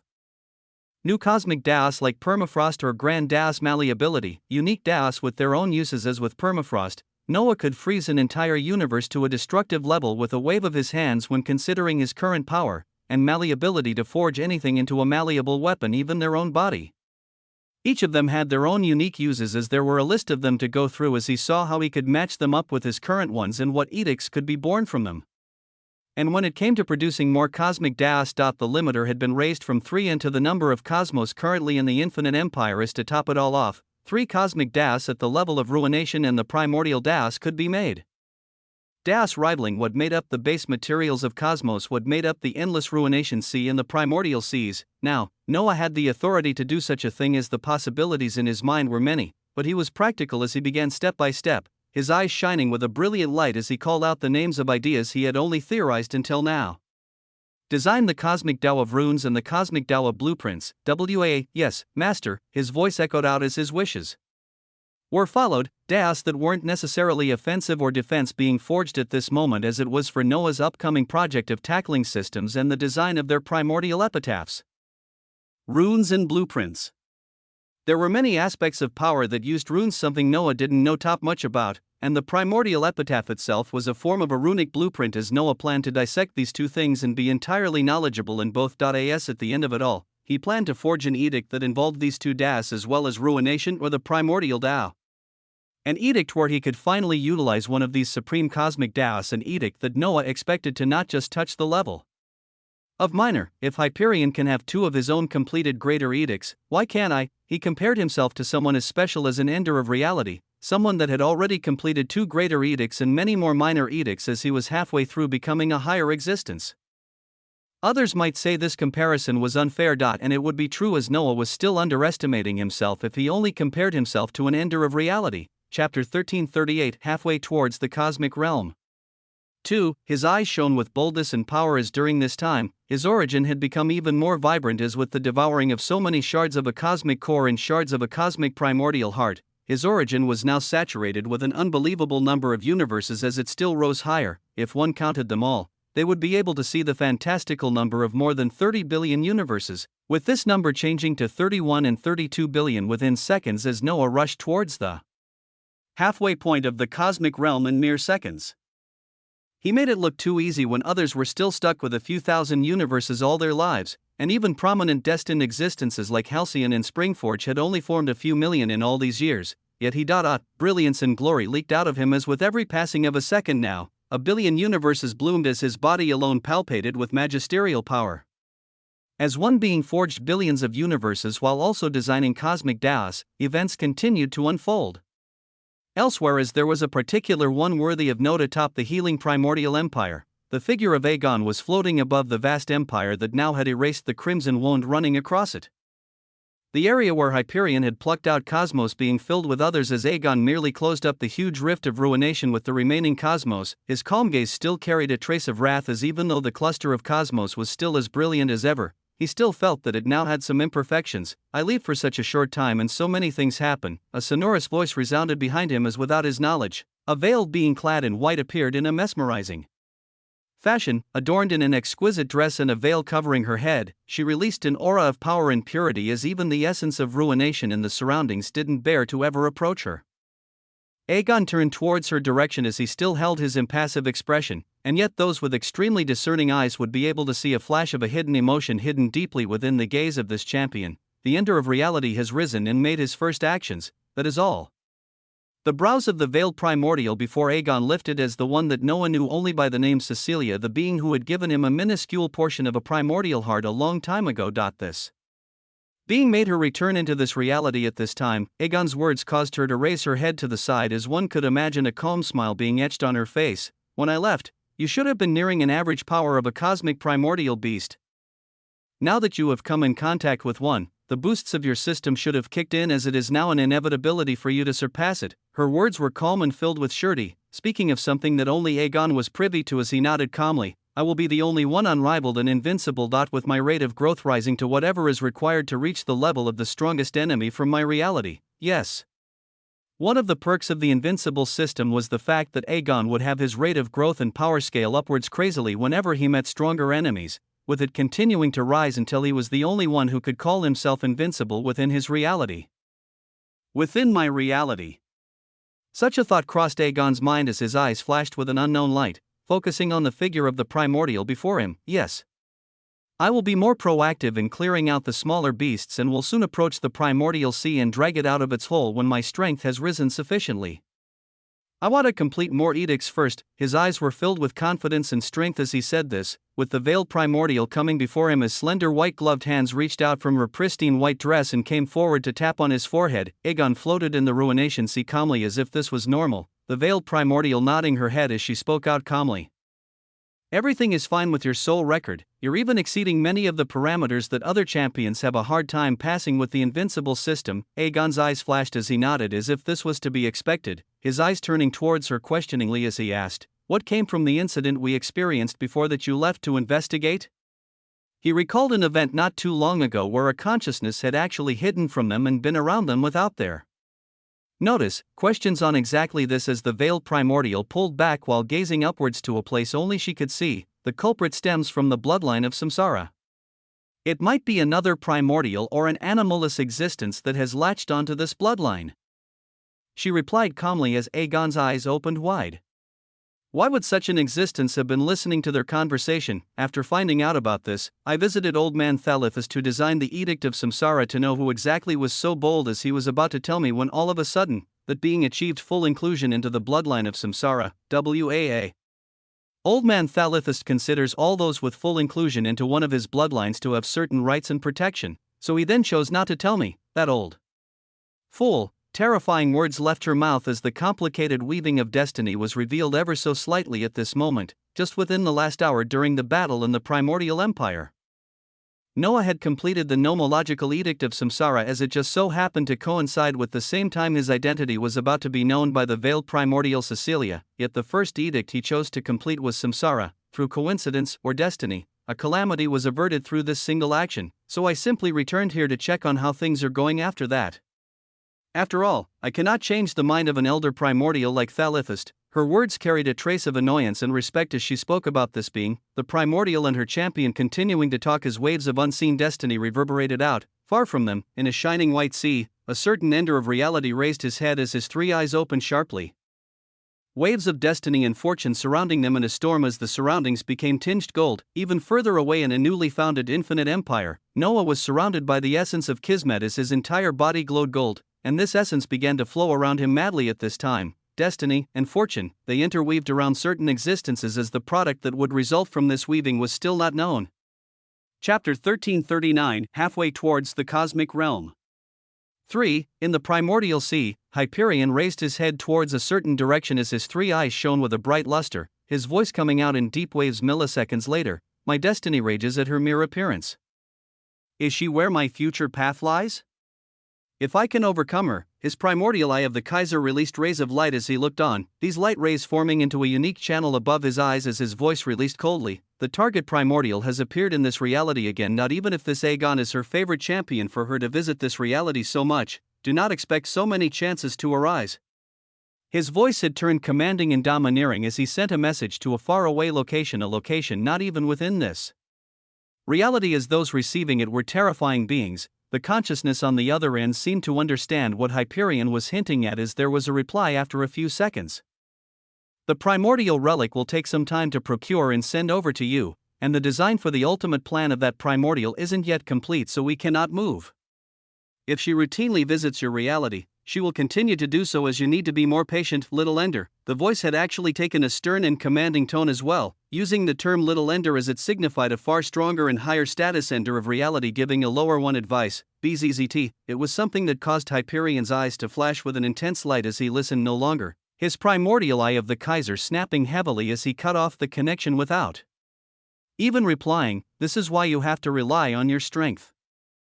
He spoke with a terrifying tone as this cosmic primordial beast was currently doing something within his elephantine limbs, with them having the figure of Stormdust floating in the middle of the primordial sea as the limbs released white shackles that dug into Stormdust's skin on all sides. At the same time, these shackles continuously fused essence into the body of Stormdust as around his head. One would be shocked to find the multicolored essence that Noah had very little of and could barely utilize. It was the essence of reality. Wisps of it left the limbs of the cosmic primordial beast as it wrapped around Stormdust's head, trying to dig into him as his face would occasionally be distorted in immense pain and fear. But his body was continuously being strengthened from the chains digging into them and even the mere presence of the essence of reality surrounding him. This is why you cannot rely on others, betrayer. They work on their own timeliness as they do not care about your destiny, only their own. It is why you have to bear the pain until I can grasp exactly how to form a primordial epitaph. The words were said with calmness and impassivity that would terrify others. Hyperion already beginning his experiments in the White Sea as he didn't react too drastically to the reappearance of the primordial. At the same time, in the foggy area of gold where Noah's universal body was devouring countless shards of a cosmic core and shards of a cosmic primordial heart, the essence of Kismet surrounding him reacting to the arrival of the primordial as he knew right away what it was. His destiny and fortune churned as Noah felt some danger bells ringing, his eyes flashing sharply as he saw vast possibilities surrounding this being, opportunity and danger. That was what he currently felt when Kismet alerted him about the veiled primordial arriving in his reality. He couldn't discern anything he could do when it came to her currently as it was still something out of his reach, with him needing to achieve the goal of the cosmic realm first before anything else just to see if he could stand a chance. Still slow? The rate of growth could definitely be faster. The biggest cheater of all cheaters spoke as such while a smile came upon his face, keeping Kismet active as there was one thing he found he could do relatively soon when all of his fortune and destiny recovered. That was to cast author's jurisdiction with this being as the target. Just the cast of this skill cost droves of his fortune and destiny as he nearly ran dry when he looked into Hyperion, and a primordial might just take all of his reserves just for the cast of the skill with them as the target before he could even read about their current reality and what things he could change within it. Soon he waited for his reserves of destiny and fortune to fill back up as it would take mere hours, his eyes instead turning to the two newly forged dowses that he built for a specific purpose. These easy crackles of power and light surged out from the cosmic filament core as two runic symbols stretched out from it and into Noah's origin, one of them titled runes and the other titled blueprints. Noah accepted these symbols into his origin as the details of two new cosmic dowses bloomed in his mind. Cosmic Tao of Runes, a cosmic Tao birthed by the cosmic filament core of Noah Osmont. As the Tao architect, Noah Osmont can comprehend and assimilate the Tao at 10 times the normal speed. The cosmic Tao of runes gives expert understanding into the unique field of runes, with one being capable of enacting runes for the purpose of teleportation, attack, offense, defense, and even support. So long as one studies the proper rune, astounding effects can be achieved when they are drawn. As the architect of the Tao of Runes, the title of Rune Master is granted as it allows for the passive etching of 10 defensive, support, or offensive runes to be branded onto your origin and soul. The ability of soul rune etching is also attained as you can brand a single rune onto the souls of others permanently. Full assimilation of the cosmic Tao of Runes allows the architect to etch 20 runes onto their body and soul and be capable of etching 3 onto others. The same rune can only be applied to a soul once as there cannot be duplicate runes in a single soul. Currently available runes: Rune of Mana, Rune of Ruination, Rune of Loot, Rune of Defense, Rune of Speed, Rune of Vitality, Rune of Darkness. The description of a fantastic new cosmic Tao rose up before his eyes. Chapter 1340, halfway towards the cosmic realm.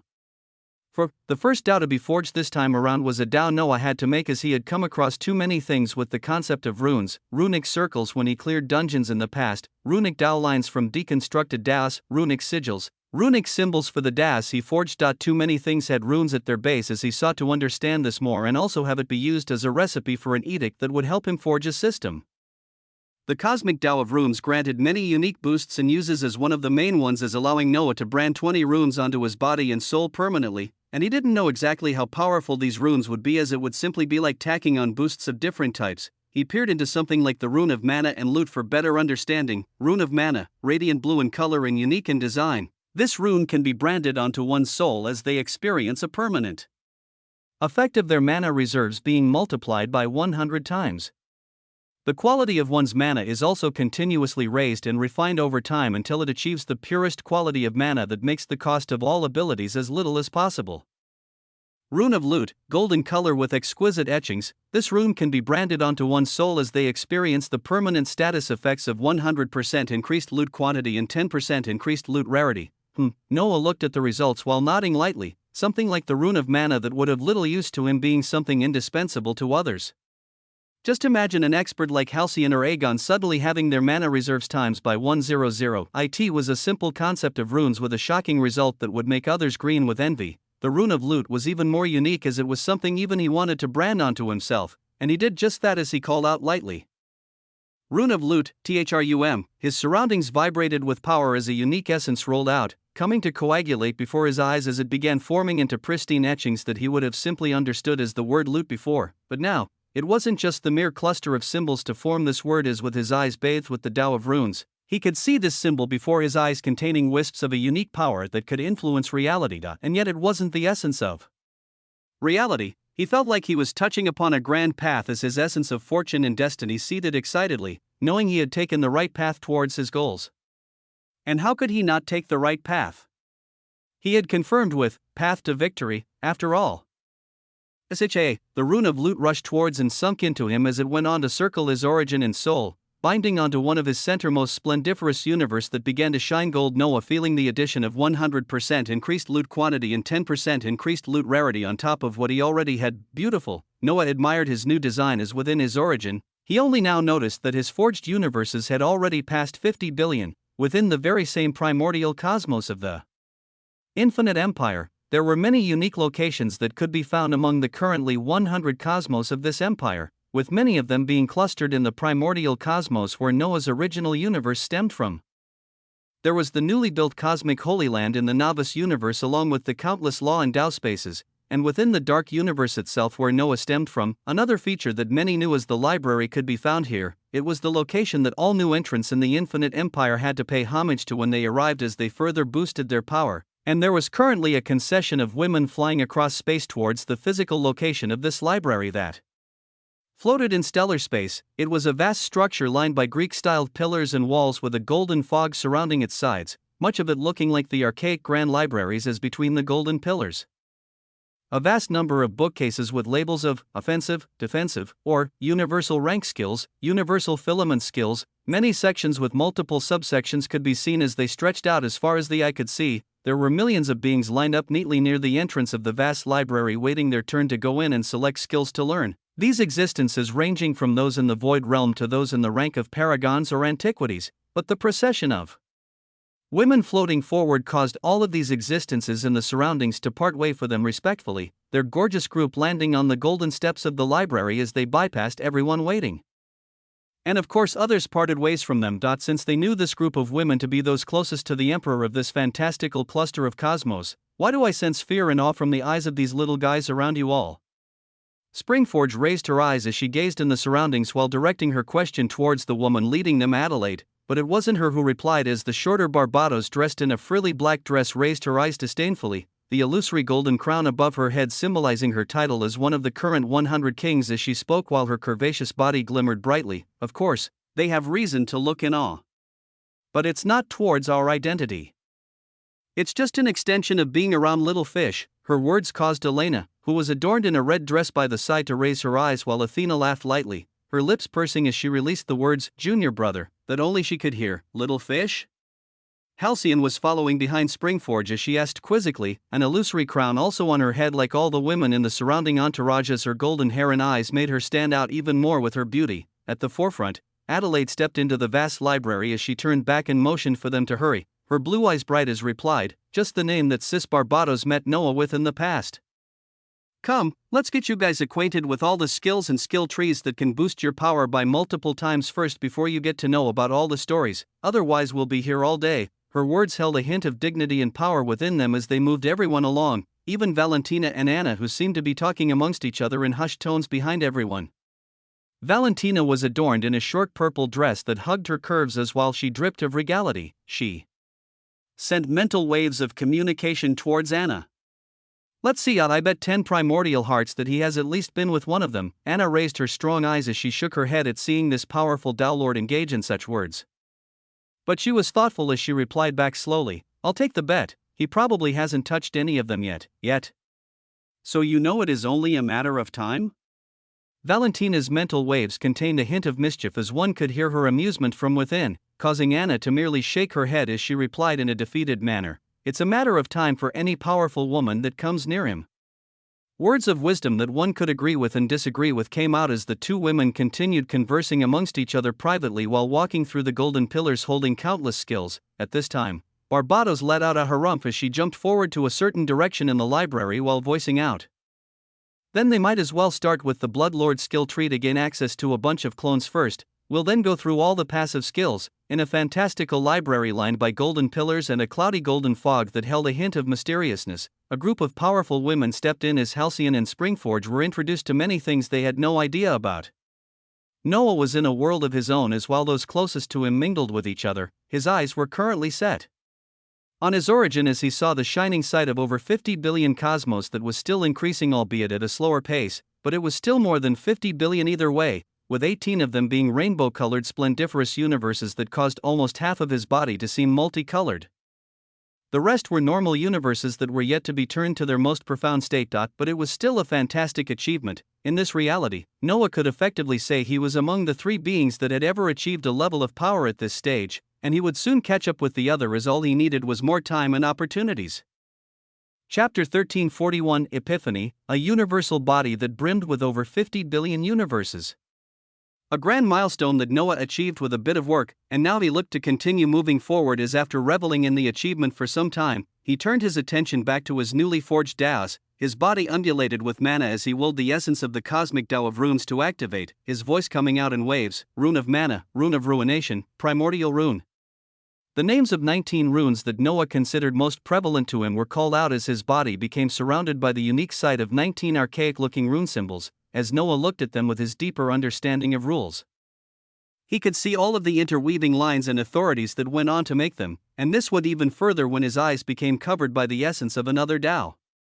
It was the second cosmic Tao he forged today. The Tao of Blueprints, Cosmic Tao of Blueprints, a cosmic Tao birthed by the cosmic filament core of Noah Osmont. As the Tao architect, Noah Osmont can comprehend and assimilate the Tao at 10 times the normal speed. The cosmic Tao of Blueprints allows the user to be in tune with the designs and models of reality, being capable of understanding the structure of concepts such as laws and Taos to their smallest levels as it becomes easy to glean their source and makeup. The abilities, Decipher, Design, and Natural Penetrative Sight, are available to the architect of the cosmic Tao. Complete assimilation of this Tao allows one to even be capable at breaking down the components of edicts as their insight towards the makeup of reality becomes even more impeccable. The Tao of Blueprints, within it, Noah had the active skill, Decipher, that he could cast to break down the workings of any objects or concepts. Then there was the ability of Design, that allowed him to forge his own unique blueprints of things as abstruse as concepts. Lastly, there was the Natural Penetrative Sight, that increased what Noah could see to a ridiculous extent as the truth of everything around him seemingly made itself bare. It allowed Noah to see and know even more than he thought possible, as in conjunction with the primordial eye that could already discern truths, Noah felt like he was constantly unlocking the truth of reality itself. For instance, the 19 runes of different types before his eyes. He saw their single structure that his eyes could see, and when he gazed deeper, these runic structures were broken down into countless lines that showed everything about them and how they came together. The rune of ruination before Noah's eyes was made up of countless intertwining lines shining vibrantly with the essence of ruination, and between them Noah could see wisps of the primordial Tao essence actually interlocking in a reaction to bring everything and hold it together. Primordial essence in something that was filled with ruination. It should have opposed and conflicted with the Crimson Tao, And yet it actually seemed to act as a lock to keep everything together as ultimately the rune before his eyes came to be. This is an interweaving of ruination and the primordial Tao that should be an impossibility. And yet Noah was gazing upon secrets of these Tao's interweaving as he went forward to gaze at the 18 other runes with his eyes shining with the essence of the Tao of blueprint, even further going forward to cast the decipher, still contained within this Tao that was self-explanatory with its uses. BZZT, his eyes glimmered brightly as his mind experienced bursts of information. Seeing that in one way or another, the primordial Tao essence could be found weaving and interlocking in all the runes before his eyes, whether it was ruination, darkness, mana, or speed, pervasively a primordial essence was contained in nearly everything. Noah felt like he was standing on the precipice of something grand as he just needed a small push to discover something glorious. But frustratingly, he just didn't seem to be able to take that step forward, even as he stared at the interweaving lines of the many runes and understood more about the secrets of the makeup of many concepts. The grand discovery he wanted didn't appear as instead of increasing frustration, his expression hardened and became utterly bold. With immense determination leaking from his eyes, he went forward without wasting any time to do what he designed the 2 Taos of runes and blueprints, start the forging of the nomological edict of commandment, a commandment.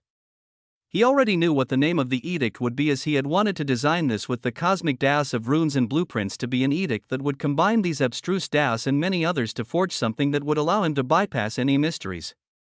And having a tool he could use to discern anything, a tool that he would use not to just understand the workings of reality but to actively influence it, even if he had to do it forcefully.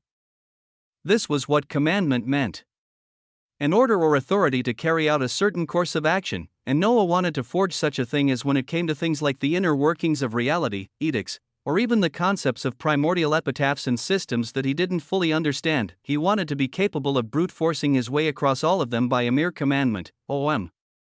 The 19 runes shining brightly around him sank into his body as they branded themselves only his centermost splendiferous universes, his surroundings being replaced by tens of shards of a cosmic primordial heart as he began the process of designing an edict. Initially, it would have involved the newly forged Taos of runes and blueprint on top of conquest, destiny, fate, biosphere, and fusion among some laws, but he now wanted to add a Tao that would greatly enhance the difficulty and also elevate what he wanted to make from a minor edict and into greater one. Since you interweave and link together runes of so many different concepts, why don't we have you interlink all of these Taos together to form me my very own greater edict, Rumble. Chapter 1342, Epiphany. 2. Noah's eyes flashed with multicolored radiance as he spoke out domineeringly. It wasn't the plan, but after he saw how primordial essence interlinked around everything so wondrously, his destiny and fortune began to bubble crazily as he knew he had found a possible grand path to work on. Even though it should have been unbelievably hard as he had yet to forge any edicts that used the Tao of ruination and the primordial Tao, as this would more than likely be a greater edict, but with the advent of the cosmic Taos of runes and blueprints, he could see the essences of Taos at an even deeper level as if he broke them down to their smallest levels. He felt like he should be able to forge this edict in an even shorter period of time than any of the past edicts he had forged. Primordial, runes, blueprints, destiny, conquest. The primordial essence was the first to bloom around him as thereafter, the essences of runes, blueprints, destiny, conquest, and many more Taos bloomed crazily. Then the laws of fate, light, and karma erupted out as Noah's universal body became surrounded by the colors of many Taos and laws. The shards of a cosmic primordial heart began to burn as their essence was used for the purpose of helping him forge an edict, and his own eyes released beams of light as with the Tao of blueprints. He could see the interweaving lines of all of these Taos as it made the task of fusing them even simpler. All he had to do was interlink these many different lines to fit together seamlessly, where at the end of it all he would bring all of the lines of Taos and laws together to form a concept that would represent an edict, just like how he had just seen countless lines come together to form runes. And what linked everything together was the grand primordial Tao that was at the core of even cosmos, THRUM. Noah's surroundings began to shake madly and with a ridiculous sense of power and awe, Noah's own origin trembling ever so slightly as he shockingly found the tens of shards of a cosmic primordial heart around him to be releasing their essence crazily as the cluster of Taos and laws around him sucked them in rapidly. This was because since Noah had seen the structure of how primordial essence had acted as the core to link many things together seamlessly, he imitated what he had seen with the composition of runes and directly put the lines of primordial essence to connect the Taos of runes and blueprints together.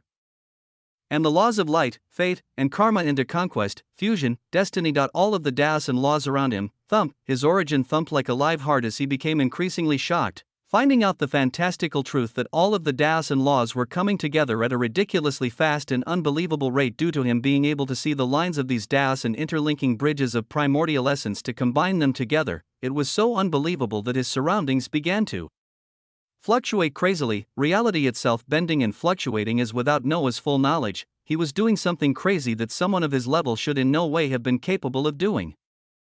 This, Noah had rarely been shocked in the past few weeks, especially after obtaining the many nomological edicts, as he could even discern portions of the future and possible paths he could take. But what lay before his eyes was simply unreal. Not a minute had passed since he called out the names of das and edicts to come around him. Not even a minute had passed he began to test out interlinking all of them in a similar manner to how he saw the composition of runes, yet, bzzzt. Space and reality fluctuated as a golden glimmering cluster of essence suffusing with a white light seamlessly appeared before his eyes, where he had to blink a few times as even he couldn't believe. It was the harmonious and profound fusion of laws and das where at the depths of all of them a supreme cosmic Tao lay, with the addition of the primordial Tao at their core bringing everything together in a manner that Noah was only doing as a trial based on what he saw before. He had actually succeeded in forging a nomological edict in less than a minute. Not days or hours that took him to forge the few minor edicts he held, but within the time span of just 60 seconds bloomed a greater nomological edict. Silence. Noah was speechless at such a glorious achievement. He could do such a thing too, had he actually stumbled upon something grand, as the result was so trum. The surging golden river of essence shining in white before his eyes shot towards his body as it sank into his origin, his figure releasing waves of illustrious light as he unconsciously roared out while releasing beams of white and gold light from his 2 eyes and mouth. The reaction was far-reaching, as it was even felt by the kings in the cosmic Holy Land, Kazuhiko, and the Emperor Penguin being among others, who gazed towards the foggy golden area in his direction as they shook their heads. While wondering exactly what Noah had done now, they didn't know that under a sudden epiphany that Noah thought had not got him anywhere, he was actually given access to the workings of wondrous interlinking process, as he was able to forge a greater edict in a period of time that even normal primordials would envy and look at in shock. His body was surrounded by an austere aura of power and might as after his roar shook the surroundings, he came to as he opened his eyes feeling like a brand new being. Deep within his origin, an endlessly surging river of the second greater edict under him appeared, samsara being the first, as he was merely a follower of it, but this was his own forged edict, as its power alone was enough to blind even Noah, and its future uses were bound to help him rise to even greater peaks. Chapter 1343. The first forged greater edict. Atop the boundaries of a huge cluster of cosmos that made the primordial empire, the figure of a certain veiled primordial was cruising atop the boundaries of these cosmos with the wild and regal figure of Aegon beside her. With her flying at the very forefront as Aegon was slightly behind her, this painting a unique scene akin to a servant tending to their queen. Yet was an emperor of a vast cluster of cosmos following a powerful primordial who at this moment turned towards a certain direction and spoke out. Any influence that the primordial beasts had extended in your empire have been rooted out. Her words were impassive as a second later, Aegon replied in the same manner as he gazed at the reduced number of cosmos below him. Yes. The reach had extended to my closest friends, and now he is gone along with nearly a third of the cosmos that contained beings tainted by the blood of beasts. Good. Cecilia nodded beneath her veil as her hidden eyes flashed with an intense light. Anything or anyone who colludes with primordial beasts is to be killed without reservations. Recently, strange moves have been happening within some realities, with enders of reality exceeding their normal parameters of power and even being capable of defeating instituted champions through scheming with existences within their own reality. Her shocking words carried immense weight as Aegon's eyes flashed dangerously when he heard them. A mere beast exceeding me through schemes? Laughable to even imagine. His immense cosmos within his origin released an unyielding light as a system hidden deep within it called out defiantly. Invincible. This was his truth and reality, and it would forever remain so. These were the thoughts that swam in Aegon's head as his belief in his own power remained high at an utmost level. This has caused a larger than expected loss of entire realities, as it's something being investigated currently. If we weren't restricted against the enders of reality and emerging realities, I would have long since cleansed all the ones I look after of these vile creatures. Her mere words carried appalling power as she came to a stop on top of the boundary of one of the cosmos that used to be under the light of Springforge, the deadly light she released fading away just as quickly as it had risen as she spoke in a curious tone. Come to think of it, There was an interesting existence I met some time back who could pull upon the strings of reality. I wonder how he's fared now. Her eyes shone with a slight radiance as she spoke as she tried to ascertain some things. Golden strings of karma appeared above her as her fingers moved to search on a particular one and pulled upon it. Aegon watched this scene with raised eyes as the image of a certain Dowlord sitting upon a floating throne appeared within his mind. His mood becoming ruined at what this reminded him of as he pushed this thought out of his mind and watched the primordial that had golden lines flickering on her fingers, her voice coming out mischievously.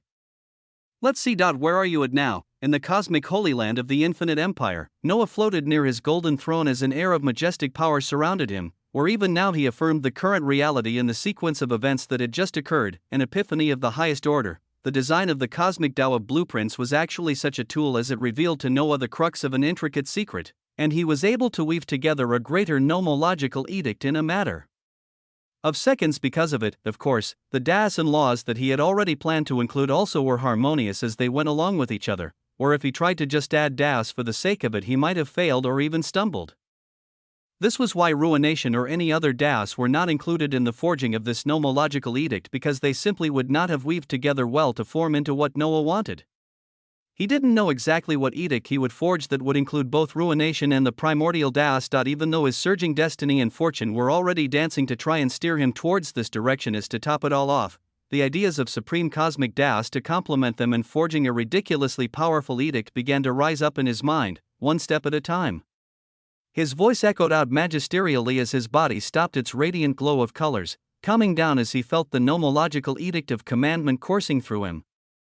Its details rising before his eyes. Greater nomological edict of commandment. A nomological edict is a form of undeniable truth and authority that is birthed from the combination of laws and das. It cannot be circumvented or stopped by anything, with the only possibility of deniability lying with another edict. The greater nomological edict of commandment is born from the combination of the das of primordial, runes, blueprints, conquest, destiny, fate, biosphere, and fusion, along with the laws of fate, karma, and light. As the edict architect, Noah Osmond gains the authority of commandment that grants him unique rights. With the essence of commandment, the user can draw out runic ecritures of commandment that have a slight effect of altering reality. The essence of this edict is unrivaled in terms of replicating the effects of the essence of reality. With the essence of commandment, one can look upon the mysteries of reality and command them to release themselves before his eyes. The authority of commandment grants one the abilities, multi-chain commandments, word manifestation, ecritures of the soul, and vault of commandments. Completion of this greater edict will unlock the flames of commandment that bring with them a unique bloodline that only allows the progenitor the ability of narrative reality manipulation. Along with this, any nomological edict grants its user a smoother pathway towards reality, granting them an increase in the speed of their realm progression by 200,000%, an increase of 2,000,000% to all parameters, and increases the chances of fusions of other laws in das by 1% for the production of other nomological edicts. Current fusion of the laws in das for the nomological edict of commandment, 1%, Chapter 1344, the first forged greater edict. 2. The description of the nomological edict of commandment had too many things to unpack, as the biggest one apart from the actual edict itself. Was the word that had remained hidden this whole time was now laid bare for Noah to see. He had expected something like it, as at this moment, he could smoothly read that any nomological edict grants its user a smoother pathway towards reality. After the breadth of new knowledge from author's jurisdiction and reader's foresight, I can say with 90% certainty of the encrypted word being reality. Thus, I included it this time, Master. The voice of the cosmic filament core rang out as Noah smiled lightly. Everything that he and all others were doing towards the path of power. Was all leading towards reality. Let's see how long it'll take us to get there, His eyes shone with confidence as he spoke of it as a matter of surety and not just a mere possibility. He then turned his gaze away from this prospect and looked at the first greater edict he had forged, and exactly what this edict brought on the table. It would have a myriad of uses, as he could use it offensively, defensively, and even in a supportive fashion. Furthermore, it was this supportive fashion that Noah forged this edict for the most. He gazed at the abilities of this edict as he thought of how to quickly raise it to completion to attain the ability of narrative reality manipulation that seemed along the same lines of terrifying as author's jurisdiction, and how to fully utilize it to get what he wanted, multi-chain commandments, from a single word to a chain of up to 10 words. The authority of commandment allows you to utilize a range of chained runic ecritures with different effects and power. A single runic ecriture can boast as much power as 10 chained ecritures depending on what the ecriture stands for, word manifestation, an innate ability that allows all of the laid out commandments to have their effects manifested into reality. With a swing of your fingers or even merely your thoughts, the runic ecritures of commandment can be written out as their effects will be carried out thereafter. Ecritures of the soul. The runic ecritures of commandment carry with them a strong aspect of altering reality as when used in an offensive fashion, they can deal 100 million% true soul damage. When used defensively, they can negate 90% of all incoming true soul damage. Vault of Commandments. Ask the vault your most pressing questions as the answer will be delivered. When dealing with oneself, the answers are easy to come. When dealing with others, answers can vary. Abilities with their own uniqueness appeared as they caused Noah to have an itch of testing them out right away. Words that appeared which might be foreign to others were the runic ecritures, with the word ecriture simply means writing. But it was written in a way to distinguish this form of runic writing as it was titled ecritures. After gazing through the skills, Noah's eyes shone with a yearning light as he disappeared from the cosmic Holy Land and appeared in an expansive ruination sea to test out this new edict. With the crimson sea fluttering around him, he raised his hands up and made some strokes in the air. He wrote something simple that he was used to, but it came out looking ancient as it was in the form of runic ecritures. It was his first commandment, fireball, bzzzt.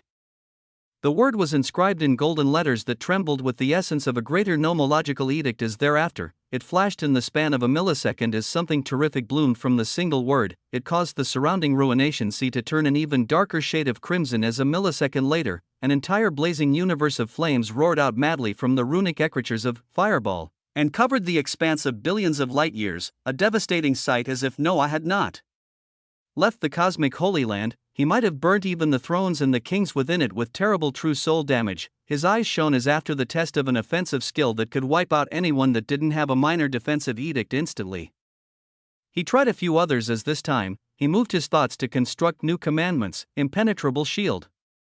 Defensive aura. 2 commandments formed from his thoughts in the form of runic ecritures before his eyes. The golden words shining out briefly before his body was surrounded by a layer of a shield and aura born from the dense essence of a nomological edict. Offensive or defensive, it was all Noah's choice. Then, there were the many supportive functions that Noah had not yet tried. He could simply put runic ecritures to support him in special instances, this being the reason he forged this edict to begin with. If he had ever arrived at a point of forging daos or edicts, or trying to forge his own primordial epitaph to design a system and wasn't able to, his options were author's jurisdiction that he couldn't easily access or now. The edict of commandment, he wanted to simply write out commandments to be capable of forcibly achieving what he wanted to, and with the fact that this greater edict carried slight effects of being capable of altering reality, Noah had already succeeded in his first steps. He would see the true effects of this when the time came, but there was another supportive feature in the name of Vault of Commandments that told him to ask. And he would be answered. Trum. His body began to shake madly with mana as it flooded to change into the essence of the Edict of Commandments. Noah's body undulating in the ruination sea as he called out gloriously, "How can I obtain my own system?" A simple question akin to a normal farmer looking to the skies and screaming how he could obtain a pot of unachievable gold. Noah already had a semblance of an answer himself on what to do, but he affirmed the uses of Vault of Commandments by asking. The essence of commandment around his body twisted and weaved as in the next millisecond, golden words formed before his eyes. Noah Osmond can obtain his system by subduing the current champion of reality and binding himself to the primordial Cecilia, becoming forever locked onto his current reality. WAA. The words fluctuated briefly before a second later. Another set of words appeared. Noah Osmond can work with the Ender of Reality Hyperion to forge his own system. 2 possible paths that Noah had glimpsed of before, and they were laid out clearly before him as he looked at the disappearing words while voicing out grandly once more. And what system will I forge? BZZT. The essence of commandment flew around madly. An entire second passed before golden words gloriously rose before his eyes. The infinite system. Or the endless dreams system. Or the protagonist system. Stellar names of pure fantasy and wonder rose before his eyes as just when he wanted to delve more into it. Master, and unstoppable foreign forces intruding into dash. The voice of the cosmic filament core that was always reserved called out with slight alarm at this moment. Noah's eyes flashed sharply as his figure disappeared, his voice echoing out grandly from the bursts of light he left behind. Is it already time for that to occur? Rumble. Chapter 1345, Innumerable Paths, I choose a single one. The infinite empire had always been calm and free of worries since the moment Noah took the reins of the single dark universe that was now contained within one of its many cosmos so many weeks ago. The cosmic filament core had never met with any disturbance it couldn't handle, so it was a shock to it when the oppressive and undeniable power of a primordial began to descend down in the infinite empire.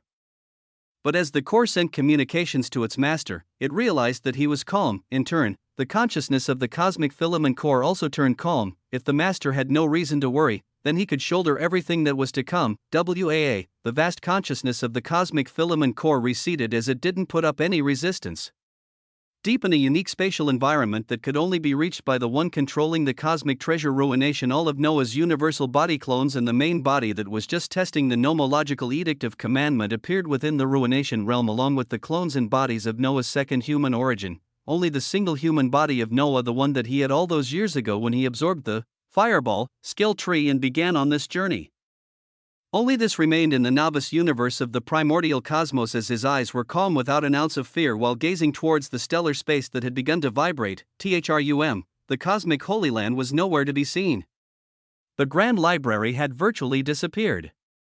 Only the cluster of law-endowed galaxies that held spiritual herbs and fruits remained glittering in space when the spot that Noj was staring at began to shake, ruination and primordial essence leaking out to open the very space itself as a single figure stepped out of it gracefully, pristinely veiled in white all around, yet Noah felt her penetrating gaze all the way from the place he floated at as an instant later. She arrived before him, curiouser and curiouser. Her voice echoed out melodiously as Noah rose up with an expression that was trying to hide his surprise, looking towards this primordial in shock as her head turned to observe their surroundings and the cosmos that lay all around them to make up the infinite empire. I knew your destiny must be decent to be capable of touching on and affecting reality. I just didn't think you would be so proactive and special that you have actually collected 100 cosmos to protect while you yourself have forged over 600 million universes. Her veiled gaze actually held a hidden appreciation as the surprised Noah before her stumbled to say the words he wanted to say. But he eventually voiced out, "This is nothing, esteemed one. I am just doing my best to protect those I can after all the things you mentioned to me all those years." Noah felt his own skin and blood crawl when he said these words, finding them distasteful to the utmost as they weren't at all how he thought of this being before him. But for the future he anticipated, he had to act in such a way even if it was briefly. Of course, her words that said he had forged 600 million universes were false, these only being the universes that this auxiliary body of his had passively forged while feeding on the connection between the main universal body that was already halfway towards the cosmic realm. The primordial before him nodded with an appreciative expression as she gazed around while continuing, "Having collected unique treasures and even powerful beings at the level of downlords around you, you would have made a perfect candidate for a champion if your reality wasn't already blessed with an exceptional one." She once more spoke confidently of wrong information as she didn't see the figures of Halcyon or Springforge that were currently the strongest under Noah with their edicts, these beings having disappeared along with the library from measures that Noah had already put in place as even they didn't know what had occurred. Noah said nothing as he continued to gaze at the primordial before him that was trying to glean information about him while he was actually bold enough to do even more than that as while hidden in the ruination realm. His universal body that had already fused with the blue slime shone with glorious light as after seeing the full reserves of destiny and fortune, he uttered out impassively, "Author's jurisdiction, WAA." A grand jurisdiction of a completed edict erupted out silently from Noah's combined universal body and slime form as with utter contempt, he peered into the secrets of a primordial while one of his bodies stared right at her face. His destiny and fortune churned as unlike Hyperion. More than half of these unique resources disappeared instantly at the mere cast of the ability, "Let the target be." The primordial standing before my eyes, rumble, the heavy and nearly unlovable essence of reality lying within the depth of the origin of the blue slime churned as they rose up, bundles of information being collected as Noah was shown that aspects or the status sheet of the existence before his eyes. He peered into the secrets of the existence that told him he would have made a great champion if a perfect one wasn't already present in his reality, Cecilia Volantis, a higher existence that has stepped on the path of consolidating her flames of edicts and has already obtained the lowest tier. Female, cosmic filament rank, 121 million years old. Cecilia is an average higher existence tasked with overseeing a few emerging realities. Her power extends to be capable of instituting systems in the unique souls of existences within these realities as with their survival, she can passively draw units of the essence of reality from the realities under her jurisdiction through the. Due to this jurisdiction, she is also bound to not interfere with the lives of the existences within this reality by a large extent apart from the chosen champion. Only in certain exceptions can the oversight of her jurisdiction be overcome. Cecilia uniquely holds the bloodlines of Primordial, Rosary, Deceiver, Refulgence, Samsara, Erosion, Insurgent, Songbird, Phlogiston, Avant-Garde, Velocity, Sagacious, Manipulator, and Charlatan. She burns with the ambition to rise through the ranks of power as becoming an Elder Primordial is something she only sees as a stepping stone. Chapter 1346 Innumerable Paths, I choose a single one. 2. The second portion of the ridiculous aspects of a primordial continues to bloom on golden text boxes as this time, it showed the many daos, edicts, and possibilities of intervening in time with author's jurisdiction, skills, laws, authorities, daos, nomological edicts, greater nomological edict of the primordial 100%, greater nomological edict of rosary 100%, greater nomological edict of deceiver 100%, greater nomological edict of refulgence 100%, greater nomological edict of samsara 100%, minor nomological edict of erosion 100%, minor nomological edict of insurgent minus 100%, minor nomological edict of songbird minus 100%, minor nomological edict of phlogiston 100%, minor nomological edict of avant-garde minus 100%, current point in time, past points in time, a status sheet exceeding everything Noah had seen before appeared before his eyes as it was filled with multiple completed greater nomological edicts and many minor ones.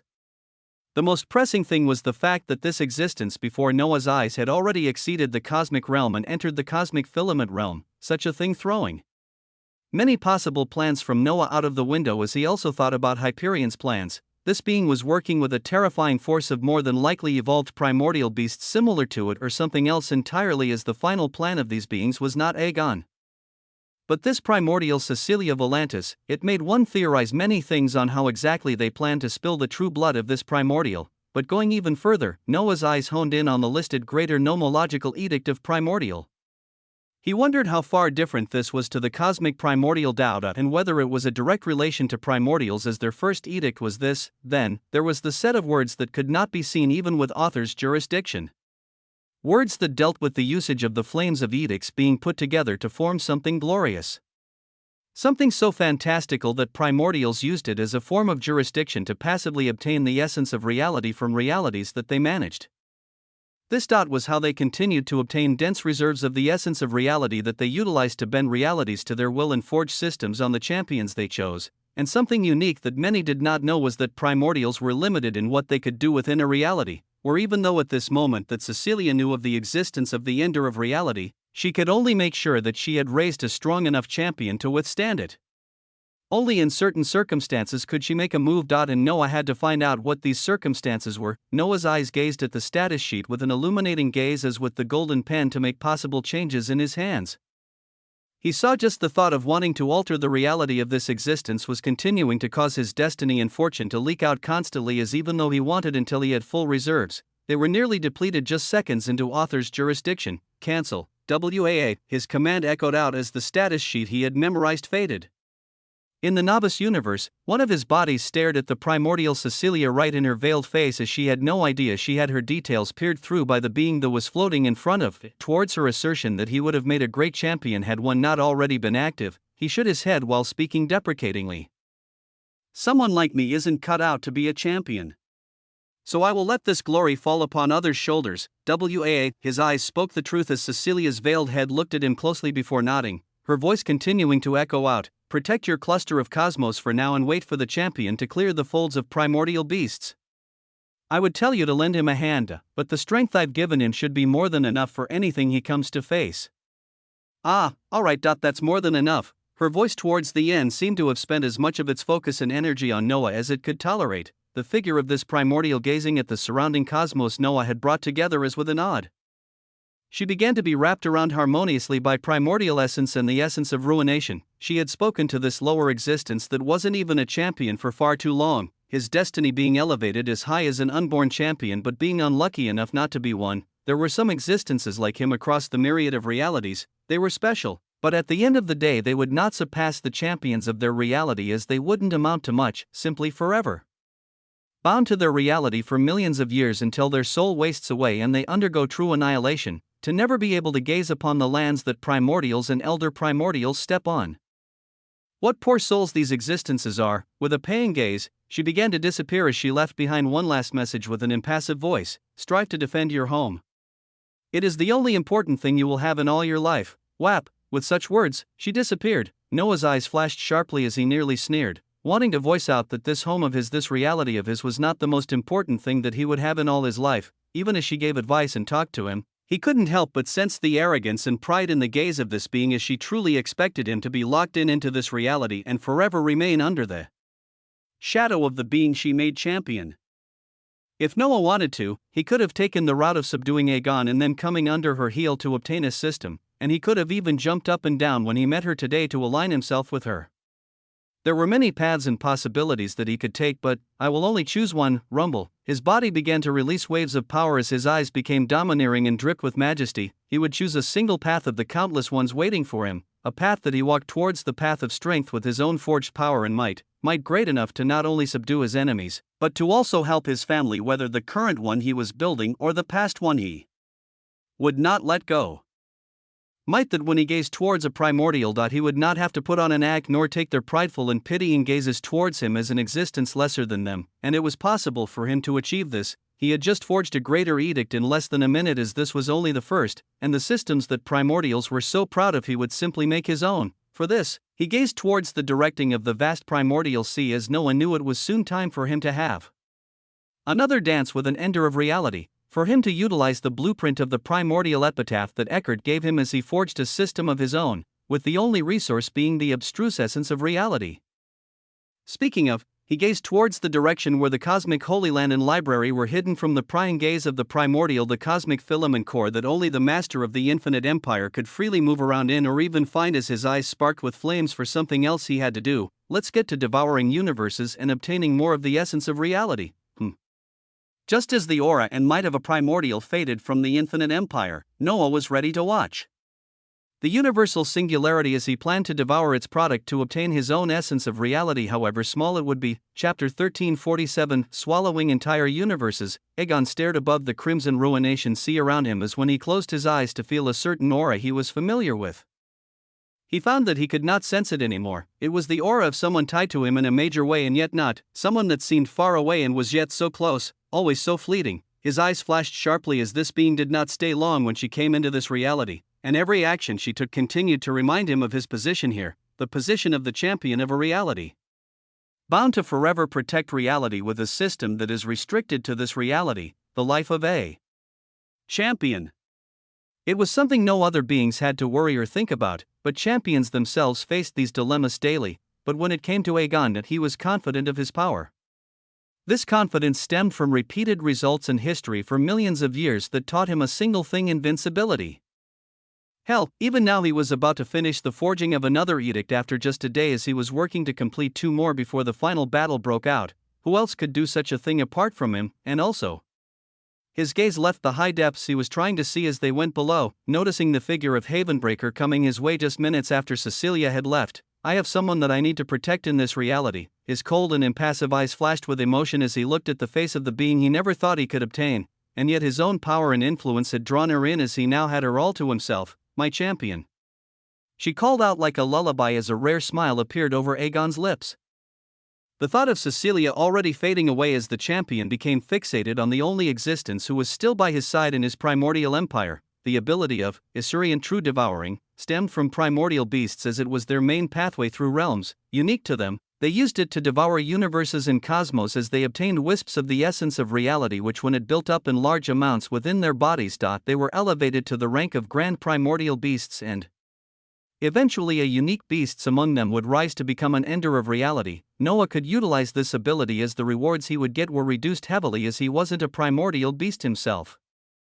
But I don't need to obtain too much, just enough for altering reality towards my favor. Noah had such a thought as he watched a universal singularity bloom on a cosmos at the very edges of the infinite empire. With the addition of 99 more cosmos, the vital essence the cosmic filament core had access to had been greater elevated, as it could form multiple universes by itself. This meant that even with the passage of time, the infinite empire under Noah could continue to expand indefinitely. As the cosmic core continued to produce more and more universes, but at this moment, the universes to bloom from the universal singularities would all be getting devoured by Noah. All of the blank universes that did not have any intelligent life forms would have the same result as what Noah was about to do right now. What exactly will a universe taste like, I wonder? He had a devilish smile on his face as after he affirmed with reader's foresight and hid vast fortune and destiny of the primordial Cecilia's disappearance around him, his jaws opened wide while he stared at the newly blooming universe, Isurian true devouring, rumble, the chaotic crimson seas Noah floated and surged in fervor. The universe that had just been born trembled as from Noah's jaws, a shocking suction force emanated out as.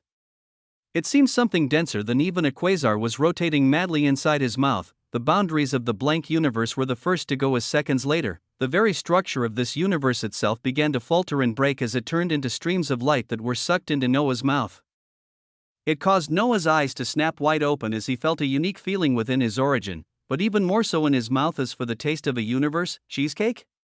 He didn't know if his brain was playing tricks on him, but he truly recalled deserts he enjoyed back on a blue planet as inside his origin. He saw the familiar scene that had appeared on the body of the blue slime as there. He saw the birth and blooming of the essence of reality as at this moment, Noah's very own origin obtained this fantastical essence. Essence for him to utilize in a full casting of author's jurisdiction as he altered something significant about himself or others, and the question remained on what this charge would be.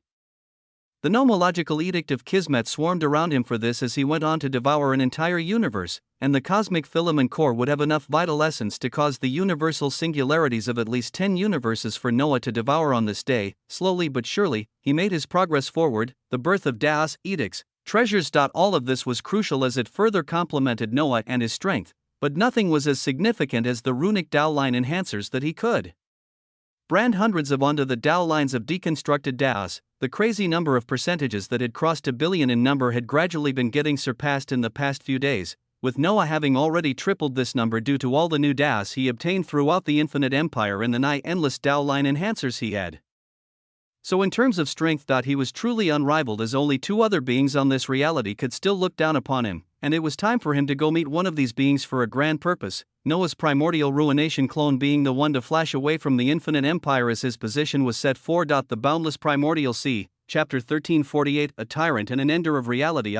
Noah's own destiny and the essence of Kismet told him many paths he could take, but the strongest one remained a path of holding back and reserving his power and resources for a significant upcoming event, his reserves of the essence of reality that he was currently building up from devouring universes and even those within the blue slime.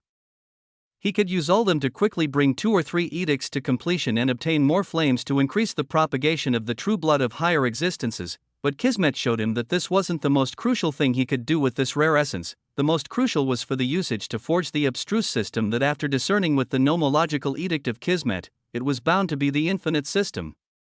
Since he began, the one special feature he had was infinite mana. An infinite resource that nobody else enjoyed, and the thing that caused him to be where he was now. So what if he expanded upon it?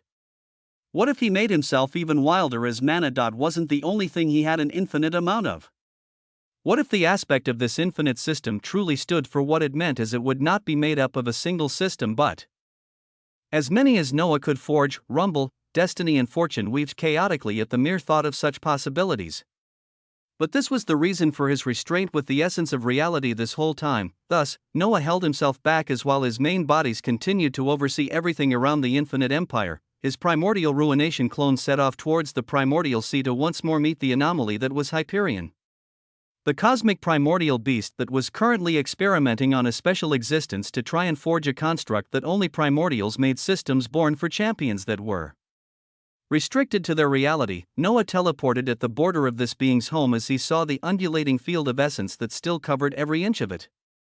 Should be from the flames of one of his edicts. The primordial ruination clone leaned back comfortably on the throne of tyranny as he looked at the point where the ruination sea met with the primordial sea, and the instituted barrier that was made by a single being due to what he did. He held a light smile as, with an entirely calm expression and excited eyes for what was to come, he called out boisterously, "Hyperion!" THRUM, Hyperion, a reverberating shout that sunk into the primordial sea and caused the head of all primordial beasts to rise with a dangerous flash of light. this voice reminding some of them of a terrible enemy they had faced not too long ago. The shout even caused the blank Stormdust, who was recovering in the primordial sea, to rouse up as his body brimmed with power. His illustrious origin now showing a few billion universes as his body gave off a unique feeling of power after it had been bathed in so much essence of reality. A flash of wrath crossed through his eyes as his crimson hair danced wildly, his gaze watching the few hundreds cosmos remaining in the surroundings that Hyperion had not devoured, as well as the antiquities, downlords, and forefathers that had fully become tainted ones under the banner of primordial beasts. All of them only had a single question: why they would be hearing the voice of that tyrannical being here, but none of them made any moves. They knew who was king in this place, so not a single movement was made as they all looked towards the glorious figure of the three-eyed draconic elephant cosmic primordial beast that was floating majestically in front of three kneeling grand primordial beasts that had their heads fully bowed down. The voice had come as a stupendous procession was taking place, the brilliant golden flames of an edict floating before Hyperion's cold face and the three grand primordial beasts as a portion of the flames spread out and shot into the bodies of the beasts. For the flames of an edict to be entering other beings' bodies, it was nothing other than the handing down of an edict that only those with completed edicts could do, or even Noah had yet to begin this action, as it was one of the many things on his to-do list. The bodies of the grand primordial beasts shook as the essence of an edict soon began to spread from them, Hyperion looking at them impassively, as this was one of the ways he raised powerful grand primordial beasts like the ones Aegon killed who could utilize edicts. Only after this process was complete did Hyperion raise his head and recognize the voice that had echoed out. He wasn't even bothering with Aegon or the primordial when she was here, as he wanted to focus on his work, and he would even further not focus on a being below them per normal, but the intuition of an ender of reality sounded in his mind as it made him curious to not brush off the voice that had shouted out. "Let's see."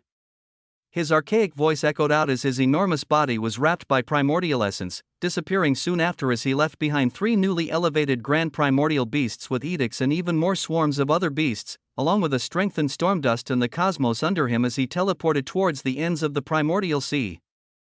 The edges of the White Sea danced with the edges of the Crimson Ruination Sea, Hyperion appearing behind the enacted boundary as he gazed forward with the majesty of an ender of reality towards the being that had called out to him. Hyperion's three eyes squinted when he saw this being, as he saw the expression and eyes of someone who seemingly had everything in the palm of their hands, an expression someone would have wear if they were in the middle of playing a game. They knew they had won even before they made the last move. Now what exactly would give a human that hasn't even formed his cosmos such a look? Hyperion had some time to entertain after the recent failures, as since the being before him sat on a throne with hundreds of golden white swords shooting out gloriously. He also waved his hands to form a throne of primordial essence that his body, which was vaster than any universe, sat on fantastically. The tyrant upon a throne was merely the size of a few galaxies, while the ender of reality was the size of multiple universes, these beings staring at each other with their own thoughts, as it painted a stark contrast in a magnificent scene at this time. The tyrant tapped on his throne as, with an austere air of destiny and fortune swirling around him, he spoke out something that caused the vast throne of primordial essence to tremble. "Do you know anyone that would be in need of a primordial epitaph by any chance?" Rumble, direct and forward. While situated with the regality of an emperor and being many proportions smaller than the ender of reality, the tyrant's shadow and grace could be seen to be even larger than the being opposite to him merely from how he carried himself. His single sentence caused the weaving of destiny to turn chaotic, as with it the balance of a reality hung on the line. Chapter 1349, A Tyrant and an Ender of Reality. 2. Failure. It was something Hyperion was very much used to over his millions of years of life, when he first woke as a fledgling primordial beast and was pushed around those older within the primordial sea. When trying to devour his first cosmos, as another grand primordial beast commanded him to step back as he watched what he found first be taken away. Failing in the fusion of Daos and laws when he first put his attention towards edicts. There were many failures throughout his life, as his latest one was the inability to do what primordials could, the inability to forge a primordial epitaph that they could design with ease and implement to multiple existences across different realities. For millions of years, he had struggled, as even after he amassed large reserves of the essence of reality, he was still just in the process of experimenting as he used the soul of a slightly special existence within this reality to see if he could etch his very own primordial epitaph with his own concepts for a system. And even now, he was unsuccessful. Yet at this moment, do you know anyone that would be in need of a primordial epitaph by any chance? A single human sat coolly within a glorious throne as he voiced out such a question.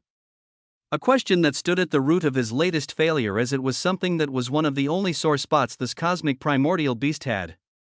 It wasn't even truly a question, as Hyperion's mind moved quickly with him, realizing many things, one of the first being that he had sorely underestimated this being before his eyes, as he knew something as crucial as him looking for any ways possible to forge a primordial epitaph. Even at this moment, as his eyes stared at him filled with confidence, he wanted to group him along the lines of an existence like Aegon, whose own arrogance and belief in his strength would be his ultimate undoing. But Hyperion could not do this. His destiny had begun to vibrate the moment this being spoken out, his ancient eyes gazing up at the invisible golden sea that only he could observe as his body began to undulate with terrifying waves of strength. The throne made of primordial essence disappeared as with a flash. Hyperion was gone from the boundary of the primordial sea that negated nearly all damage, as he appeared right in front of the tyrant still sitting calmly on the throne. His single primordial eye of the Kaiser alone was larger than even the throne that this existence sat on, and yet he wasn't flustered in the least when he stared at the countless golden swords etched within the golden shimmering eye. Neither side spoke as Hyperion's terrifying draconic elephantine body shone with utter titanous majesty, and yet the being the size of his mere eye on his throne continued to stare calmly as not a single ounce of defensive skills were activated. Hyperion gazed at this being at such a close distance with his primordial eye of the Kaiser, as even then he could not glean anything about him.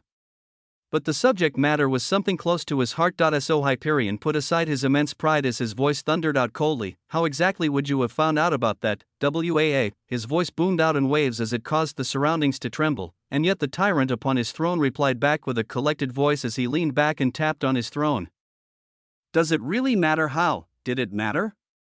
Whether it was from his own personal ability or a Tao, or even an edict, did any of it matter after he had arrived at this point?" To Hyperion, the answer was clear: no. You are no champion, and yet you seek someone in need of a primordial epitaph. The question had to be asked as the most important one now, is how you could have gotten your hands on it and whether you truly have it. If one was not a champion, how could they even dream of obtaining even the structure of the core that lay behind a system? Even though Hyperion had failed in too many attempts to achieve what he wanted, he would not get roused up by the mere words of another existence lesser than him until what he saw had actual logic and feasibility into it. Yet towards his words, the human he had gained slight interest in within the primordial empire smiled mischievously as he spoke shocking words: "No.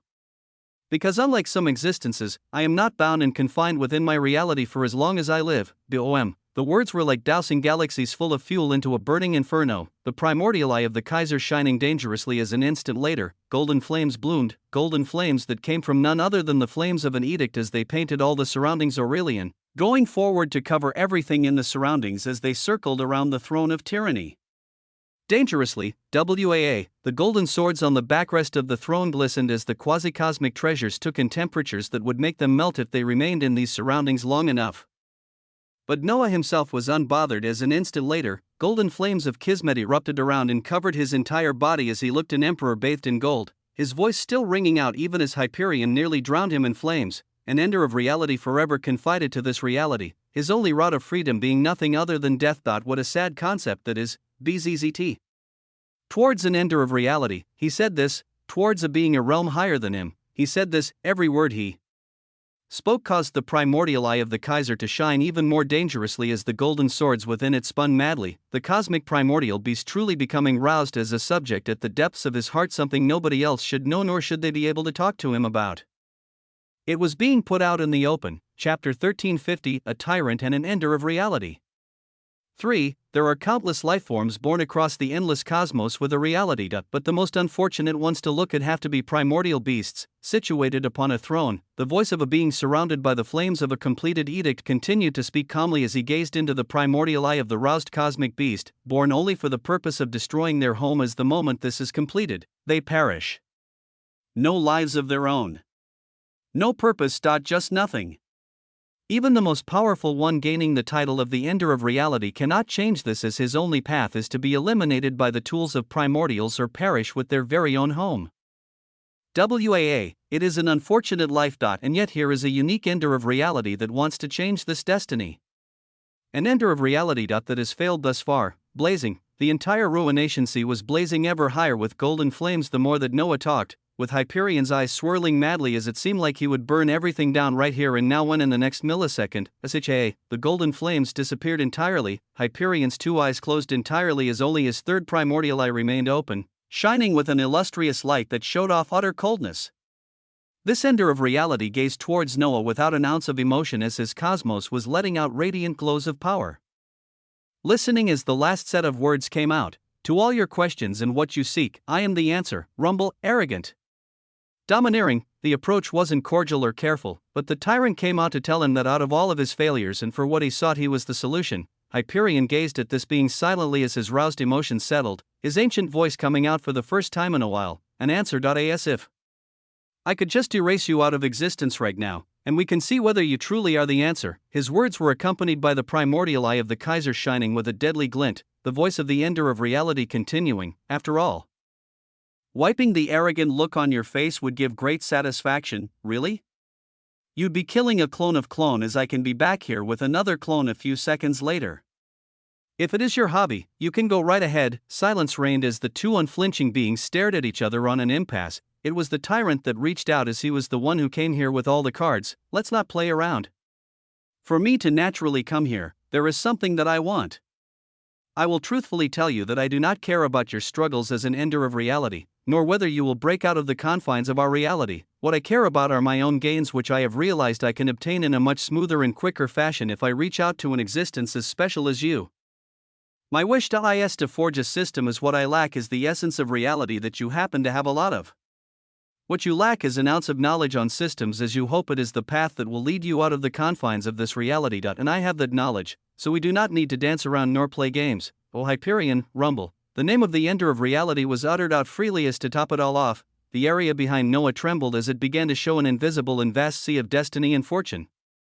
A sea so vast that when Hyperion stared with his Titanus primordial eye, he did not yet catch the ends of before it was made invisible again. Tap. The tapping of the arm-rest of the throne resounded as Noah showed off a portion of his destiny to Hyperion, letting him know that even this portion was vaster than the champion of reality and even the ender of reality himself. This was the existence standing before his eyes. This was the message Noah wanted to get across and remind Hyperion: "Do not look at my realm, just look at the fact that in destiny alone I exceed you." Tap. Tap. The incessant tap continued as, "Interesting," the ancient voice reverberated out. "OM." The Titanus body of Hyperion that was multiple universes large became clouded in a golden light as it rapidly began to reduce down, coming to be a size similar to the being situated upon a throne. As when the cloudy golden light disappeared, an entirely different form was present before Noah's eyes. It wasn't the form of draconic elephantine primordial beasts, but the unruly and wild form of a human being sculpted to a wondrous fashion, an 8-pack that seemed to be edging towards 10, sculpted chest and arms that were laid bare, and white hair flowing while shining a silvery light as it landed on the huge shoulders. His gold eyes were piercing as their sharpness alone could hurt others, with his jawline being entirely too sharp as he would put any currently living man to shame. It was the face of a man within his early 30s that could cause the downfall of empires. Luckily, his lower body was covered as light milky colored pants were adorned, a form of Hyperion that had not been seen by anyone in history being revealed at this moment as it was before Noah's very eyes. "What an interesting human you turned out to be, WAA," his voice echoed out as he floated close to Noah, his wild and austere air being no less dominant as his golden eyes flashed with coldness when he spoke. "Primordial epitaph or not, whether I even look your way to do what I want to do or whether you get your way, such a thing is impossible to accomplish, as we cannot hold the other party accountable. Little human. Between me and you, there is no trust. BZZT." Arcs of golden light released from his eyes when he spoke as they threatened to smash into the throne of tyranny. But the being on it smiled wildly when he heard Hyperion's words. "Trust is the simplest part of it all." As he spoke, his fingers moved slowly to cause the essence of a greater nomological edict to erupt, a set of fantastical runic ecritures blooming between these two beings.